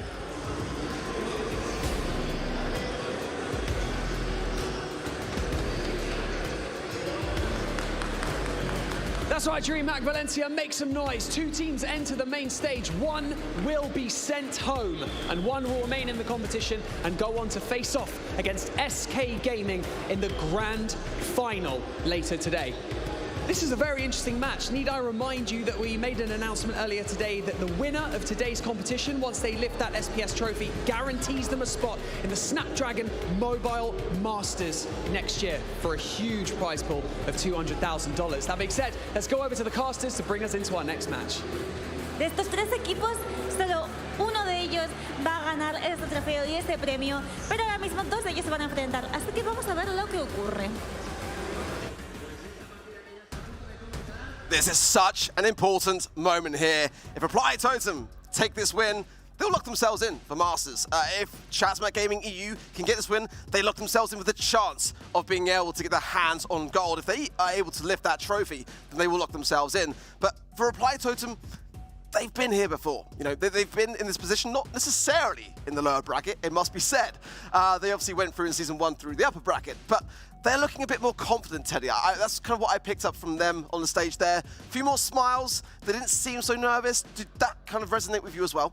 Yeah, I'm with you, because I feel like on the one end, they can see the light at the end of the tunnel a little bit more, right? Because if they win this match, they qualify, because SK and Totem have the most points so far. So either way, both teams go through to Masters. If they don't win, they still have an extra little lifeline, where if Chasmac lose to SK, it's still SK that qualifies, because, you know, they win, and then Totem has the most points besides that. So they are in the better position as of right now, but it's still very much in Chasmac's hands. All they got to do is win 2 matches in a row here, and they're very much going to Tokyo.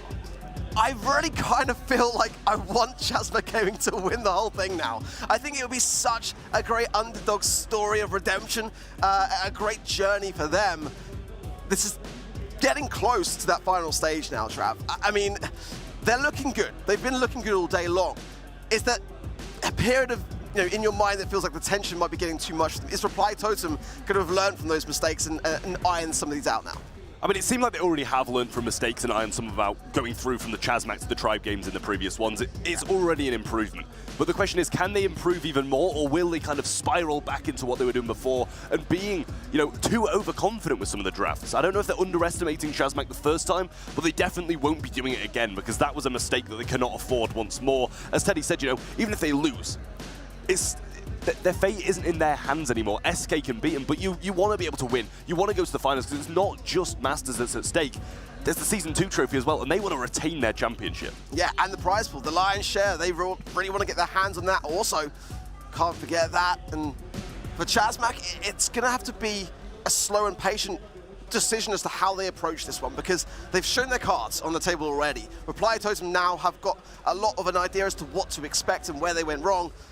Ultimately as well, they're getting closer. Reply Totem can feel that they can be in this grand final and just assure themselves that as long as they can do so, they can kind of relax a bit more. Now is a bit of a challenging moment, because if they falter here, it's out their hands. For Chazmax, a position where they're not used to finding themselves in either, really. So they're on the cusp of greatness, and that could be just enough to push them over the edge, Teddy. It very much could be. I think, again, that the drafts of Totem are going to be very important here, because we've seen how hit or miss their drafts can be, and recently, whenever they've taken some risks in the drafts, I feel like it's been more misses than hits, really, and I don't think that this matchup justifies taking too many risks in the draft process. I think if they play it somewhat safe, and I'm not saying they can't go for any wild picks, but more as, you know, a last pick, less of a weird planned out draft like they've been doing recently more and more often, which sometimes just give a free set away, and I don't think they can afford to do this sort of mistakes, not when Chazmax have been looking this good. Wow, draft will be coming in very shortly. It's both teams getting geared up, ready to go.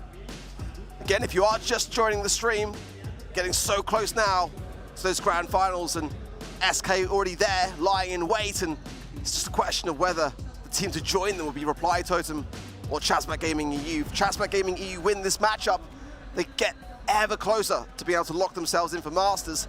If Reply Totem win this matchup, they will lock themselves in regardless of that grand finals outcome. Crystal Arcade for Gem Grab coming up now. The bans in Reply Totem, banning out Janet, Crow, and Otis.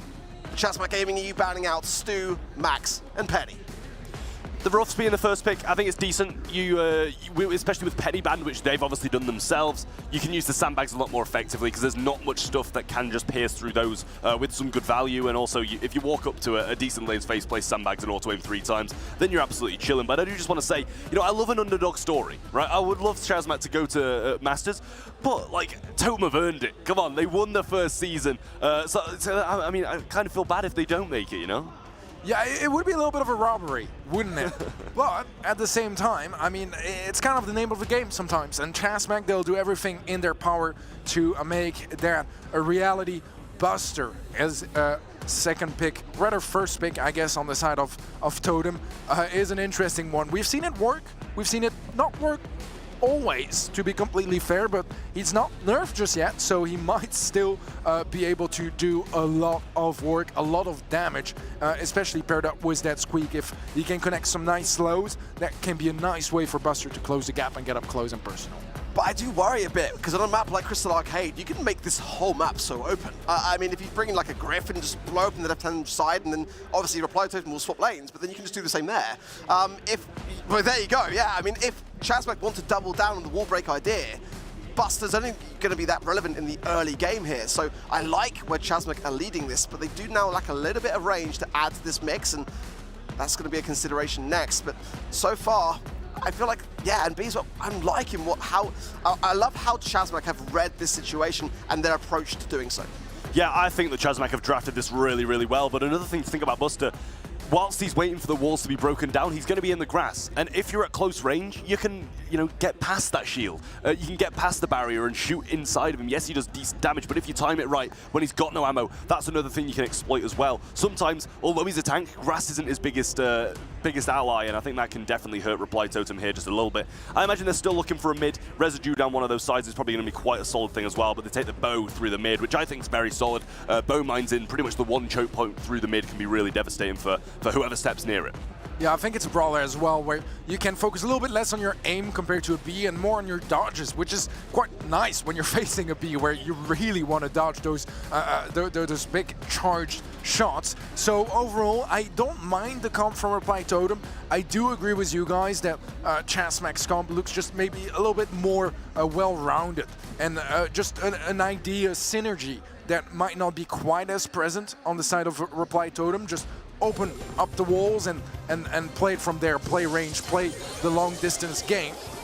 And early on, Mario already taking quite a beating, and actually he ends up falling. Joker is able to find the 2 first gems that spawn, but Garo actually takes him down, and things are not looking half bad so far for Chasmac. Yeah, the Rattle Hive actually did some work in there against Maru in that initial interaction as well. In comes the pull forward, though, from Maru. Great gadget from him and great use of that capability. Now got control of his side, which is going to be pretty rough for Ruffs. See what I did there? That was quite good, that wasn't it? But pretty rough for Ruffs to get this side back. Now he's going to be popping another gadget and getting once more a takedown. He's going to use his shield. I'm not sure how I feel about that, using the barricade at that point. He's going to be able to heal up and retreat back to that safety of the grass. But yet again, here comes another one, and mistake after mistake from Rama. It just doesn't seem like you can make that same mistake 3 times in a row and not have a countermeasure for it. Yeah, where it gets a little bit problematic now is that he's out of gadgets, right? And despite that, he still got dangerously up close, actually. Now left to pick up the gems after Chasmac lose their gem carrier, and it's not in the greatest position as Reply Totem have built up quite a nice gem economy. We're just 1 away now from a countdown, and they're there on the left-hand side, ready to be picked up, and Mauri is going to be the one to take the risk. Not really punished all that much for it either way. I know Chasmac need a kill on either Joker or Mauri. Either one would do, but they need one at least. Mauri, very low HP. Bit of a missed final shot from Garo, which is a shame because he connected every single one until then. And that is going to be an opening game for Reply Totem. Feels deserved, but also a little bit of a robbery here and there. A bit of an odd opening game because, yeah, I do feel like Rama kind of struggled against the Buster, which is fair. You're facing Buster, but you also don't really want to be getting yourself in range.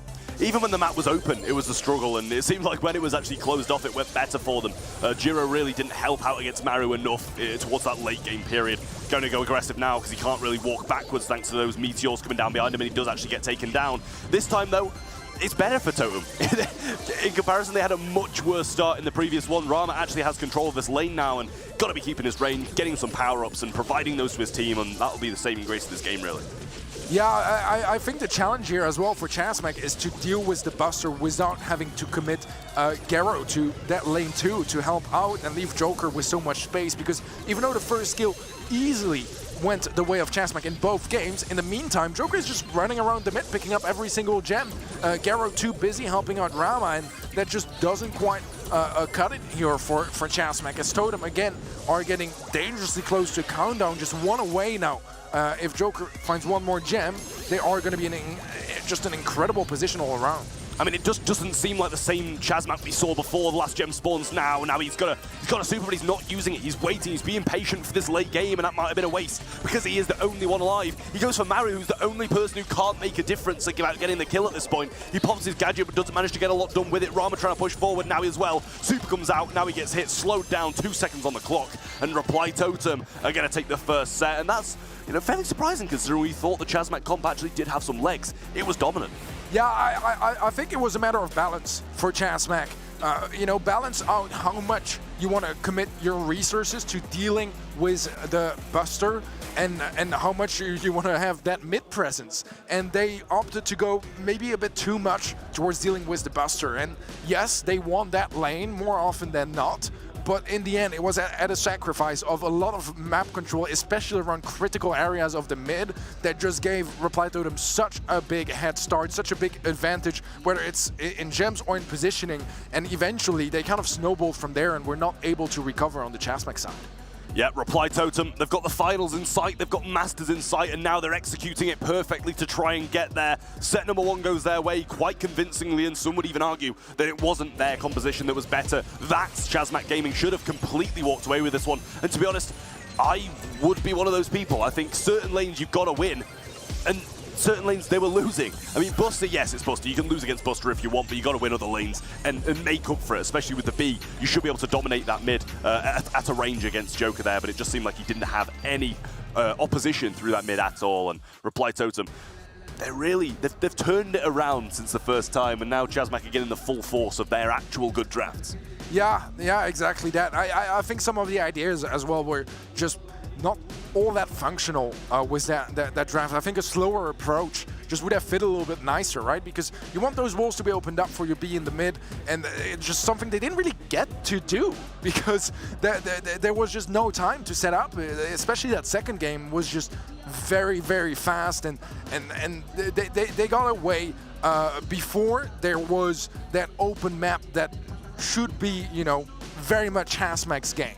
So let's see if this next set here can be a bit better. It all starts again with the draft, and we did see again a little bit of a risk with this draft, honestly, from Reply Totem. It's not the most usual comp, and yet it worked out quite nicely for them. Yeah, it's not the most usual comp, but it's I wouldn't call it a risk. I don't think Buster can ever really be considered a risk, right? Like, fair enough. You know, you're making a surprising pick, I will say, early on with the Buster. It's because it can get countered quite heavily, and to be honest, it didn't not get countered. It just didn't seem like they utilized the brawlers that were good against it very well. Ever since that first interaction they actually had where they came out on top. But Reply Totem, they've fixed what they need to fix, and they are here to fight now. We're going to be going into the draft just shortly, but to be honest, they're laser focused. They're focusing on what needs to be done, and they're getting the work done. Chazmak Gaming, though, you know, all of the power lays in their hands. You know, they need to get this win and be SK to be considered for Masters. But even just for these guys, doing second place in this tournament is a massive achievement. Oh, absolutely so. I mean, Chazmak overall have been a team on the rise, and it's been a long time coming as well that, you know, they get to this position, because for a long time, if you look at last year, for example, they just weren't really there. You know, they weren't amongst the top teams. They weren't one of the best teams in the regions. None of those players were, and they were still grinding and playing throughout community events, making sure that they got there. And eventually, through hard work and talent, they made it to this position where they are considered as one of the strongest teams in the region. And even at times where they're not, no one just calls them out, right? No one just says, oh, it's Chazmak, free win. No, you know that at times they just come in with exceptional drafts. At times they just pop off and shut down some of the best teams in the world. But we need to see that Chazmak now before it's too late. Yeah, I mean, this is their last chance. Lower bracket finals, I should say, one before the grand finals. They need to come out swinging in this game, because if you drop 2 sets down against Reply Totem, you don't feel good about the position that you're in, and that is understandable as well, because you know, it's either 1-1 or 2-0, and they are massively different scores at that point. I'm just not sure if Chazmak can do it. I just don't know if they're able to get this mentality down and bring it back, claw all the way back through. Yes, they did it last time, but I don't think Reply Totem are going to make the same mistakes. We'll see if they do. Dueling Beetles coming up next, second set. Reply Totem going to get the Janet, Otis, and B banned out. Poco, Stu, and Carl banned out from Chazmak Gaming EU. Do you have any, any initial thoughts about these bans, about why they have been done? Well, overall, I wouldn't say there's any of those bans that are like out of this world. All brawlers that are pretty common on this map, and Gus is also a pretty common brawler, not only on this map, but just everywhere at this point. One of the top meta brawlers at the moment that can be seen in any map or game mode. I already introduced him earlier quite in detail, but he's a support brawler that stands his own ground. And it's one of the things that I love about this game in general, is that the support brawlers, if you look at Ruffs as well, for example, or Byron for the longest time, despite being support brawlers, they're incredibly strong just by themselves as duelists, as you know, in 1v1 matchups. Buster, which technically is a bit of a support brawler too, is on the other end of the spectrum. Not that he's bad, he's in a very good place, but it's up close, tanky, tons of damage, and that shield there. Honestly, I mean, every single little bounce of it, I get nightmares of it still now. Yeah, you know, he's a support baller in the sense that he's supporting his teammates by putting them in his backpack. By carrying. By carrying them. That's how he's supporting his team. Squeak's up next after that. I like it. We've seen Residue being used very, very well by SK Gaming in the knockout set of opens, out in the open, sorry. And, I mean, Gus, you know, it's a comfort pick for Chazmak. I'm sure that Reply Totem expect this pick to come out for them time and time again, and they've probably got countermeasures measures to it. But we'll see what Chasmac Gaming do add to the mix here as well. They're going with the Griff, which I think is a very solid pick. And honestly, something like a Daryl wouldn't even surprise me, even without the Poco, because it's so good against the Buster. And also Squeak hasn't really got the DPS needed to be able to take a tank down. Yeah, absolutely. So they will need something here to disrupt this draft. As we saw earlier, how dominant they can be on that Buster. On a map that I wouldn't say is necessarily the most Buster friendly. Now, Dueling Beetles, to me, is not only is it a game mode with Hot Zone that is just really well fitted for Buster, it's a close range map. And I think Lou is an idea. I don't know yet if it's the best one, but it is an idea. Lou has been seen before to try to counter tanks, a bit more of a soft counter than some other anti-tank brawlers, but it can work. I just don't know if it's going to be as easy as that, because, I mean, you'll need to set up. I'm assuming that the Griff is going to be opening up the walls on their side of the map, and they'll play them. It's quite open all around. Still, I don't know if I'm massively convinced by this draft by Chasmac. Crow, again, on the side of Reply Totem, we saw him earlier. I addressed my concerns. Wizard got roasted by chat for it, to be frank. And I still don't necessarily love it here either. I think it's all right. I think it's all right, but I feel like there could have been a more impactful final idea. Yeah, well, I mean, the Lou, I feel like it's solid, right? You're always going to have a pretty good time with Lou here, no matter what you're against. But, I mean, I kind of agree. I think the Crow can be a bit of an issue, but I think if the map's opened up by the Griff, you need kind of that slowing presence, especially to pair up with the Buster. It's a really solid pairing to get him in this positioning, be able to get slows and then walk towards. And he's even given him his super as well by staying in the super radius, but Rama has this shield early on, but I mean, Totem are just in such an amazing position right now. Yeah, Maru is kind of just sitting there, and if anyone gets up close, it's a shotgun shot to the face, or whatever his weapon is, to be completely fair. A shield pop now as well, and shooting at it. Shouldn't do that, to be fair. But so far, things are not looking all that hot for Chasmac just yet. Now, they have gotten some better positioning, including a player in the zone for a little bit. The pool does not quite connect there for Maru. Freeze will, and that is going to be a beautiful kill for Chasmac to finally set up some sort of control down in the mid. Now he will be slowed, but a nice shield to keep him up should do the job, even though he is going to be very low HP. It's a chance here for Chasmac to reset, and they've been catching up quite nicely. Yeah, Maru played the patient game there, just getting his super off, Joker being in this radius with him, and he's all of a sudden, they've gone to the top of the map, and that's a Lou super as well. He's forced it out and made sure that he doesn't get much back from it either. Shield being placed onto Rama though by himself, and that is nice kill from Mori, but they still got control. Super comes down. He has still got one gadget left, but I'm sure he'd like to use it when the Buster's in that radius and not really too much on a Lou. Yeah, overall, the longer this game takes, the better for Chasmac, because every single wall has been destroyed, or every single wall they could destroy, right? No more gadgets on Naui. And things have been looking much better ever since they got some more aggression wall breaks. And now suddenly Chasmac Gaming taking over the lead. Not by much just yet, but enough to scare Totem away a little bit. Joker jumps in. Is that going to be enough? No, he gets absolutely shut down. Rama is still very low as well. It's going to take a while for him to reset. It's not a big lead, but Chasmac are just a step closer to the finish line. Yeah, Maru's not going to super yet either, and a Lou super is there. Gus has got the super as well, so he can stay in that zone just a little bit more, but you know, it's not really on the zone too much. They can be pushed off here, but the shield's activated once more from Rama. The pull in from Maru, though, and this could be the turnaround that they need. Jiro trying to juke it out, throws down a super, and yet again, not really on the zone. Can they get on? The super's there from Mori. Can he get the finish off onto Naui? He can't. He might stay on. He does. 100% to Chasmac Gaming, and they get this game back home. Good stuff, honestly. That was a massive head start that Totem had. And it makes sense, right? It takes some time for Griff to remove all those important walls. But once they did, slowly but surely, Chasmac started being more and more successful in those engagements, as Maru just didn't really have any places to take cover and heal. So that was very well done. Now he was the super, but still Maru quite easily able to get that kill, and that shield a bit optimistic from Maru because his flank was not covered, and Rama had the angle, takes him down, and this time around, the start isn't nearly as good for Reply Totem. Yeah, definitely not. And Maru, you know, he was slotting in these positions so early on, and there's no position to slot into. Pull comes in though, Rama pops shield, but he can still get taken down there. Does manage to get the kill, and I think if another shot followed up from Buster, he wouldn't have.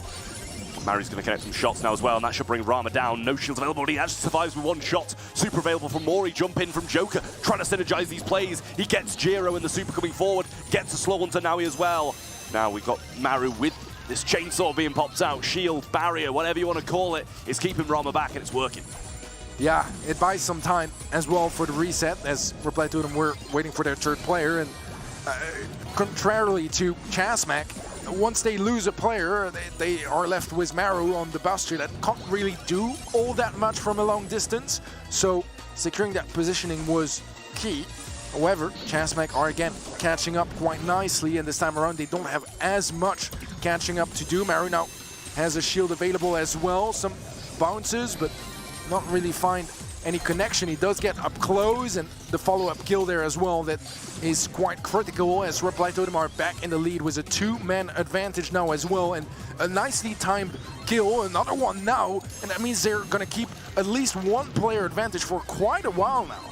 Yeah, and the super connection once more from Mori. It doesn't seem like he's missing these. Residue placed on the left-hand side, but there goes a shield onto Naui, and that might be quite effective against Maru. He does get him down, but it's just Joker remaining, 15% needed to be able to close this game out for Totem. Rama still slowed thanks to that residue, but Joker's just waiting this one out. He can play patient. He gets his super once more, and he could even just go for Jiro, keep them back and allow Maru to finish this one off. He gets his barrier, and that can go quite a long way at this point. He does get one. He should get two, and Reply Totem are going to even it out in Hot Zone. What a surprising turn of events, because despite not having nearly as good of a start on the side of Reply Totem, they still managed to take this one. And I think they executed things nicer as well. And I was talking earlier about getting that nicely timed respawn cycle, and I think that literally secured them the game, because they made sure that they used their utility at times where they could get enough space between the kills that they keep the man advantage for like 30 seconds. And that's just so much value, especially if you know that the later stages of the game are much more challenging for your comp. Yeah, Maru kind of got knocked back there thanks to the piggy bank, but does stay alive no matter what. He gets stunned out even without going on that super. Good start once more from Chasmac, and he cycled his loose super already, and this is something they need to avoid. It needs to be Joker jumping in, getting the kills on Jiro, which is massively influential, but there's the slow. Maru can go forwards now, but he gets stunned out. The double pull-in. Can he get the finish? He can't, but Jiro goes down thanks to Joker with that damage gear activated as well. They're still in the lead, but not for long by the looks of things. Yeah, that's... Even though it's a 1-for-1 trade, it's one that costed 2 gadgets from Reply Totem, and that's a bit of a scary prospect. Maru's shield there, not placed ideally. But to be fair, there were just so many angles to cover either way, and Joker gets melted down. Will take one player with him and somehow gets away with murder, at least for now, and is able to just rotate swiftly to the left-hand side, going through Chasmac Gaming spawn, as Reply Totem are extending their lead. Chasmac do have that super from the loot that will help just keep Totem players away from the zone, and the super does find a connection, but it's a 1-for-1 trade, and in the end here, it's a Reply Totem player in the zone and a lead that's getting scarier and scarier for Chasmac. Yeah, it was supers galore here from Totem, and on the other side, Chasmac had none. Super comes through from Ludo, and that could do quite a lot. The percentage deficit is just massive at this point. Maru's going to get connecting shots, and Naui there as well, but the jump in from Joker, and he knows which target to pick out this time. He wasn't doing it in the first, but the second he made the reparation, he made the kills, and therefore Reply Totem are going to go 2 sets up. 1 set away from Masters, 1 set away from the finals, and that's going to be over marbles. I'm going to be honest with you, Trav. I said earlier that Totem were playing sloppy. They were playing poor in both of their previous matches. This is not the same Totem. This is a much more convincing Totem, whether it's the drafts that are not as risky, but still somewhat creative, right? We're not seeing, you know, the more traditional brawler being picked on every map. Still some interesting ideas here and there, a lot of Buster, and but they're looking much, much better. The execution is much cleaner as well. It just feels like more of a team, right? Where there is that team synergy and the communication that goes with it, as they play much more in sync and much more, I think playing as a team is the way to go here. And when they don't give away free sets with some of the weird draft we saw earlier today, and we've seen many times in the past from them, they're looking as deadly as ever. And Chessmack Gaming, they need to turn things around right here, right now. This is their final chance, because one more set, our Reply Totem are going to Masters. It's all matchups, it really is. We saw it in the first, they didn't do much. Joker then picked his target, picked the Lumen. You can see it time and time again, narrowly missed Balloon there, which would have provided a shield onto him. But yeah, Joker played that really, really well, playing the Crow to the best of his abilities, and there it is again. He jumps onto the Lu, and then his teammates can push forward and get the percentage needed. It is a really, really solid way of doing it, and Totem are just that team who make reparations after the first game, after the first set if they lose it, and build on that time and time and time again. They've seen that Buster's worked. I don't think they're going to stop playing Buster just yet unless it's banned out. Yeah, they managed to adapt quite nicely there. Seems like draft has started. Not quite on screen for us just yet, but we see the bans being locked out. Can already tell Buster, Tick, and Brock are going to be banned out by Reply Totem. A bit of a spoiler there, as we could just tell from the players' screens. Bell's Rock is where we are heading next, Trav. That is going to be for our knockout set. And our bans, as I already mentioned for Totem, are Tick, Brock, and Buster, as Chessmack will be banning out Gene Max and Rico. Yeah, I mean, I like the bans. What a surprise. Gus coming in for Chessmack again.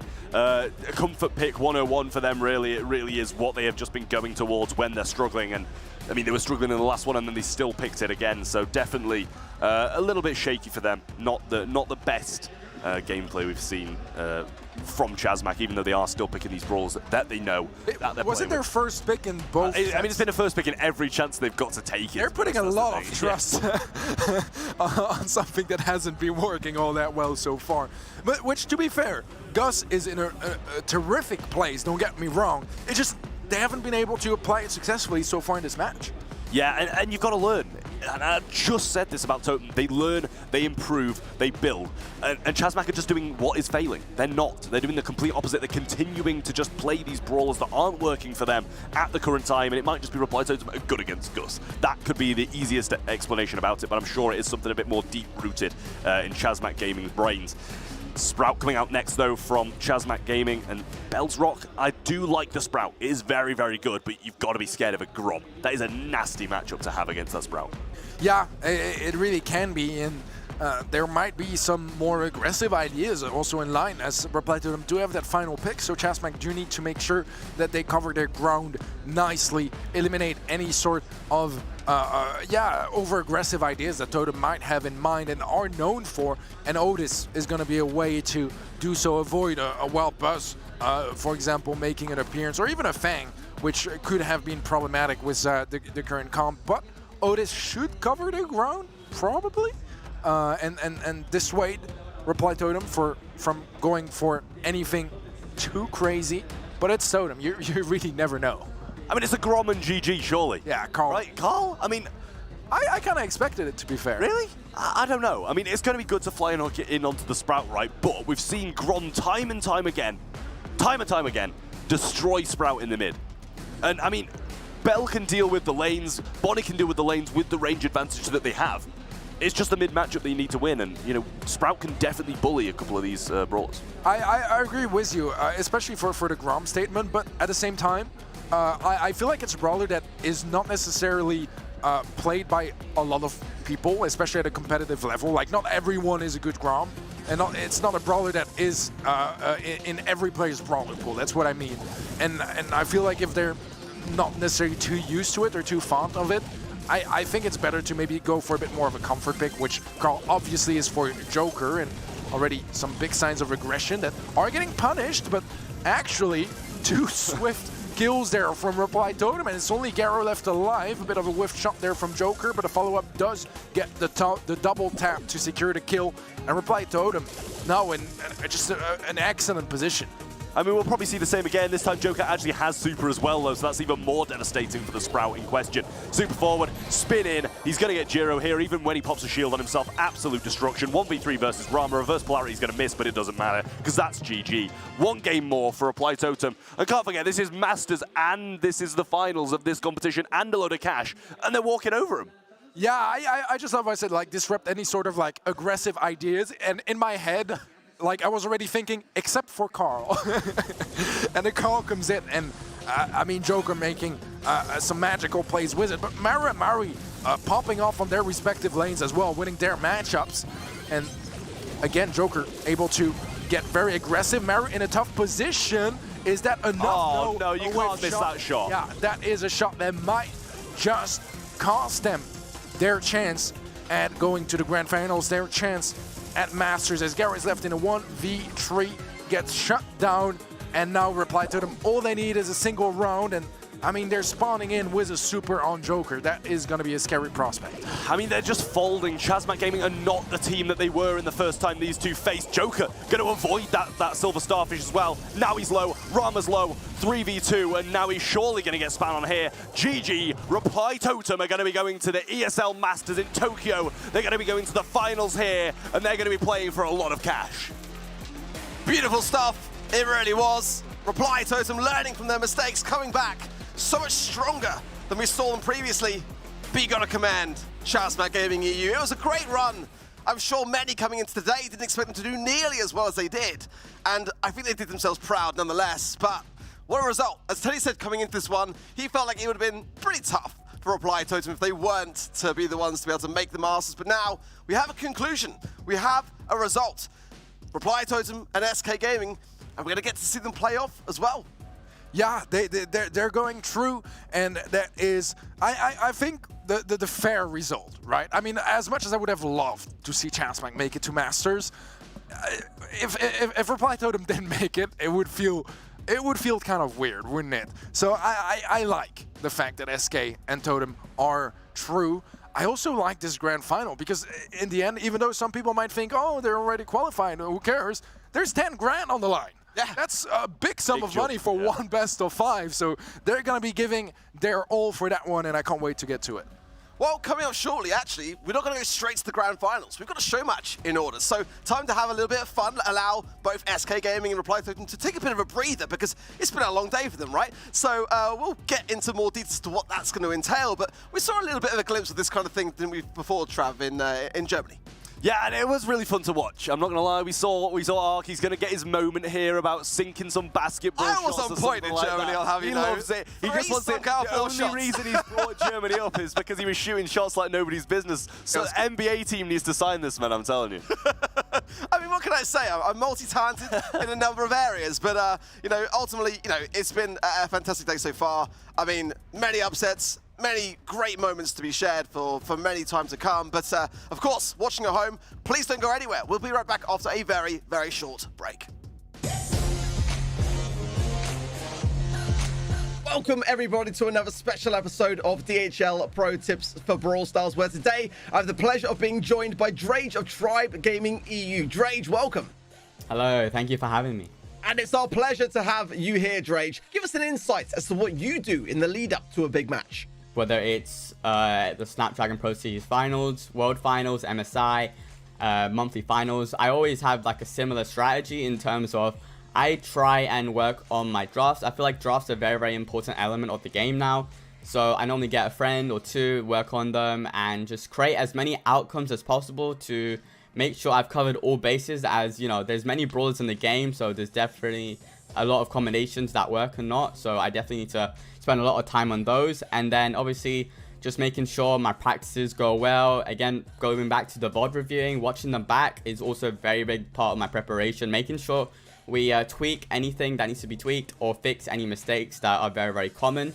And those normally really work out well. And then on game day, obviously, we get a bit of a warm-up going. Always like to stay warm. And then normally for me as well, like I don't normally eat during games, and I just use playing the game as my hunger because I just feel more relaxed and at ease when I'm playing my match. In the draft, to many, banning brawlers can feel as simple as eradicating the heavy hitters, but there's obviously a lot more strategy involved. So talk us through some of the mind games that help give yourselves the edge.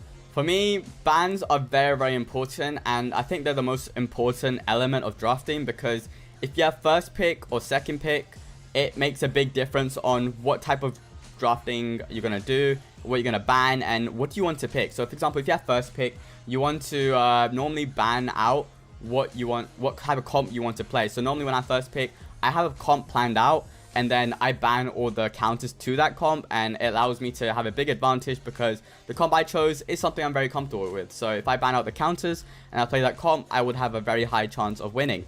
Obviously, it doesn't always work like that, but it normally works very, very good. Also with first pick, you can just ban out annoying brawlers as there's less risk to being vulnerable to any type of comp.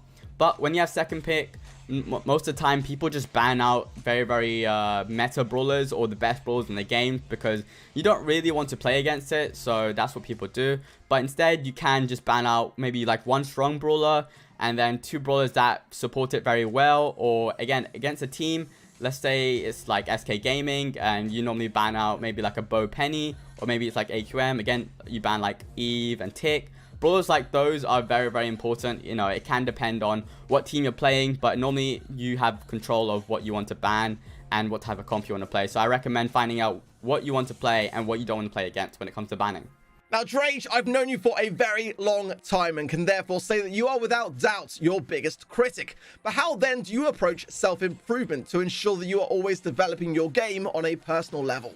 So yeah, I am very harsh on myself when it comes to gameplay, especially my own gameplay, or if a strategy doesn't work, that's all on me here. So yeah, this is why I do these type of things, like practice my drafts, practice my VOD reviews. I try to make things as close to perfect as possible.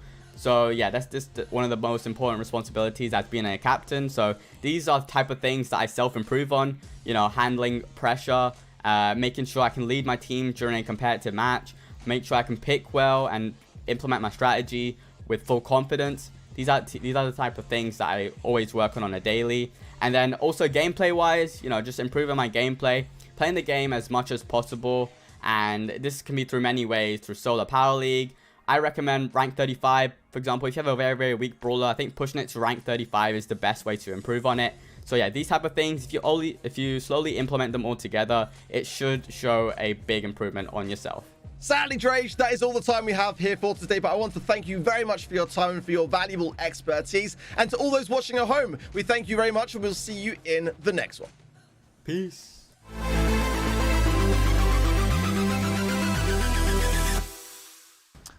Welcome back to the Snapdragon Pro Series powered by Samsung Galaxy.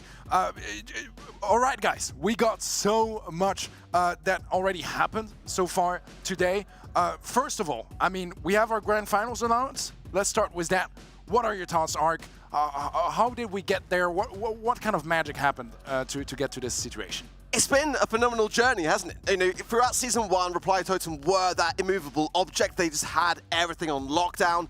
But this season, we've seen the kind of resilience of SK prevail, and they were the only team to break that winning streak. And now, today as well, they've looked like the better team, not just on paper, but in practice as well. So I think going into this grand finals, we have seen Reply Totem get progressively better as the day has gone on. They have had a rocky start, it's fair to say, but they are getting back to their former selves. The question is, are SK just that team that are the ones that they have to beat today to be able to go all the way? That's a conversation, Arc, that we will be resuming a little bit later on. Before that, we have a very interesting show match. And before the show match, I want to give, again, a big shout out to Samsung Galaxy for providing the devices for all of our players, having them on an equal footing. As you already said earlier, you know, the competitive integrity of having everyone in the same exact conditions and very good conditions as well. Yeah, for me, you know, the Samsung Galaxy Tab SA+, it's been pulling its weight today. It has. The players have been loving it, really enjoying it. You know, it's lightning fast, and you need that for a game like Brawl Stars. It is just high-intensity gameplay from start to finish. And, you know, to have that kind of support for a tournament of this magnitude, I mean, you know, it's all thanks to them that we're able to put on this kind of level of show. Yeah, absolutely. So, I mean, just as a reminder, this is just straight up the biggest third-party event in Brawl Stars history. So it takes a lot of resources, a lot of people, a lot of partners to make that happen, and we're very, very grateful for that. Moving on, though, to our show match. Trav, do you want to tease a little bit with what we can expect here? Well, if you watched the mid-season invitation of the Brawl Stars Championships, very similar to the Chaos Cup, which in turn is very similar to what we saw at Gamescom for Season 1. The show match that involved a couple of creators and the teams that are placing 3 and 4th. So they might have already lost, but we're bringing them back. We'll give them another chance to show what they've got. We're going to be pairing them with a couple of Spanish content creators on the stage to play some very fun and interesting games. Yeah, I was about to say, that is quite a bit different as well compared to Gamescom. It's going to be Spanish local creators, since we are, I mean, not us, but the audience is in DreamHack Valencia, which means that we will have on one side Folligor and on the other side Tanix, and then they will be joined by pro players of the teams that didn't quite make it all the way through. So we are talking about Tribe Gaming and unfortunately as well Chasma Gaming, that just lost their semi-final match just a couple minutes ago. Yeah, we're just bringing them straight back in. No time to cry, guys. Get off the ground, pick yourselves up. But yeah, just to point out as well, some of these creators have got some huge figures behind them as well. I mean, Falagor's got like 4.5 million on YouTube. So just no rookie numbers here. I'm curious to see how they're going to fare with Brawl Stars, as I believe that they're kind of like into different titles, but nonetheless, it's going to be super fun.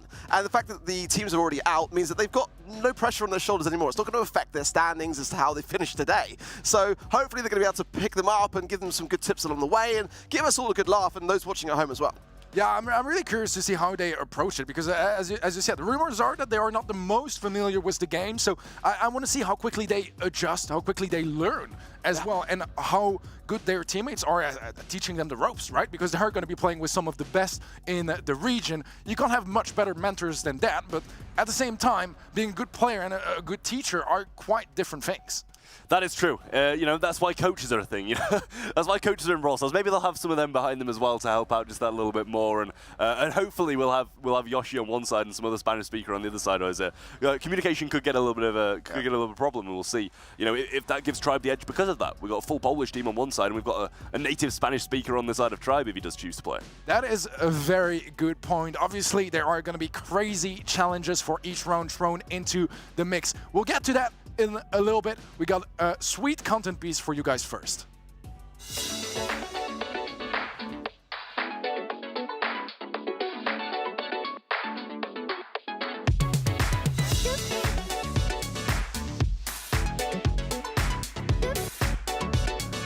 What I like the most during the tournament is meeting all my friends and being able to like have a good time with them. For sure, I would say the experience of travel and meet the people in real life. I think for sure is the best one. Seeing everyone together in person, it's just a different atmosphere, and then competing on a stage in front of your opponents is something different and something you can't do online. I like obviously the experience to travel, meet everyone, and obviously when you play in a stage, it's like you feel different than playing in home, so I think the LAN and playing in a stage is way better. Definitely getting to meet everyone in person and traveling across the world.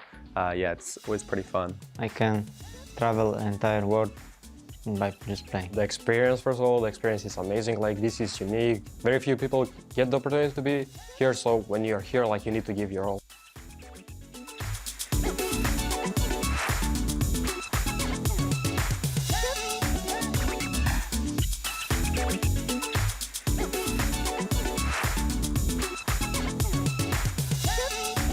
Probably be Mr. P because he's the brother of the organization, so go Totem. I would say maybe Colt, because he's like a normal person. He's like one of the normal ones, so Colt, why not? I'll probably say Leon, because I'm a little kid and I like having fun as much as I can, and I think that best describes. I will describe with Gatset because he's almost my main brawler, and I bounce all I can. I bounce. I'd probably be a crow, because I think it's pretty close to a pigeon, and I get. BB, because I like black color. Masculine face in the game, you know, high HP, has some mobility, that's pretty good.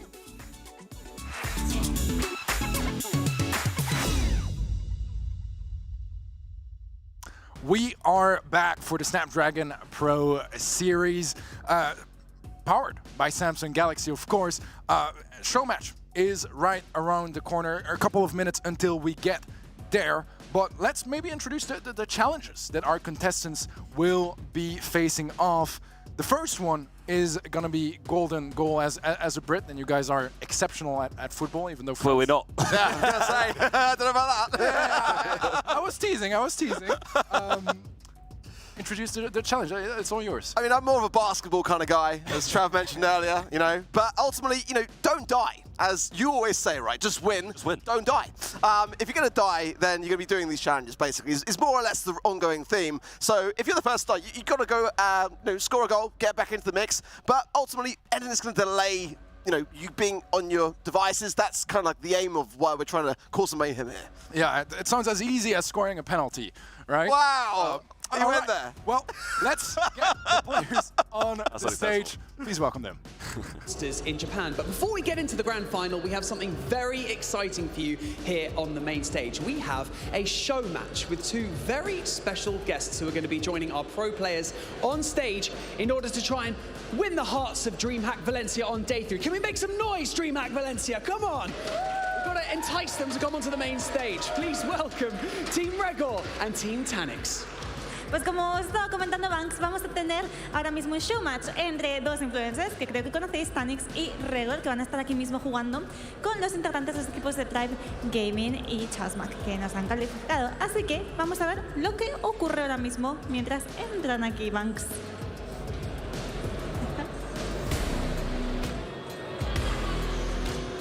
As you can see, your two teams, make some noise for them as they walk out onto the main stage. We've got Team Regor on my left and we've got Team Tanix on my right, ready to take each other on. It's some Brawl Stars action, but each of these matches is going to have some very interesting elements within these matches, as you can see.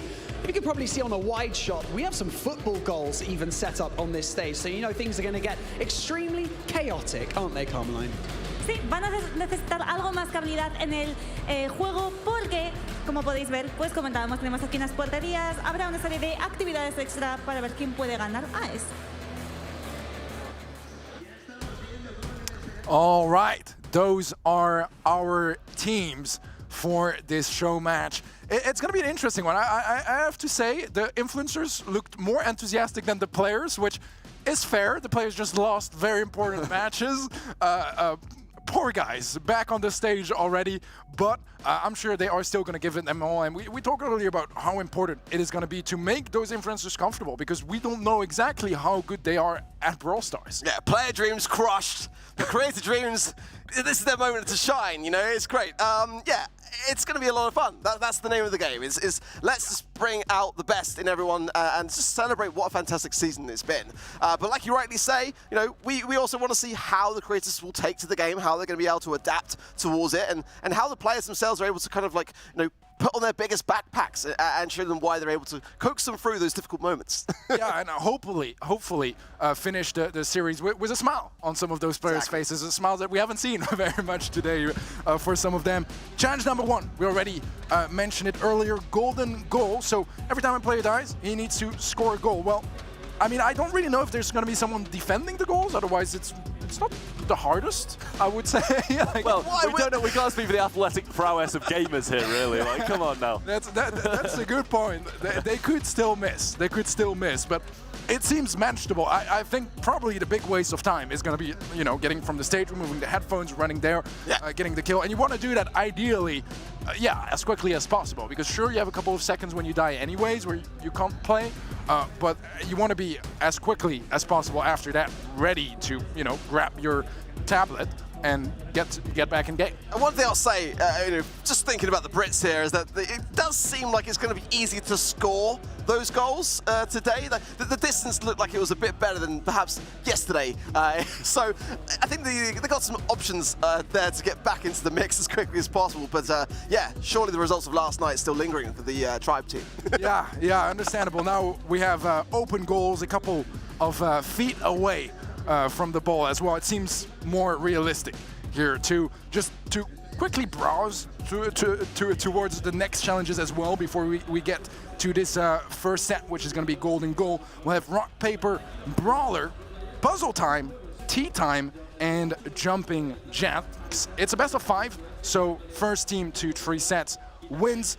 Yeah, we'll get into more details when it comes to those challenges when we get to it. For this opening one, Trav, do you think of a particular strategy that is going to be maybe used by those teams, or that seems like the way to go? And don't tell me, don't die. Score. Okay, fair. There you go. That's my strategy. Just go, just score. Like, I'm not sure if we're having like a defender or something like that, but I know Tom used to be a goalkeeper, so maybe we have a bit of an edge there. But yeah, to be honest, I'm not sure about the Polish players over on Chazmak if they've got the athletic prowess needed to kick a ball 3 feet, which is the same to go for Drage and Tom as well. Yeah, shooting shots, Trav. Yeah, one thing I just thought about now as well is if a player of each team dies at the same time, there's only one ball, I think. So then we might have a little bit of a face-off, and things could get interesting. Or dangerous, who knows? But it might spice things up. We can dream. We just want to trade. Like they just kill each other in the exact same second. Trade. Like a 1v1. Yeah, I'm counting on production to show us like everything happening. I don't want to miss a single moment of the in real life action that we are about to be provided. This is going to be quite an interesting matchup. But yeah, Ark, do you feel like either team has maybe an advantage over the other? We heard Trav talk about the athletic prowess of some of the players. Do you feel like one has a clear advantage here or there? I think for the most part, it's going to be pretty balanced. I mean, it's going to be very much an interesting thing to see whether teams choose specific brawlers simply because of, I don't necessarily call it the handicap, but they are pro players for a reason. They're not necessarily all creators. Some of them do it in the spare time as well, but primarily they're all about winning.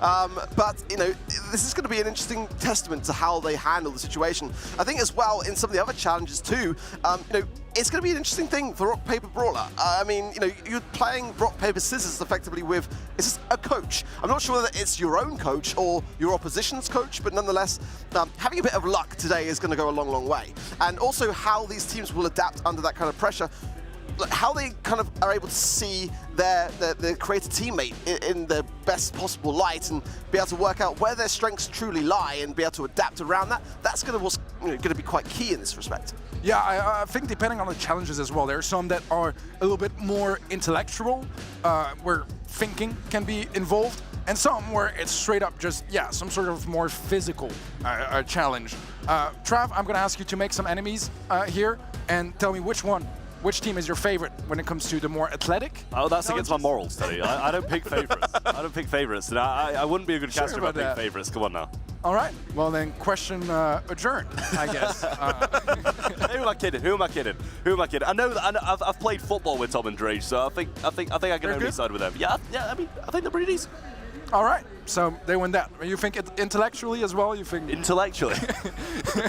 You're joking. Yeah, fair enough. It seems even then, right? It seems fairly even.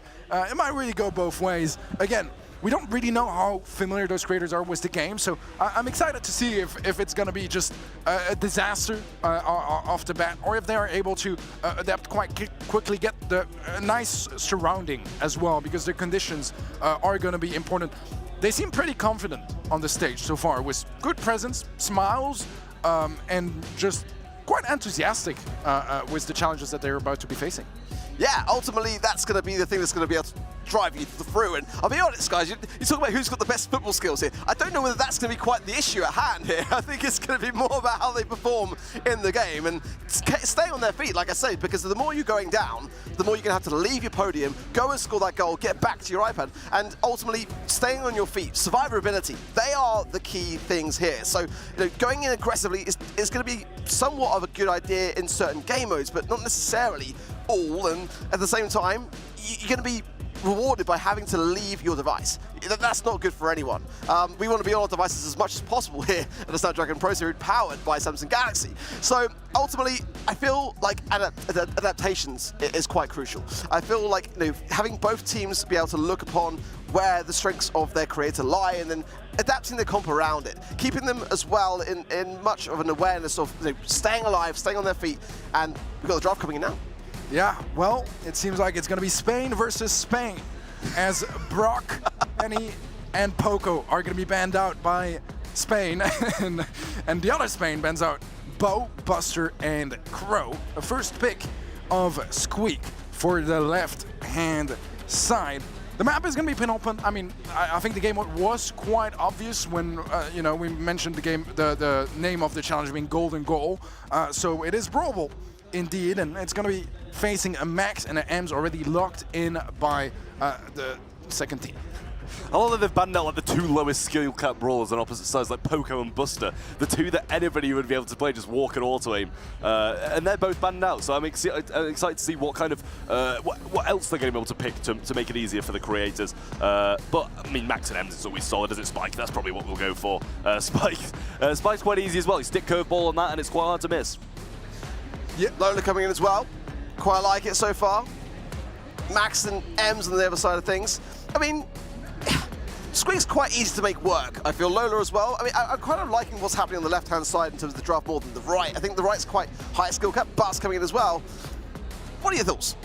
I'm really curious about what the plan is here. I mean, I can see Buzz popping off. I can see it getting shut down quite heavily by Spike as well in the right conditions. I'm kind of curious as regards of if the main strategy here is going to be to focus on those kind of like, you know, the influencers, the noobs, let's call them like that, for now, until they prove themselves, right? Until we know what the pro players are worth, right? They're going to be better than the pros. They're going to come out and absolutely destroy them.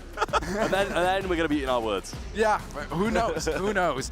But I want to see how they actually apply it. Well, guys, let's jump into game.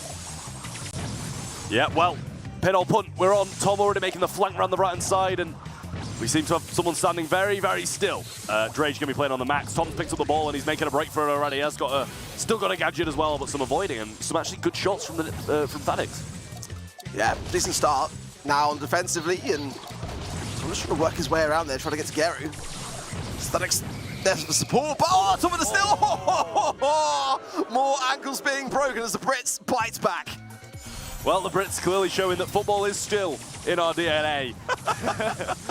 Seeing the top side Ems having to retreat quite heavily, but nobody's gone down yet still. Everybody's still surviving just that little bit longer. Ego going to be thrown out. Tom going to be trying to take advantage of the content creator, and the ball's just been completely left. Here we go. The goal has been scored. That was a lot. That was very anticlimactic and very easy, I'm not going to lie. But up top, Rama's given us a spin and he's given us a goal. Yeah, that'll be the goal secured, tying things up nicely. But like you said, I'm actually kind of pleased to see that both teams are not going down too quickly, but Tom goes in now. Garo is going to have to be scoring a penalty, but he might not even have time as Tom yet again scores it so quickly. What a speedy round. I mean, it's all Tom, isn't it, really? Like, this man, he's just an absolute machine. On the buzz, slotting in, getting stuns, getting damage, getting goals. He is the man to watch out for, clearly. Laser focus, and to be honest, he's playing better now than he was. Oh, wow. Panagon really enjoying himself, though. Quite pleased with the team that he's on. And let me just see some of the highlights as well. Is that the same thing? Same again? I think it's a goal. Tom's just being able to do exactly the same thing. They've got to start to show some resilience to this strategy here. Hey, the ball's been picked up, but instantly taken down just as fast. Tom still got gadgets in hand, and you know when Tom's got a gadget in hand, he's a dangerous boy, and there's another goal coming in from the creator. Tom still got it in hand and just pushing up now. Drage and Tom the only one surviving, and it's passed forward, and there's nobody to stop it. The trick shot, and it goes in. Tom scores on the first set. Is to the Tribe team. Well, that was dominant. That was that was over in a blink of an eye. Tom, yeah, with cheeky grin, as he knows full well himself that he excelled there. Beautiful, beautiful plays. You got to be honest. The strategy though was what shined through. The Butts pick was very smart for that reason. Ultimately, you know, going in and I love this as well. Like there's some team tension going on the side here of Jazzback Gaming EU. Where are my carries? Yeah, come on guys, we need to get in this game. What's going on? Where are you at? But it all seems good over on the British and Spanish side, I guess. Same as normal, to be fair. They've got a Spanish guy and two Brits on the side, and all went well so far. But we will be having, I believe it'll be Rock Paper Brawl up next arc, and you know it's an interesting one because playing some Rock Paper Scissors. Yeah, well, this is the question that I have for this one, is because it just says you're doing it with a coach. So if it's your own coach, then it would benefit you to get back into the game as quickly as possible. That was kind of my thought process. So if I'm the coach, I'm just going to keep doing scissors until someone catches on. Ultimately, I assume it's going to be on the other side of the stage, maybe, or the other team, but nonetheless, either way, you're going to be able to read the room when it comes to rock, paper, scissors, and yeah, get as swiftly back to your iPads, to your devices as possible, at the same time, making sure to not go down, ultimately. Staying on your feet is going to help out considerably. Exactly. I mean, that's pretty much the aim of the game in all of the challenges. You know, just stay on your feet, don't go down, and then you have to do the challenges. That's the smart thing to do. And honestly, it might be worth just sacrificing your creator, not to be that guy. Let them sacrifice them for the greater good. Let them go down, let them do the challenge, and let the pros carry the game. That is a risky game, though. I mean, ultimately, you want to have as many people playing as possible, right? It's only going to It's against the opposite coaches, Philip. Okay, good. This is going to be interesting then. Because ultimately, that was a little bit that I foresaw as being a potential way to maneuver around the situation. But one thing's for certain for me is that, Tribe and Falagor have got a lot of momentum coming forward into this one. It was a very convincing first set for them. Yeah, I mean, look at Yoshi, ice cold, professional rock, paper, scissors player. And behind the JazzMac team with their creator as well. And he's ready. He's ready to win. He's ready to win some rock, paper, scissors. I mean, we call rock, paper, scissors in Brawl Stars. It used to be very random, but now we will actually be having it. We've also now got the pins in the game of the sprays for rock, paper, scissors. I think that's a good way of doing it. We could have actually done it in game. Yeah, I like that. Yeah, that would have been great. But now Tom getting serious for a moment there, just bringing it down a notch.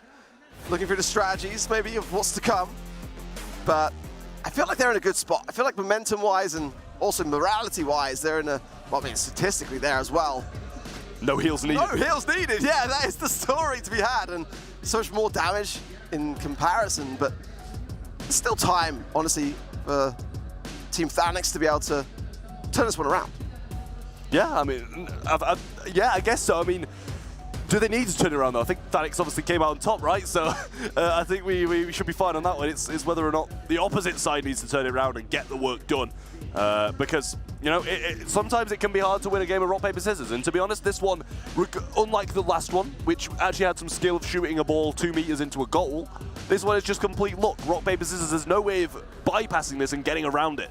You've just got to make sure that there's no way of making sure winning rock, paper, scissors, to be honest, but getting lucky enough to be able to win it. Wow. We didn't really get much time to see, did we, in the first set, how the creators are going to be able to handle this one. It was just pretty much still Tom. just really taking the stage for himself. But I feel like going into this next one, it is going to be on hot zone, open zone, so it'll be slightly longer in that sense. And depending on how frequently they are doing rock, paper, scissors as well, it does tend to lean towards the idea that it should be longer in terms of duration for this one. So more time to shine. Tom can't just steal the mantle now. I mean, technically he still can do quite a lot of work, but you can't score 4 goals and get it done with that quickly. You've actually got to be able to wait on the zone and play patient. And to be honest, another strategy, this is just coming off the top of my head, I'm rolling them out like nobody's business here. Just get your creator to sit on the zone and you guys go and do all the work. That might be a strategy. Yeah, could be a strat. Yeah, genuinely so. I mean, you do have to think outside the box with these kinds of things. Yeah. And whatever's going to give you the best possible chance, realistically, here. I mean, the pros can pretty much handle a 3 versus 2 in this kind of circumstance. So it might not be the worst idea, but then you've got to sacrifice some aggression. And that's the thing, when you're so experienced in the game and able to really turn the abilities to yourselves, you kind of need some of that. Look at the bans, though, Coach points out, on the right side with the Frank, the Crow, and the Cole ban. On the left side, we've got Sandy, B, and Buster being banned, and they're kind of a bit more to my liking. Max being the first one drafted. I mean, Max, well, that was what won the Tribe side of the game in the last time. It was getting some speed on Tom and getting him going, so Max might not be the worst call. And also it can assist your creator quite nicely as well, because, you're just going to be able to provide... Am I saying a Jesse? Jesse? Am I saying this right? I believe that is going to be Jesse BB coming in. That's a weird comp. Very avant-garde, I would say. Very, very experimental, but kind of in keeping with what we'd expect to see, just simply because, you never know what to expect when it comes to a show match. Exactly so, and I mean, Stu's the next up. We're going full mobility on the side of the JazzMac gaming squad, I believe, and Stu and Max got some good synergy. Get the synergy, kind of going between them and the creator as well, which might be worth putting them on. But I'm also intrigued to see, because both of these are fairly high skill cap brawlers, Max and Stu. I think they're going to go with the Squeak again. The Squeak, the trusty Squeak. I think we just like the look of it on that side over there, to be honest. And I don't know if it's necessarily the easiest brawler to play, because you've still got to hit shots. I prefer the comp that we're seeing on the right side of things here for me. I mean, Max and Stu in Hot Zone is always a great thing to have. Squeak, going to be decent as well. I can't remember the last time I've really seen Jesse paired with BB. I mean, BB's not terrible, but it's definitely going to have a bit more tankability, let's say, and that could be the thought process, just trying to have more survivability to be able to counteract the situation, but it's a very open map. Pam is definitely the best brawler on that side for me on Team Alex, but let's see how this one fares and who's going to go down first. Well, going aggressive, Tom going to get the kill, and there you go, rock, paper, scissors against Yoshi, and they win the first one. Absolutely smashed it out of the park. Yoshi letting the side down. The coach is not clutching up for there, but the players are, luckily, and they've got a good lead. Well, it's that mid-control, really, isn't it? That Tribe are all over at the moment. Love on the right-hand side. Yoshi's destroying him. Look at this man go! Oh, and we're back with another one. We've got another 2 people that lined it up to play rock, paper, and scissors. He's a popular rock, paper, scissors player. He's destroying them as well. Look at him. I'm not even focusing on the gameplay because they're not even moving. It's just destruction with rock, paper, scissors. You can't beat him. There you go, eventually again. But, I mean, this man's a machine, honestly. Brawl Stars pro player. Forget that scrum. Just go pro in rock, paper, scissors, Yoshi. You're an absolute beast, as is the scoreline in favor of your actual teammates that you're seeing now. Oh, we're back. Oh, that one ended a bit faster, to be honest, but the game ended just as fast as the rock, paper, scissors, let's not lie. He's loving it. He's absolutely loving this. Getting on stage, playing some Brawl Stars. And I mean, obviously you're going to be loving it if you win it. I mean, at that moment in time, I feel like Tribe really have got a 4th player for them, haven't they? I mean, Yoshi was doing arguably more than Tom and Drake put together in that one. But a chance to reset, to refresh, and... Oh, the career's hitting shots. Regular thread. He's making the connections. BB's trying to flank, but he's saying no. We're back again, and this time Yoshi cannot clutch up for the team, but we've still got some good percentage on the zone no matter what, and they are going to be surely going down soon enough. I mean, the Pam. I mean, that's even Jiro as well. I was about to roast him, but it's actual pro player. Well, 40% now, and climbing, and it's still daylight robbery, isn't it, at the moment? As I think we're going to have another Yoshi. Oh, he's lost laying the it. side down, man, honestly. Oh, what's going on, Yoshi? You were doing so well last time. It is a fluke. It was a one-off. You can't keep it up anymore. I mean, it's just disappointing stuff, but back again. I swear we're just watching Yoshi. I'd like to see how Philip's doing as well. We've got like a few draws in a row there and then a loss, but it doesn't matter because they're at 80% right. They're surely going to be winning this one. Tom using the mobility, using the supers to get going, and Dre's the same as well. Oh, the super connection. The super coming in for Rega Thread, and he gets a massive one. Pretty much all of the Squeak super onto Jiro, and he wins it. And there you go. We finally got a look at Philip, and he loses straight away. Great stuff as Tribe continue to dominate this one. I mean, it really is looking like a bit of a struggle for Phoenix here. I mean, it's... I don't want to put it on the Chazmat guys. No, put on the Chazmat guy. I was like mid-roast because I couldn't see Jiro's name in that one, thinking it was the creator, and I was like, oh, it's Jiro. my bad. But I mean, there you go again. More of the same, a lot of damage, a lot more kills. I'll say that he's gone and lost 13 games of rock paper scissors there. That's a disappointment from Yoshi. Oh no, Philip lost 13. Yeah, Philip. Yeah, terrible stuff. Well, stats very much in favor there of the Brits and their Spanish standing, I should say. But I'm really enjoying the energy, though. Honestly, these creators are really doing a fantastic job of keeping up for the most part. I mean, again, it's never an easy thing when you've got to stay on your feet the entire time and not feed into deaths. And that, for players that are kind of relatively new to the game, is one of the first hurdles, isn't it? Really. So, keeping them around is definitely going to go a long way. But in that set, it was really for me Yoshi that excelled. I mean, he wasn't even playing the game. I mean, to be honest, Yoshi's carrying. And he's not even playing, as you said. It's pretty mad how well he's just done. And I mean, not only that, but like Jiro lost that many games of rock paper scissors in a row. He went AFK and his bot took over. Like that's what we're seeing right now. That's the power of the Yoshi carry. Well, it could be a sweep. I mean, and the irony being is that we saw Tribe earlier today struggling to even get a game. But this could be their niche. This could be their... this could be the show match one tricks. But still, we will be moving on to a fresh set and a fresh challenge as well when it comes to that. And it's something that Brawl Stars players hate. I mean, if there's one thing that Brawl Stars players struggle with, Trav, in history, it's puzzles. Yep. This is the highlight of the year for a lot of people, I'm sure. We're getting to see, we saw Kyodog fail a puzzle. Must have been like a solid 30 times. He took like the entire match trying to do a puzzle, and that's like 2 minutes 30. And we will be seeing puzzles again. Well, if you go down during the game, you must complete a single jigsaw puzzle before they can continue playing again. Very curious to know how many pieces there are in this it's going to need to be like a 2+ puzzle to be able to be done by a Brawl Stars player. Historically, we've not been great at setting a precedent for doing puzzles. I mean, 4 pieces, 4 corners in itself proves a bit of a problem, right? I mean, they should just hide it and then, like, they take something off it. It's just like a 1,000-piece jigsaw that they have to finish before the end of the game. And it's like, well, that's not happening, but we have the comps in now. Carl, Rico, and Primo, Ruffs, Ems, and Buzz going to be on the side. I believe Chazmax sides are on the left and the Tribe guys are on the right in terms of compositions. That's what it's been like in the past, and it's pit stop, so could be done with a snap of the fingers. Yeah, it's going to be potential here for base race. I quite like the Primo pick for the sole reason that ultimately it's going to keep you on your feet for longer. And the red button. Could very well be the kind of creative choice in that respect. But is it going to do the damage on the save of the Carl, though, for that? The Buzz, same though. idea. The Buzz was coming back. And we saw what Tom did with that before. Oh, they're going in already. Here we go. Well, it's going to be Rama then on the Rico. Gary going to be on the Carl. It's actually going to be Drage this time round on the Buzz pick. And if Tom can just open up that mid and gain his super early on, it's going to go a long, long way here. But I'm liking the aggression there of Thanex there on the left-hand side, pushing through with Rama. This is a good start. Yeah, the scumbags, the sandbags scaring him off. Go back! You need to play Ems from further away. You're not getting value. Tom in a 1v3 defense, and he doesn't even care. He's doing something else. He's going to do a jigsaw, and they're absolutely wailing away on the save. Gadget used. Oh, it is a big jigsaw. How is he meant to do that? Oh my word!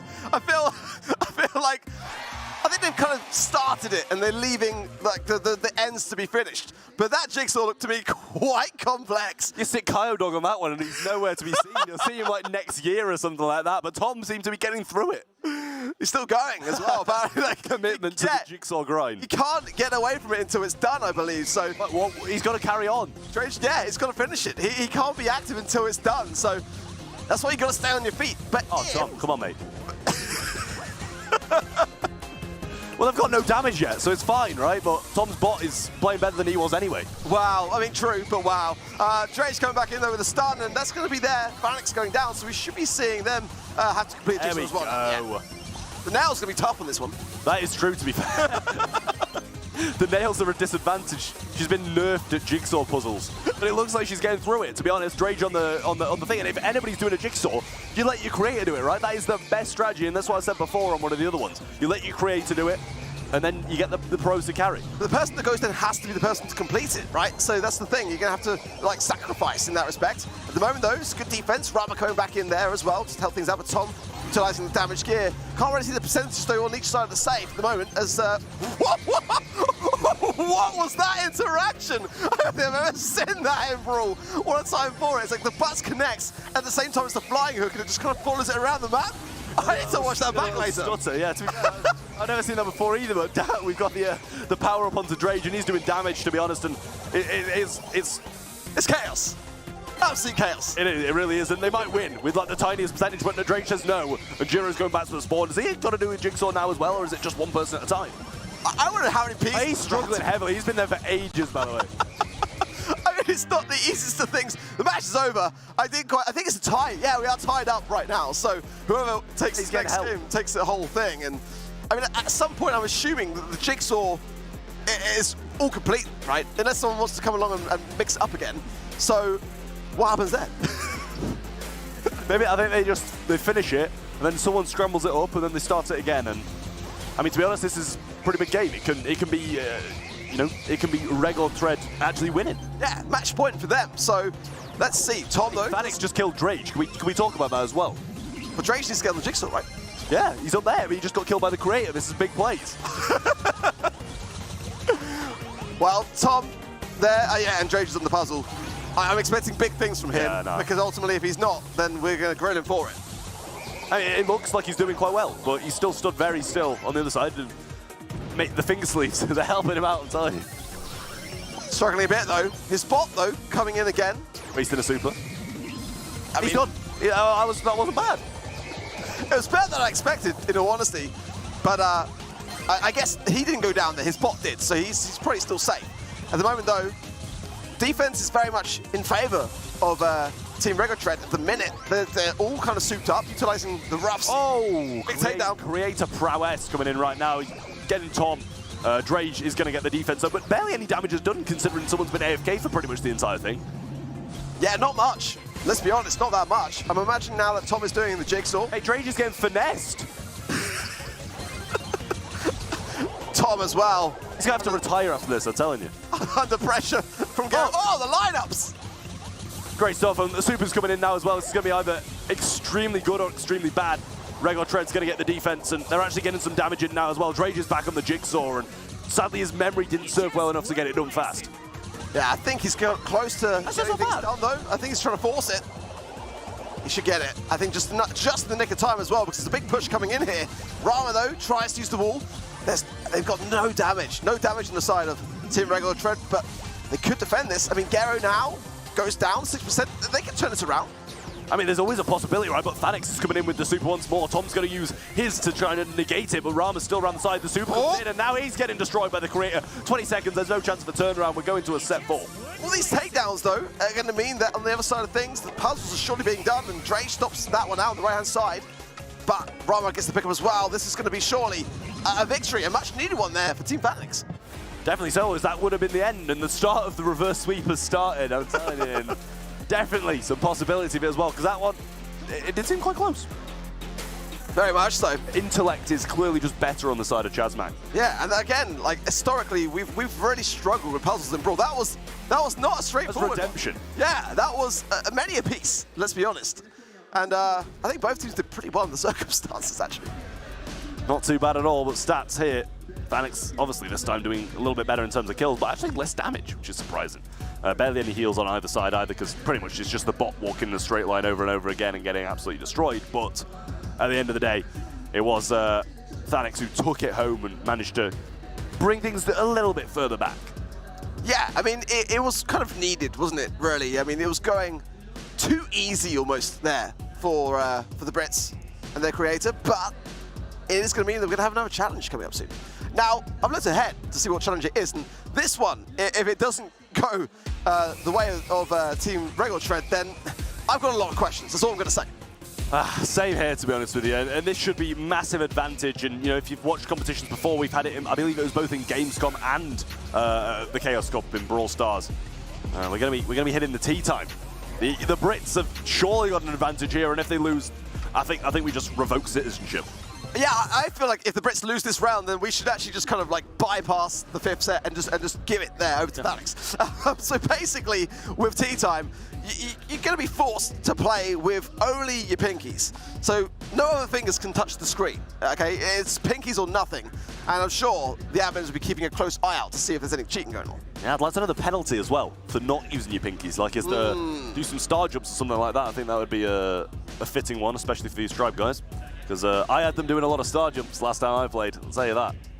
But to be honest, this is a close one. It's a close affair, tea time. I don't think it'll make the biggest of differences. I think whoever's just better will come out on top, really. Yeah, I feel like, again, it's having done this myself, I know that it's quite challenging. So choosing the right brawler actually here is probably more important than ever before. Having something which, having like your own kind of style, I found like, you know, just getting Buster. Yeah, exactly. Because you can just kind of like charge your way through, and everyone's struggling. I think, if I remember correctly, I was playing Penny with this challenge before, and there is. Who made that decision? I think I did. That's poor from you. I was making it work.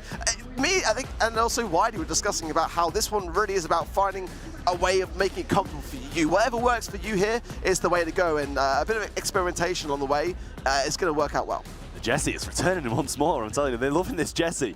But Buster, I mean, it's GG, to be honest. Like, I wonder if you got a draft with your pinkies as well. That's another question. Not the hardest thing to do, but maybe there'll be a misclick or something in there at some point. Buster, though, is dangerous. Daryl coming in straight after that, though, and we'll see if the Daryl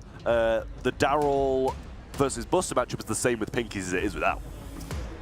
It's going to be definitely a different style of match being played out, isn't it? And actually the first one we're going to see like everyone not having to leave the podiums. But it's going to open up the doors for some mishaps. Rico, Carl, Primo. This is last set. I mean, the Primo is actually a really, really decent choice, I feel, to be able to spam it. But the Buzz coming back in again. Ooh, I'm a little bit worried by that, to be honest. It is going to be gem grab, though, Crystal Arcade, not pit stop, so that's something to bear in mind here. But this is the third time we've seen the Buzz pick come out. I mean, comps are the same as pit stop as well. That was the last time draft. You know, we saw Buster coming in, so gotcha. Last time draft, we're going to be seeing Buster versus Daryl. That's what I'm intrigued to see, whether or not we're going to have, you know, the creators playing these tanks to make it a little bit easier for them, or whether it's going to be a pro versus pro, and the matchup goes as it usually would, which is to Daryl. Again, for this time round at least, no penalties upon dying. So it's going to mean that everyone's going to be able to focus more so on the objective at hand, and it's going to be a different way of playing things out. So far, we've struggled to see the aggression really shining through that we've seen today from Chasma Gaming EU. I want to see them bring a bit more to the table when it comes to that, and try putting on their backpack again to see this one through. Yeah, I've got a feeling maybe we saw a bit of a dodge from one of the creators forgetting to pick. I mean, that's what I think has happened here, because they are redrafting, and obviously the draft showed up as a bit of an older one. That would make more sense. There we go, we're back in again. Well, Buster's bad now. What's that about? They're changing the draft completely. Yeah, just redoing it all over. I remember, though, that happened to us as well. We had a challenge where we had the alphabet, and I think Wiley's team or ReadySet's team went with a good gene out of order. We let it go. It's all in the interest of fun here. But I think they need to ban, not necessarily a bad one for me here. I think that on Crystal Arcade can kind of work on those left and right hand side lanes, but Brock coming in first, Squeak on the other side of Team Rego Tread as well, and the Gust to follow up is pretty similar to the style that we tend to see Try play. I mean, you got a question. Why are you picking like Brock and Gus when you play with your pinkies? Like, it's going to be hard to hit. You got to just go like triple tank or something like that. That'd be my route to go for this one. And Pogo's not even banned either, so that could be the smart thing to do. But we got Lola at the end, and a bit of a weird composition, really. But I'm all for it. I would tend to agree. I feel like before you start playing, it's hard to tell. Well, I mean, exactly how you're going to respond to having to play with your pinkies. It's not an easy thing. It's not a natural thing to do at all. And I'm sure that no one's had any practice doing so. I mean, I was fortunate enough to actually have had the challenge before, so I can kind of relate to it. But I would agree with you. I mean, the long-ranged ideas being laid out by Team Rego Tread here, I don't know whether it's going to pay off for them, to be completely honest. I mean, they're going to have to close the gap quite considerably. Squeak, sure, you can spam a lot. But Surge as well, you know, being able to super up and gain those stacks, it's not going to be easy. Yeah, but you can jump on people who are close, and I think that's probably the idea that they've got going on with the Daryl. The Daryl rolls in. We're seeing Pinky Cam right now, and not really a lot of gameplay considering his hands are in the way. Going in, and we'll definitely see different kind of playing styles being laid out here, more passiveness, but so far, though, Thanex connecting, Rama, though, connecting better, I would say, and just absolutely tearing it up. Tom is able to stop it, but that's a great gadget there as well. The spooky popper there, the takedown. Great defense, but no one's picking up gems right now. Right, Tom is now, he's managed to get a few, but Jiro's back again, and Tom just trying to get the takedown, got a spooky popper on top of it there, but Rama's going to get the kill on the mid, and Tom actually gets the left-hand side. Level 2 now for Drage, which is the biggest one to get. It's doing pretty well, to be fair, and great value as well being laid out. Rama goes down. Thanex, though, doing a good job into the mid, but again, it's so funny to see gem grab being played out with absolutely no care for the objective whatsoever. Now, though, Tribes do pick up the scraps. I think there's 8 gems in their pocket now, and doing a pretty decent job so far of keeping back everyone on the side of Team Thanex. Yeah, I mean, Tom just being selfish with these shields, really. He's using it on himself every single time, and to be fair, it gives him that extra bit of life. So if they can pick up a couple of these gems here, that is going to be the countdown starting. Rego Tread just looking for the kills. Gets a couple of connections actually on Rama there, and Drage and Tom are going to pinch him down to try and finish him off. Nice spooky shield there from Tom, and it should, take a lot of that front.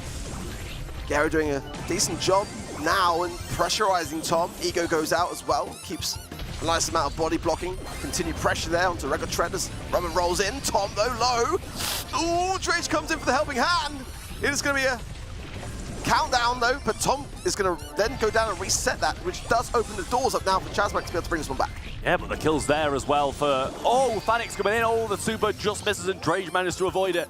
Still 9 gems though, and Tom managed to pick up the 10th. Rama's going to roll in, and Tom giving a shield to himself once more. The takedown's there, and Drage and Tom survived, and that is the gems that are needed to win. They should be safe and sound, but I don't want to speak too soon there. It looks like it is going to be match point here. Inbound for Team Regular Tread, and some spins and some... There's no way this guy's moved his finger sleeve onto his pinky. I mean, it is still competitive, you know. Both the creators and the players get very passionate when it comes to show matches. Clearly, and I'm here for it as well, but like, come on now, Drage. Come on now. Back into the game, and Rama over the left-hand side trying to get some aggressive plays. Drage using the gadget to get to level 2, and instantly, Thanix is going to go down, and Rama's probably going to pick up a couple of kills it.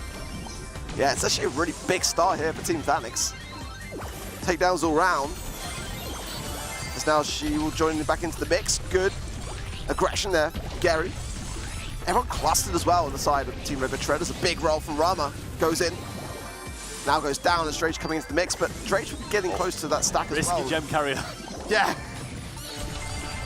Big risks to have the creator carrying the objective, I think, and it's something that Tribe are very aware of by the looks of things, with Tom with 5 of them. Drage just using a power-up again and just bullying the creator. Tom with the shield as well is going to have a lot more survivability, but Rama can get in and get out potentially here, but he rolled too early, yeah! And now Regular will pick up those vital gems to stop the objective here. Tom coming back in as well. Oh, actually, he goes down, brings the gems back, shielded up. Tom will bring back some momentum here, but Drage to the rescue is quite close, actually. It is indeed. Drage is going to get the kill and a lot of gems with it. He just needs the 1 from the mid and then it will start, but Rama's there to fight him for it. Ego's placed down behind Drage as well, just managed to avoid it, and Jiren's got the 1 gem required shield. Yet again, Tom's going to use it on himself. No help to his teammates whatsoever, but they're winning. That's what it takes, and now Drage is going to give us a cheeky spin, but if Tom goes down, it will reset, so they can't get too overzealous too soon, but it's looking good. The Spooky Shield over, and that should be it. Team Regular Tread will take it, and all the glory with it. Indeed. Very, very nice plays from Regular Tread. He's loving it. Absolutely loving it. And you've got to love Brawl Stars as well. I'm sure he'll be downloading the game and making sure he's playing it when he gets the chance, when he gets home. But Tribe, I think they were the real carry here. I've got to say as well, we've got to be quite vocal about how proud we are of the creators here, because it's not an easy thing, you know, to go up on stage with pro players and handle yourself as well as they did. I feel like they could be very proud. I think as well, Thanix and Regular Tread today really excelled. Big smiles all around, big GGs, great fun. Yeah, well, what I want to say is that it's time for Yoshi to change his Twitter bio to professional rock, paper, scissors player for Tribe Gaming. It only seems right. After that phenomenal performance, let's be honest. But overall, so much fun, so much fun. I was watching backstage and just so much crazy stuff happened. The puzzles are just always a good bit for Brawl Stars, aren't they? Yeah, but I've got to say, for me, like the amount of pieces, that is... It was actually difficult this time. It actually was difficult this time, and I didn't really necessarily feel like they were going to finish them as quickly as they did under those circumstances. So, I mean, again, in the past, we've seen players struggle with 4 pieces, like just 4 corners. So it was great to see us really upping the bar today. Yeah, no, that's true. It was a lot harder, and somehow the players still managed to do better than some of what we've seen in the past when it comes to Brawl Stars and puzzles. A final remark as well when it comes to the show match. Trav, I need your analysis on this. Why would you play Brock with your pinkies? That's what I said as well. And why would the creator be on the Brock, even if they do pick it? You know, like, it's a high skill cut brawler, and you're using your pinkies. It's probably not the best decision, and I'm not sure if it was, you know, a coaching issue from Chazmak. Yeah, it seems like some of the decision making wasn't quite as strong as we would have liked to see, but it gave us even better content. So much Primo gameplay as well, which very good Primo gameplay as well. Right? Yeah. Right? Yeah, that was impressive. I think maybe, you know, if some orgs have some scouts around, that is a player that is going to be on their radar for sure. I'm going to ask you a difficult question, Ark. when it comes to those show matches, it's not the first one, right? It's the second one now with the Snapdragon Pro Series. We've had the Chaos Cup for the Brawl Stars Championship. Is there a particular challenge that you think maybe would work well that we haven't seen yet? Oh, I've got many ideas when it comes to that. I mean, you know, I'm in a unique position, actually, of being... I mean, you played a couple of matches, Trav, didn't you, in the Chaos Cup? But I thought you destroyed my match. I have done a lot of sets. I've done a lot of legs, okay? The one set that I lost out of the 5 was to Ruddy, and they cheated in that set anyway. I feel like there's definitely, you know, for bigger space, bigger maneuvering, a chance to have maybe some athletics thrown into the mix, I feel. You know, like maybe like an actual lap would be quite good. Like, you know, once you die, you got to wait for your 100-meter sprint. Die as well. Yeah, do a 100-meter sprint to see who gets to go back and play. You know, it's one of those things that we don't do nearly enough in Brawl, and it's always so fun to see, to bring people together and just like to be able to put some of the competitiveness aside. But having said that, we saw Drage put his, you know, finger socks on his pinkies. So the players spin as well. Like, come on. They'll always be competitive. You can't get fourth and then spin during a show match. Come on, Drake. What's that about? Well, either way, it was a ton of fun. Also, a way to end the tournament on a good note for Chasmac, for Tribe Gaming, that didn't quite make it all the way to the grand finals. But 2 teams did make it to the grand finals. It's SK Gaming, it's Reply Totem, and we will be live for the grand finals after a short break.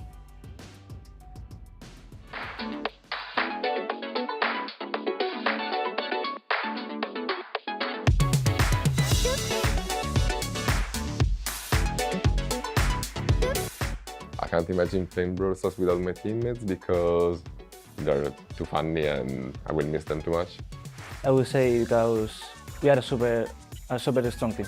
They make the game so easy for me, and they make me feel better when I'm playing the game, and they can pop off any time, so it makes my job a lot easier. I cannot play Brawl Stars without my teammates because we have already a good synergy, and I would say we are a good team right now. I've been playing with them for most of the year, so it'd be pretty weird, yeah. I wouldn't win without them. Because it wouldn't be fun.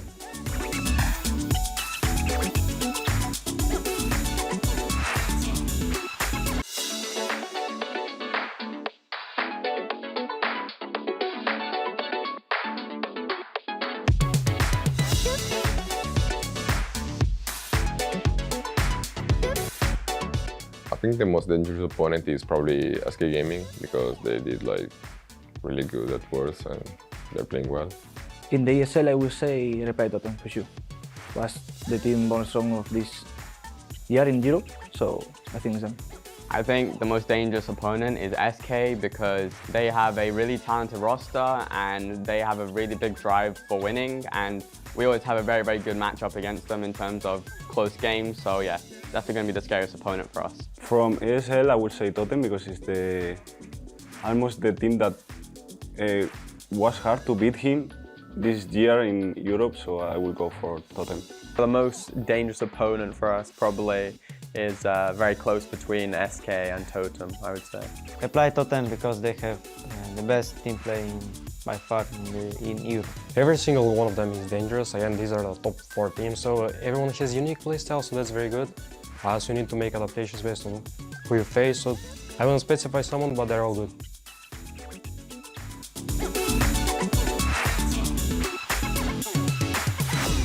The Snapdragon Pro Series is brought to you by Snapdragon Elite Gaming, Samsung Galaxy, Monster Energy, and DHL. Welcome back to the Snapdragon Pro Series, powered by Samsung Galaxy. 1 game remaining. That is all that we have left for this season of the Snapdragon Pro Series. It's been a long ride, but we finally arrived at the match. Both these teams already qualified to Masters, but still, the difference of 10,000 to 20,000 on the line arc. Yeah, a huge difference, a huge shift, and this is what I feel is like the perfect grand finals, let's be honest. I mean, we saw these 2 very teams battle it out in the grand finals of Season 1, and of course we know how that finished, with Reply Totem lifting the trophy. This time round, we've seen a shift, for sure. We've seen SK come into their own. They got the win over Reply Totem in Challenge Day 7, breaking their win streak, and it feels fitting, it feels right to end on this note, and I think whoever takes this is fully deserving of it.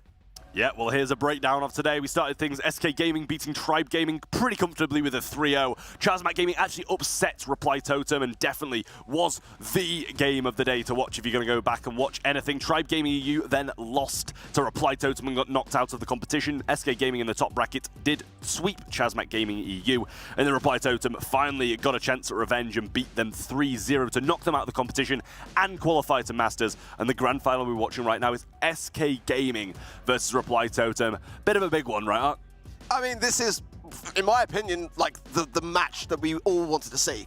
You know, we waited until Challenge Day 7 to see them face off, and to be able to now see this one play itself out for the trophy, I wouldn't want it any other way.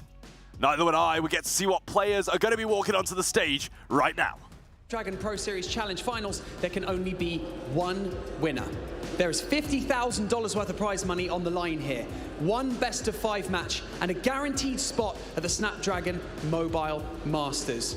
This is what it all comes down to. All that blood, sweat and tears to get here to the main stage. People of DreamHack Valencia, make some noise for Reply Totem and SK Gaming. Ya tenemos a los equipos sabiendo aquí al escenario, con muchísimas ganas de verlos en estas finales, momento que todos llevamos esperando, así que Valencia, por favor, dadlo todo para apoyarlos. Vamos con ellos en nada.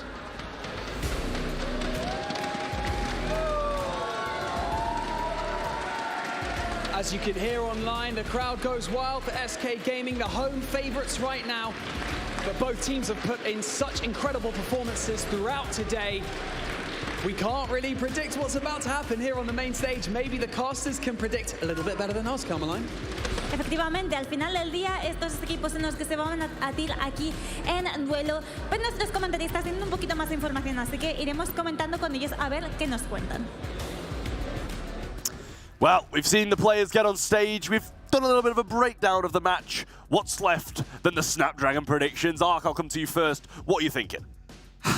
If you asked me on any other day, I would say that Reply Totem have it. It's a tough one. But the way that SK have been just phenomenal, playing phenomenally today, I'd be foolish to not go for them. I feel like it's time. I feel like we're at that point now where the shift is present, and it could very well be that Reply Totem are able to take this all the way and take it. But I'm actually with SK now. I feel like from what I've seen today, they've been keeping up the pace all the way through, and I think that we might be well seeing them lift the trophy today. Yeah, let's not forget, in their last bout, SK won as well in the game day number 7. They won the last one. Yeah. They're coming in this one with massive amounts of momentum. Teddy, what are you thinking? I think, as Ark said, it's incredibly close and tough to call. I think if Ark went Totem, I probably would have gone SK, but for the sake of balance, I'll go Reply Totem. Wow. And no bias. Well, to unbalance it, I will be going SK Gaming. So just to put you on the back foot again, I was thinking we're all going to be going SK, and I was like, I had this perfect line set up of, oh, wow, you know, who would have thought? Well, okay. Who would have thought that SK Gaming would have been predicted, you know, a couple of months ago over Reply Totem? But now we'll keep. We can rewind. No, it's okay. Yeah, indeed. If you want to ruin it, like just like Ark said, I think SK Gaming are favorites coming in. I think so too. Well, who would have thought a couple of months ago that they would all be predicting predicting SK Gaming over Reply Totem? And now I've messed the line up, but Semantic's back again. He's back again with some hand gestures and stuff like that. Love the kind of energy that these guys have brought. They've been smiling, they've been laughing, they've been communicating really well all day, as you said, Ark. I think that is honestly, for me, something that I've taken away from just watching their presence on stage. They've looked very, very calm, very collected. They haven't really shown like a wide spectrum of emotions. And in fact, you know, SK are the team that are normally the loudest of all teams. They're not really louder than the spectators that watch them. So to see them a bit more reserved today, a bit more focused, and also just enjoying themselves. I mean, they've been consistent with that. Reply Totem earlier today looked like they were deer in headlights. They looked absolutely terrified at one moment in time. And then they got progressively a bit more confident, a bit more smiley. Now they're in a good place because they've obviously locked themselves in for Masters, which is exactly what they wanted, but it was our position earlier today where that may not have been as likely. Now they're going to be more relaxed, but SK have been consistently relaxed and consistently confident, and that makes me feel like they've got the edge. Yeah, well, Reply Totem had lifted this trophy last season, and they're going to be wanting to do it again. They've had a taste of it and won't want to let it go into the clutches of another team. Canal Grande is where we start things off. SK Gaming going to be banning out the Carl, Piper, and Gale. Over the other side of things, Totem are going to be getting rid of Tick, Janet, and Otis. All the SK Gaming supporters in the crowd. I don't see a single person not repping SK. Yeah, it seemed like the crowd is just a little bit biased, perhaps. Just a little bit. Yeah. It's a good job we're not, isn't it, really? You know, it's a good job we're unbiased casters to even things out. Well, first pick Eve is locked in by SK Gaming, and it's the first thing that came through my mind seeing this draft. I think Carl, for me, is still probably my favorite brawler on Canal Grande, just locking that blue star, and overall just a very solid pick. But Eve does a really good job here as well. Obviously, a large body of water splitting the map in two, and Eve just, I mean, that's her playground, isn't it? It's going to be joined by Squeak and a Buster by their opponents, and that's going to be Totem locking in those picks.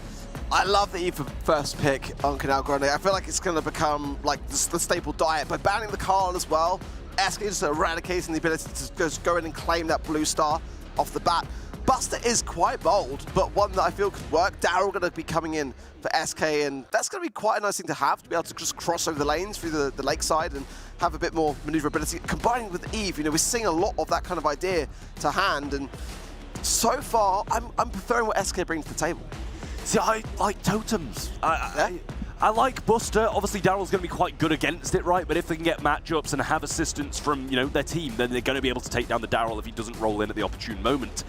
But I do like Eve. You know, I'm an Eve hater, and if I say I like Eve, then it means it's probably quite good on the map. Surge going to be the last pick of SK Gaming. Another good one. If Buster comes close, you can jump on him and get some damage done.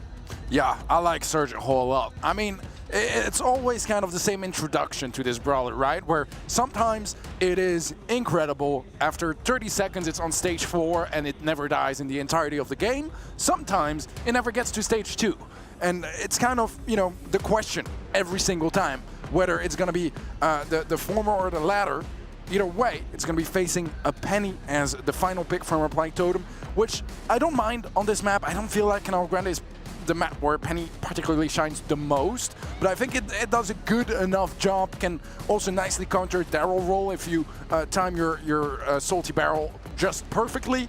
You can do a lot of damage to that Daryl rolling in, so there can be some value found there as well.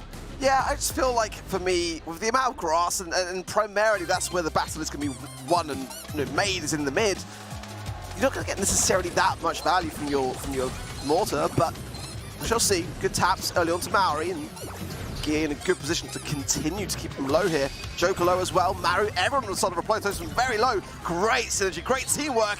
SK exploding into this matchup. Yeah, I'm very glad I officially changed my prediction before the match started, because so far it's looking pretty solid on the side of SK Gaming. A 5-star lead, and that's due to 2 early eliminations they managed to pick up. Some more tags there from Semantic as well, has a super unlocked, and the hatchlings are going to be something that Joker can deal with quite nicely, but either way, if the SK players stay far away from the hatchlings, it just shouldn't be too much of a problem. I'm loving the taps from Semantic, I really am. He's getting so much value for it, but of course, Reply Totem just getting hunkered down behind Mario there because it will feed into his super, so it's the one saving grace that they've got with the Buster. Don't necessarily need to go the aggressive to have something to fight back, but that's the first sign of stars for Reply Totem. Joker's the one that gets the takedown to Semantic, and he was doing great, so he had a lot of stars under his head, and this one now, as Reply Totem start to slow down and realize that they went in too aggressively to start with, is now looking a bit more closer. Yeah, and that kill was pretty much just a placement mistake, right, from SK, so not something that's too easy to reproduce, but it turns out that maybe it is. There is a kill there, as Maori kind of got stuck in an awkward position, and SK capitalized, taking back the lead they had for the most part this game. Case solo HP goes down, and the blue star gives the lead to Reply Totem with about 10 seconds left. That's huge. And the perfect time for it as well. 10 seconds now as Chaos on the right-hand side trying to find himself an opportunity. Jumps in, tries to get behind the situation. Not going to be enough. No pinch there to be found, I don't think, and Reply Totem steal it. Yeah, well, I mean, did they steal it or did SK give it to them? I feel like it was more of a throw on their side, to be completely fair. They gave away 2 kills that were just not necessary. The Daryl could have rolled away. The Eve could also just not have gone in the bush where the Buster has been hiding the entire time. I don't know. It feels like that was very much avoidable. And so far, I mean, I was more convinced by SK Gaming's comp by quite a bit, to be honest. Wow, chance to reset for SK as they do need to look back at that last performance and just kind of question the timing of that final moment. Hatchlings coming in, very early super there for Semantic. Gear does have his as well, and Joker there for defensive. The Salty Barrel goes down, Joker low. Both Maru and him are low as well, but Chaos can only find the one. 3 stars to SK, great gadget there from Chaos. Continued aggression as well, beautiful work. Lovely stuff, and the pinch between Semantic and Gear was beautiful. SK now starting to thrive, but in the last game, we saw them really struggle to maintain it. They can't make these mistakes this time. Yeah, they can't afford to make that happen. And honestly, I was kind of appalled that it even did happen in the previous game. Let's see though, as Guy goes a bit over-aggressive, but it works out. A bit of a bait there as they're able to find a nice crossfire and pick up a kill. Joker aggressive there against Guy, not quite able to pick up the kill, and Guy rolls away back to safety, but Maru is in a good position to make something happen. He gets 1 kill. It's about all he gets to do for now, and they're still 5 stars behind. And now I'm worried for SK because this is not the position they want to find themselves in. Reply Totem can just take their time on this one and just ensure it. That's the first sign of it. Semantic goes down, Gear rolls in on the aggressive to Maru, but Maru keeping his distance and now has the support there of Joker and Maru holding firm in the mid. It's now Reply Totem that are behind them. They've got to make a push now. There's not much time, 10 seconds. Yeah, this is a big opportunity for Reply Totem, but IKEOS shuts down Maru on the left-hand side, and that ends up in a team wipe in favor of SK, tying things up 1-1 in this opening set. It got a little bit close towards the end again, but, I mean, SK managed to keep it under control this time around. I wanted to see a bit more there from Reply Totem. We saw IKEOS having such a big bounty on his head there, and he would have been the perfect person to just try and isolate and make work, but we are reset, and this will be the game that determines who will take this first set. So far, so good as Chaos and Guy both doing work. Joker low here, can't push forwards, can wait his time. Maru has got super now to hand, and positioning over SK, they're waiting for it. If he does this, then Guy is going to try and come from the left here, which he does now. Goes down, get punished for it, and still the lead with SK. Yeah, Semantic in an awkward position might get punished here as IKEOS goes aggressive on the right-hand side and wins that lane once more. Maru popping another gadget, has only 1 left now, and he needs to be really careful about his discipline, about when he decides to pop it, because right now they're only 2 stars behind. A kill could turn things around, especially if it's IKEOS or Semantic that falls. Gear will be falling instead. Blue Star still gives the advantage to SK Gaming for now. IKEOS aggressive again, needs to tread carefully because he's 2 shots away from going down, but Joker can't quite capitalize just yet. Gear very low HP as well. Surely that's going to be an elimination, and suddenly it's a 2-star lead in favor of Reply Totem. There's a lot of time though still on the clock. 40 seconds is plenty for SK to be able to rekindle this and work together to make one final push. Semantic has to jump away there, which he does yet. Maru very much aware and waiting for it, but they've got to overthrow this mid to have any chance of a takedown, and Reply Totem know that. They're going to try and hold their own for 20 seconds longer. If they hold on to this lead, they will take this first set. This draft looked so much better on the side of SK Gaming, but somehow Reply Totem are able again to turn things around when it matters the most. There is a 1-for-1 trade, and IKEOS is left in an awkward position. If he lived, that would be a win for SK Gaming, but he does not. He gets shut down by Reply Totem as they steal away this opening set. So back and forth. Honestly, if Chaos had a super there to hand, he would have had an escape mechanism, but unfortunately for him, not to be seen, and close call, a very close call there though for Reply Totem. They look like they know that themselves, and so little in it, really isn't. Both of these 2 teams giving all it's worth, and that's what we wanted. We wanted to see the closest grand final possible. I do feel like this is it. Oh, absolutely so. I mean, we've talked about it before, but those 2 teams, they have been the teams running the SPS EMEA region. Just, you know, always very close between each other. They faced each other in the grand finals of Season 1.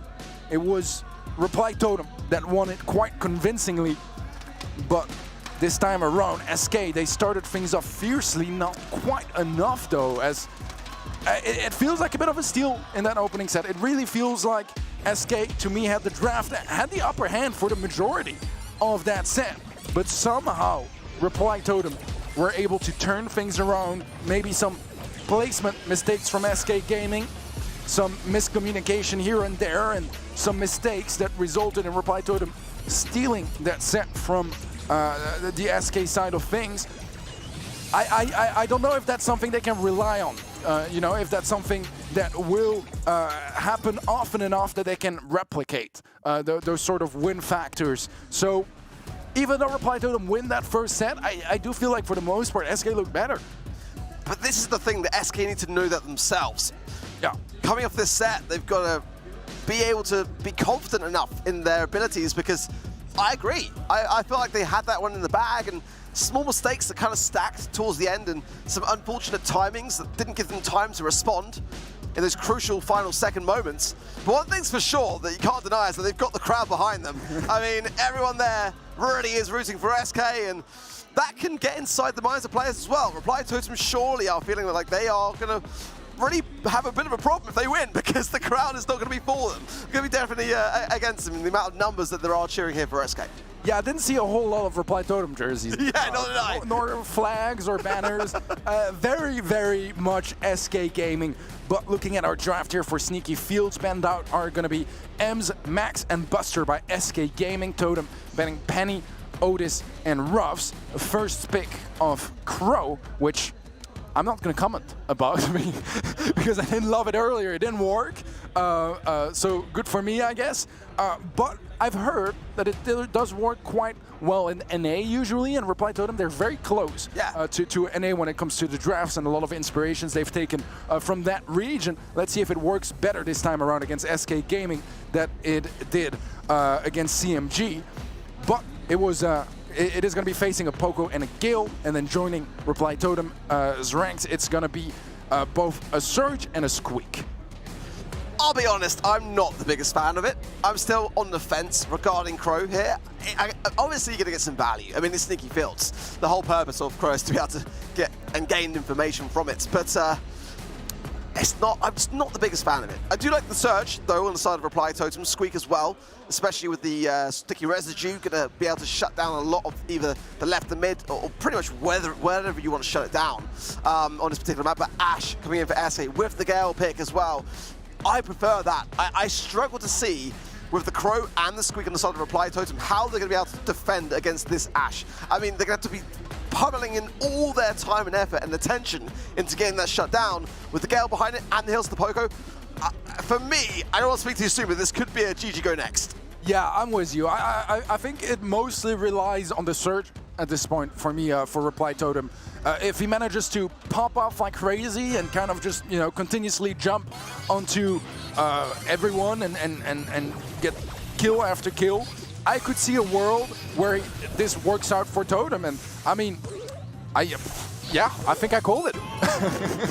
I mean, I said GG go next, but I was actually referring it to being about SK, not Reply Totem. I mean, specify. Yeah, right. I kept it open. Absolutely so. Well, it's not looking great so far. Semantic definitely struggling here, and in a position where I think that, well, now he'll get some value, surely, right? I mean, that's impressive. Everyone went down. Semantic's the last man standing, but they've got to get this goal. He's not got the HP to really push this one forward, so they have to, leave the ball there and try to rekindle this one. But there's still plenty of time on the clock, but that was the exact start that Reply Totem needed to have, and they now pocket the ball. Joker on the left-hand side does get caught off guard. They did not expect such a quick burst of damage. He had his super, but wasn't quite fast enough to react, and surely that is going to be an easy goal for SK Gaming, as Reply Totem were all bunched up inside of their goal, not quite protecting the net from there. Joker jumps in onto Semantic, does not find a connection, and the shield is not enough. And he goes down. Semantic just pushing forward. The slow is big. It is going to slow down that momentum just a little bit and at least not make them score immediately, but it's only a matter of a couple of seconds as either way IKEA slots it in and the first game goes to SK. Yeah, that's the turnaround that I was expecting to have. I know, but SK have got to be cautious. They weren't going into that matchup in the way that I expected them to. They dropped the ball a little bit early on, but they were able to rekindle it. As a result of those sticky residues there in the early outset, that's the problem for SK, and as soon as that one goes down in the mid, it's a real problem, and it's going to be more or less the same thing again if Joker gets the ball, which he does. Can't find any time to do so, as now Maru trying to push it through and does score it. It's like deja vu all over again. Yeah, it's a very similar story to how the first game went, except then SK Gaming, out of nowhere, managed to pick up 2 nice goals of their own, and it's not looking quite as good this time around. Wow. The shot nearly goes in, but Semantic stops Disaster from striking again for SK Gaming. SK have just got to play a bit slow here. They've got to wait out the sticky residues until there's none left for Maori to utilize, and Chaos will cancel them out as best he can. Now going to burn down as well, though, and all good stun though from Guille. Support as well from Semantic. Semantic the last man standing, but got to get the ball forward, start to bring it out, and give themselves the opportunity to get this equalizer. 1 minute 30, plenty of time to do so, but Reply Totem are feeling pretty good now. Yeah, with no destruction as well. I mean, it's just perfect, right, for the... oh my goodness, what a play there from Joker, somehow turning that into his advantage, and that's going to be a game for Reply Totem, just like that. I was going to mention, wow. How well Joker is playing on that surge, and I think he's the X factor as this one in this set, as I mentioned earlier. And the difficulty is that as surge against tanks, you kind of have to go aggressive, right? You kind of have to jump on top of an Ashe, which is very scary. But if he dies, the defense pretty much just falls. There's no way for Reply Totem to defend. But this time around, again, they find the Ashe, and it really feels like somehow Reply Totem are able to find those crazy openings and using Ashe against them. The footwork is unreal, isn't it? I mean, that was a goal in 13 seconds. This one's going to be the same as Mario pushes the ball forward, jumps over it, and seals it. I mean, where were SK? Where were they? I mean, it's incredible to me that after that draft, I was so certain that it was just going to go their way. I don't know still how convinced I am of the Crow, but you can't deny how convincing that looked. Yeah, I'm honestly speechless. I've been losing my words during the entirety of this set, and it's mostly just due to how shockingly good Reply Totem managed to make that draft look, because off the bat, I mean, we were both siding with SK's draft by quite a bit, and I had some hopes that Joker could do some magic on Surge, but he wasn't the only one popping off on the side of Reply Totem. Crow played impressively well as well, which, I mean, I had quite substantial doubts about its performance on Sneaky Fields, and the doubts have been erased. I am now a Sneaky Fields Crow fan. But I feel like the real strength, but just to point out how little healing there was on the side of Reply Totem because of just how quickly they were to just control the game. They had a Poco. Yeah. But what I will say is, ultimately, I think the squeak there was what really shone for me. The sticky residue just really shutting out that mid Poco so early on, and it just left little for SK to be able to maneuver around it. They didn't play it slow enough at the beginning to be able to defend it as well as they could have done, but just really struggled to find their own. This footwork was lovely stuff. I mean, in those moments there, it's quite easy to fumble, actually. I mean, even for the best teams in the entire world. But they were just absolutely on point. Every play so far is Reply Totem at their very best. And that's the scary thing, because like we said, coming into this one, SK today have looked phenomenal. Reply Totem are on absolute fire at the moment. Yeah. I mean, I'm really glad I predicted Totem. Yeah, I was going to say, right? Where did you end up in your predictions in the end, Teddy? You went back and forth a little bit. Well, I'm sticking with my guts of Totem. I'm feeling good about my prediction. Yeah, absolutely. Okay. I mean, to be fair, this is the moment where usually, I jinx it and we have a reverse sweep from SK Gaming. Well, it would be very unlike SK Gaming to get a reverse sweep, right, Teddy? I mean, they're not the team of this region that have done it more so than any other.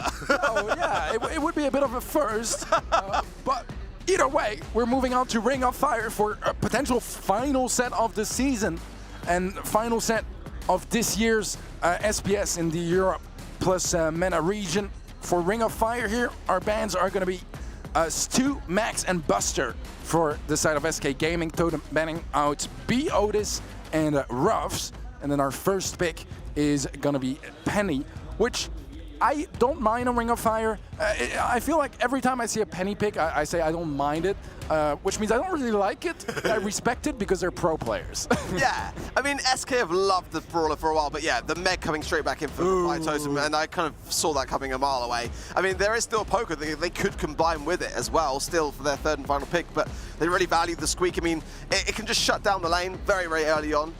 Hope Joker's all right there. Bit under the weather, perhaps, coughing his lungs up. Well, SK now can follow up with 2 Brawlers to add to this penny pick. And to be honest, there's a lot of options still. You know, Luke could come in as a bit of a way to slow down the advance of the game. Bo, as well, is definitely SK all over, really, for me. Carl, they're going to come in for the left-hand side lane, or right if they choose, but makes a lot of sense. They banned out Stu, but they need to have some lane aggression, something to push forwards, especially with the nature of the comp that's brewing on the side of Reply Totem. Yeah, they're going to go Lu, okay. I mean, I can see some of the ideas here from SK Gaming. On the other side, the comp that Reply Totem is going towards is scary. We've seen the Meg here before. I don't know if it's going to be paired up with a poke again. I think it could be. I don't see too much of a problem with that idea.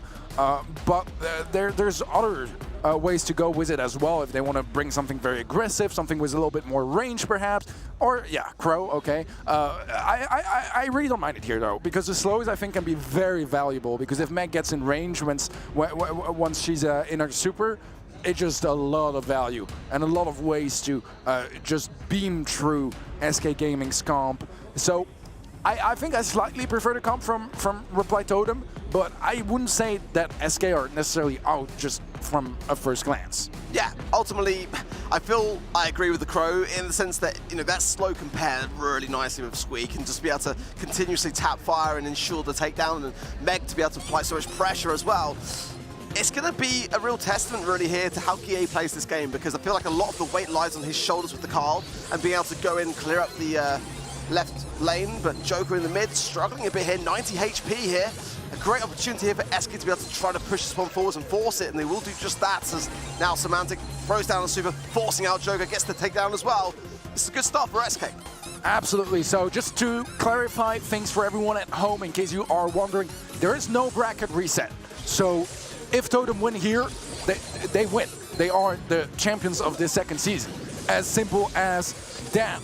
Either way, we might not get there just yet, as so far SK Gaming have been quite solid in that mid presence of Semantic. He has a super now as well. Not going to use it just yet. A jump in from Maru results in a 1-for-1 trade. The pickaxe comes back post-mortem to secure that elimination, as Mari burns down to the mortar flames. And so far, so good for SK.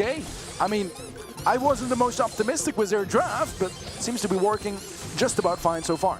They're doing a great job of not feeding into Joker, which they have just done now, but I believe that might be the first time he's actually been able to be getting inside his mech. Nice jump there from Mario, actually wins the transaction as well, and there is still time for Reply Totem to reset this, but look at this though, the value that IKS is able to get off the back of those shots, and now Guille coming in to pick up the scraps. Joker should go down here, but he has got mech again. Can't really utilize it in this position, surviving there for ages, so it's got to be said. Yeah, I was going to say, you should go down, but it's Joker. Yeah. So who knows, who knows.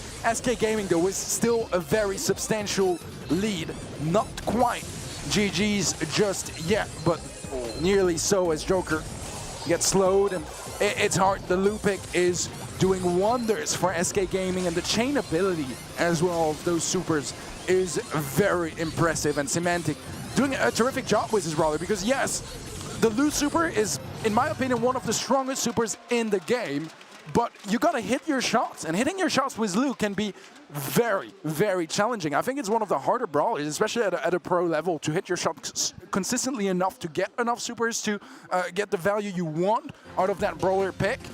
It's impressive, and Semantic is absolutely making that pick shine. Yeah, supercharged gear as well, really showing all its worth for Semantic, but I think it was just a smart draft. I mean, ultimately, you know, Meg is very, very daring, very hard to deal with, but when you're able to shut down the zone, you can take your time, actually, a little bit more. But this time round, though, Joker getting 30% on the zone and being very reserved with his shots, focusing on his tricks. Now he's got the mech as well and should be able to get into it before a shot comes in. Nice super there from Semantic, tried to deter it. Oh, nice stun as well. Great from him, but this is looking a bit better. Reply Totem are starting to get into a bit more of a form here. Yeah, that supercharged rate gear that you mentioned earlier is crazy. A missed swipe from Joker, but Semantic just super after super. There's one plays down, he always has the next one already lined up. He does go down to the Crow Poison and goes in for a lot of value, but Ikeos greets Maru with a salty barrel and a shot to the face, as so far Reply Totem are quite dominant, but they've burned through a lot of their utility. Let's see if that is going to be enough of an early lead to carry them to match point. Yeah, it's definitely a strong start, but Reply Totem do need to start to pick themselves forwards here. That is a beautiful pitch, 3 ways there, and Semantic was very swift to go down for it. I mean, this is an important game, massively so, because this could see Reply Totem moving on to championship point here. Maru just trying to scrutinize their gear on the left-hand side, jumps in for Semantic, everyone low on the side of SK, and this should surely be it. Moving on there, now Reply Totem to championship points. What a moment for them. This could be such a life-changing moment for this squad. This entire season and the previous one, Reply Totem were the team to beat, the team that dominated through it all. And yet, in the last couple of weeks, SK Gaming, they've been just behind it, if not overtaking them for the last couple of match days. Let's see if Reply Totem can take back their throne, or if SK Gaming can push things to a 4th set. Yeah, aggressive, and gets greeted by a slow and a nice and quick kill from Reply Totem, despite a couple of good interactions here for SK Gaming. It is Reply Totem with a 25% early lead. Well, the mech is there as well for Joker, just keeping the pressure on Semantic as Chaos now trying to come in and help him out, but does get a super for his troubles. But at the same time, the Reply Totem are itching towards 50% time on his own. Nagia goes down left-hand side. He can't then go aggressive and try to help out. This is looking very, very dominant. Reply Totem are looking so good. My goodness, Joker was just constantly slowed in that zone until for like 25 seconds he was alive. He was getting percentages for Reply Totem, and sure, he wasn't exactly dealing a whole lot of damage, but enough to get his next mech secured. Will not last for all that long, but again, look how long he can just stay in that zone, just secure percentage after percentage. Maru jumps in, a 2v1 now. A super that does find a connection onto Ikeos. He's going to be incredibly low HP. The connection from Joker as well in a mortar that was used to tank, but that is going to be mostly just wasted in the end, as Semantic is low HP. Poison should be enough to take him down. Never mind, 30 HP is what he survives on. But Reply Totem still with a big lead, and Joker just entering his mech gear, getting melted down. This could be when Reply Totem secure the title. Okay, 4%, this should be it. Reply Totem are your Snapdragon Pro Series Season 2 champions. Phenomenal run throughout the first season and the second. Reply Totem are your champions again. They win both of the challenge finals and lock in the #1 seed as well for the region coming into Masters. What a phenomenal run this roster has had. Great stuff. The big GG's inbound, and what a year. What a phenomenal run for this squad. Reply Totem, time and time again, they just couldn't be taken down. No one could beat them. And SK looked like they were going to do it today. They didn't quite manage it. They battled their way It's out scary. of the lower brackets. They got sent into it at the beginning of the day, and they fought their way back tooth and nail all the way to this point in the grand final. And what a way to go out in style. Inso, I have to say, champions of Europe and MENA, how does that feel? How proud are you of your team? I mean, it feels great. Like, we are the back-to-back champions, and we're so proud to manage to win another time, and thanks for supporting us, guys. Bueno, pues le preguntábamos que cómo se siente siendo campeón de Europa y de MENA, y nos comentaba que se siente genial siendo campeón ya doble de Europa, así que también muchas gracias por este apoyo que le brindáis. Y bueno, también queríamos preguntarle, en español, ya que estábamos aquí en Valencia, yo quiero preguntarte, esta serie tan complicada que habéis tenido, ¿no?, desde este principio del torneo de hoy, ¿cómo ha sido la comunicación entre vosotros? ¿Cómo os las habéis apañado para pasar del loser bracket hasta esta final y ganarla? ¿Te llevo yo el micrófono o te lo... Banks, can you hand her over? Yeah. I mean, let us not forget, right, that you're going to be representing the region alongside SK Gaming as well at the Snapdragon Mobile Masters. So I just wanted to ask you, how does that make you feel? How confident are you leading into that? And, surely it's incredible. You get to go to Japan. I mean, we will practice hard. There's still a lot of time to go. So hopefully we can do good and for once beat Japan that is dominating the browser scene. Bueno, pues también queríamos hablar con él sobre cómo se van a preparar para ese Masters, ¿no? Y nos comentaba que se van a preparar, van a estudiar bastante, también porque Japón es el país dominante ahora mismo en esta competición de Brawl Stars. Now, you've already mentioned a little bit earlier on that, you had some great support here. Fans on Twitter have been going crazy. The crowd was going crazy during that last match as well. Is there anything that you would like to say to your supporters, who have been with you from the very beginning and up to this point? I mean, we had some ups and downs, but thanks for being with us through all the way. And my team is amazing. I'm so happy, and hopefully we did good. Well, you definitely did good, that is for sure. You know what, I have to say, Reply Totem, congratulations on such an incredible match today. Congratulations on your entire performance throughout this entire season. And you know what, I'm going to give you the floor because you and your team can lift that trophy. Everyone at DreamHack Valencia, please put your hands together and make some noise for your Snapdragon Pro Series Challenge Finals champions, Reply Totem.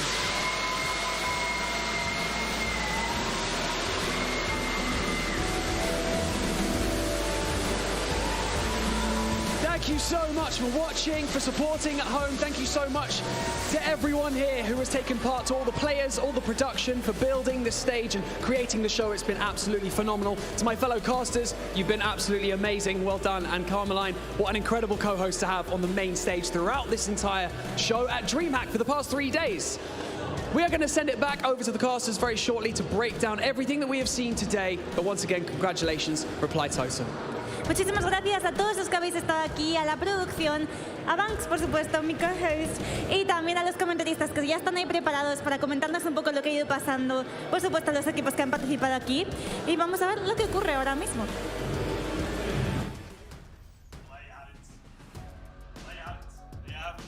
Victorious, they've come out on top, not once, but twice. From 0 to hero today, losing the first round to ending up winning it all, taking home $20,000 and a ticket to Japan DreamHack in May next year. What a day for Reply Totem, Mark. What a year for Reply Totem, honestly. I mean, and also you've got to remember, looking back, Joker being in the ESL Mobile Challenge, a year ago, look how far that boy has come. It's a great thing, and one of the big reasons why I think it's so important that we have an open format here at the Snapdragon Pro Series, because we're able to bring people into the forefront. We're able to show why these players and teams are so great and give them that opportunity on the stage. And what's an amazing run to go through the troubles that they had towards the end of this season, but to come out on top again, I mean, it was incredible to watch. Yeah, there's a reason why we're calling it the era of everyone here at the Snapdragon Pro Series, because we do make champions here at Snapdragon Pro Series, and before that, ESL Mobile. It's been absolutely incredible all day long, Teddy. Have you got any thoughts about how that last game went? Yeah, to be honest, Trav, I think the era of everyone sounds better than the era of Reply Totem, or more appealing, to the general public. But yeah. What a run from them, honestly. And I think in a way it is kind of poetic that they end up taking it all, or when I say all, they're still the Mobile Masters to be played out, and that is going to be definitely raising the stakes, because, I mean, Zeta Division, not one team, but they have two teams that, are the two best teams in the world. So it's going to be raising the challenge for every single region, but particularly, I think, for this one as well. And I can't wait to, go further with this whole process. It's been an amazing journey all around, and watching the players, evolve and get better, improve all the different narratives and storylines. It's been an absolute blast, man. Yeah, and these are only 2 of the 8 teams that are going to be at Masters, and we've got all the rest of the regions still to go before May for the second season to decide who's going to join them. 2 from India, 2 from NA, and 2 from the APAC region. It really is just absolutely insane to think that these are only 2 of the qualified teams. We're going to have these competitions all over. Take a quick look at the bracket, though. Ark, if you want to walk us through what has happened today. Yeah, what a day it has. We go back to the very beginning, of course, SK with that phenomenal start against Tribe Gaming EU, and then they went through the upper bracket, with a clean sweep against Chasmac as well to make those grand finals. Reply Totem took an early loss, let's not forget, to Chasmac, and then in their matchup to Tribe, it was looking at the beginning like we didn't know which way that was going to go potentially. Tribe, though, it wasn't a great day for them, and that then gave that lifeline for Reply Totem. But they learned from their mistakes. I mean, the difference there between that 3-0 in the lower finals compared to that 3-2 loss against them in the upper bracket round 2, I mean, that was really, for me, the turning point. When they came through, though, me and Teddy, I mean, you were undecisive, Teddy, but I think me and Trav, we were pretty set on SK, right? I think the majority of us, maybe watching at home, felt the same way. But Reply Totem, again, just defied the odds, especially in some of the drafts that they had, which I just felt they weren't necessarily on their side. They made it work. They reminded everyone why they were the Season 1 champions and brought it back around to become the Season 2 champions. It's just been such a phenomenal year for them. Yeah, you gotta feel for SK Gaming. They ran all the way through the upper bracket and then got beaten by Reply Totem, who came through the lower, and they lost to Reply Totem in Season 1 as well. 2 second places for SK Gaming, 2 firsts for Reply Totem, so I think we have found the 2 best representatives for the EU and MENA region, and it's great to see them going up against other regions. They're even going to have a chance to, if they both go to the finals, I imagine it's going to be seeded that way. Then SK may get the revenge finally, Teddy. Yeah, absolutely so, and I think it just fits very nicely for the narrative that has been reflected by those teams throughout the entire year. Because as much as I would have loved some sort of a steal and see either Tribe or Chasmac make it all the way, or any of the other contestants of the challenge season, Reply Totem and SK clearly were standing out in both seasons above any other team. And I mean, whether you look at the points or the results here today, everything lines up in one direction, and that's Reply Totem and SK Gaming representing Europe plus MENA at the Mobile Masters. Yeah, it really is a meaningful thing to see the top 2 teams actually progress. I would have loved to see the underdog story of Chasmac, but I am pleased that both Reply Totem and SK Gaming have managed to make their way forward. With all of this being said, we're coming to the close of the season. It's a bittersweet moment at this point, but we do have to thank our partners with everybody, Samsung Galaxy and Snapdragon Elite Gaming, along with DHL and Monster Energy, for being our named partners and assisting us in able to put these big productions on, and obviously DreamHack Valencia and DreamHack Tokyo next year. It is going to be absolutely incredible. A big thank you to my 2 co-casters, a thank you to the creators who participated in the show match, the teams, the coaches, and of course all the viewers at home. But the biggest thank you to ESL for allowing us to be here producing these shows, and we've all had an absolutely incredible time. Until next time, we'll see you next time.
The Snapdragon Pro Series is brought to you by...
Player on top, know it. Rooftop, penthouse suite. If you really want it, gotta own it. Fight through it, we was at the lowest. Blood, sweat, tears, the components. Riding all year, now's the moment. We are not friends, we are opponents. Yeah, I'm coming for mine. Yeah, I'm making a play, the game on the line. Yeah, I've been on the grind. Yeah, I jump in the spot, I made it my time. Yeah, look in the sky. Yeah, the stars align, no shade to shine. Can't stop it already. Emotional, working devotion, we put in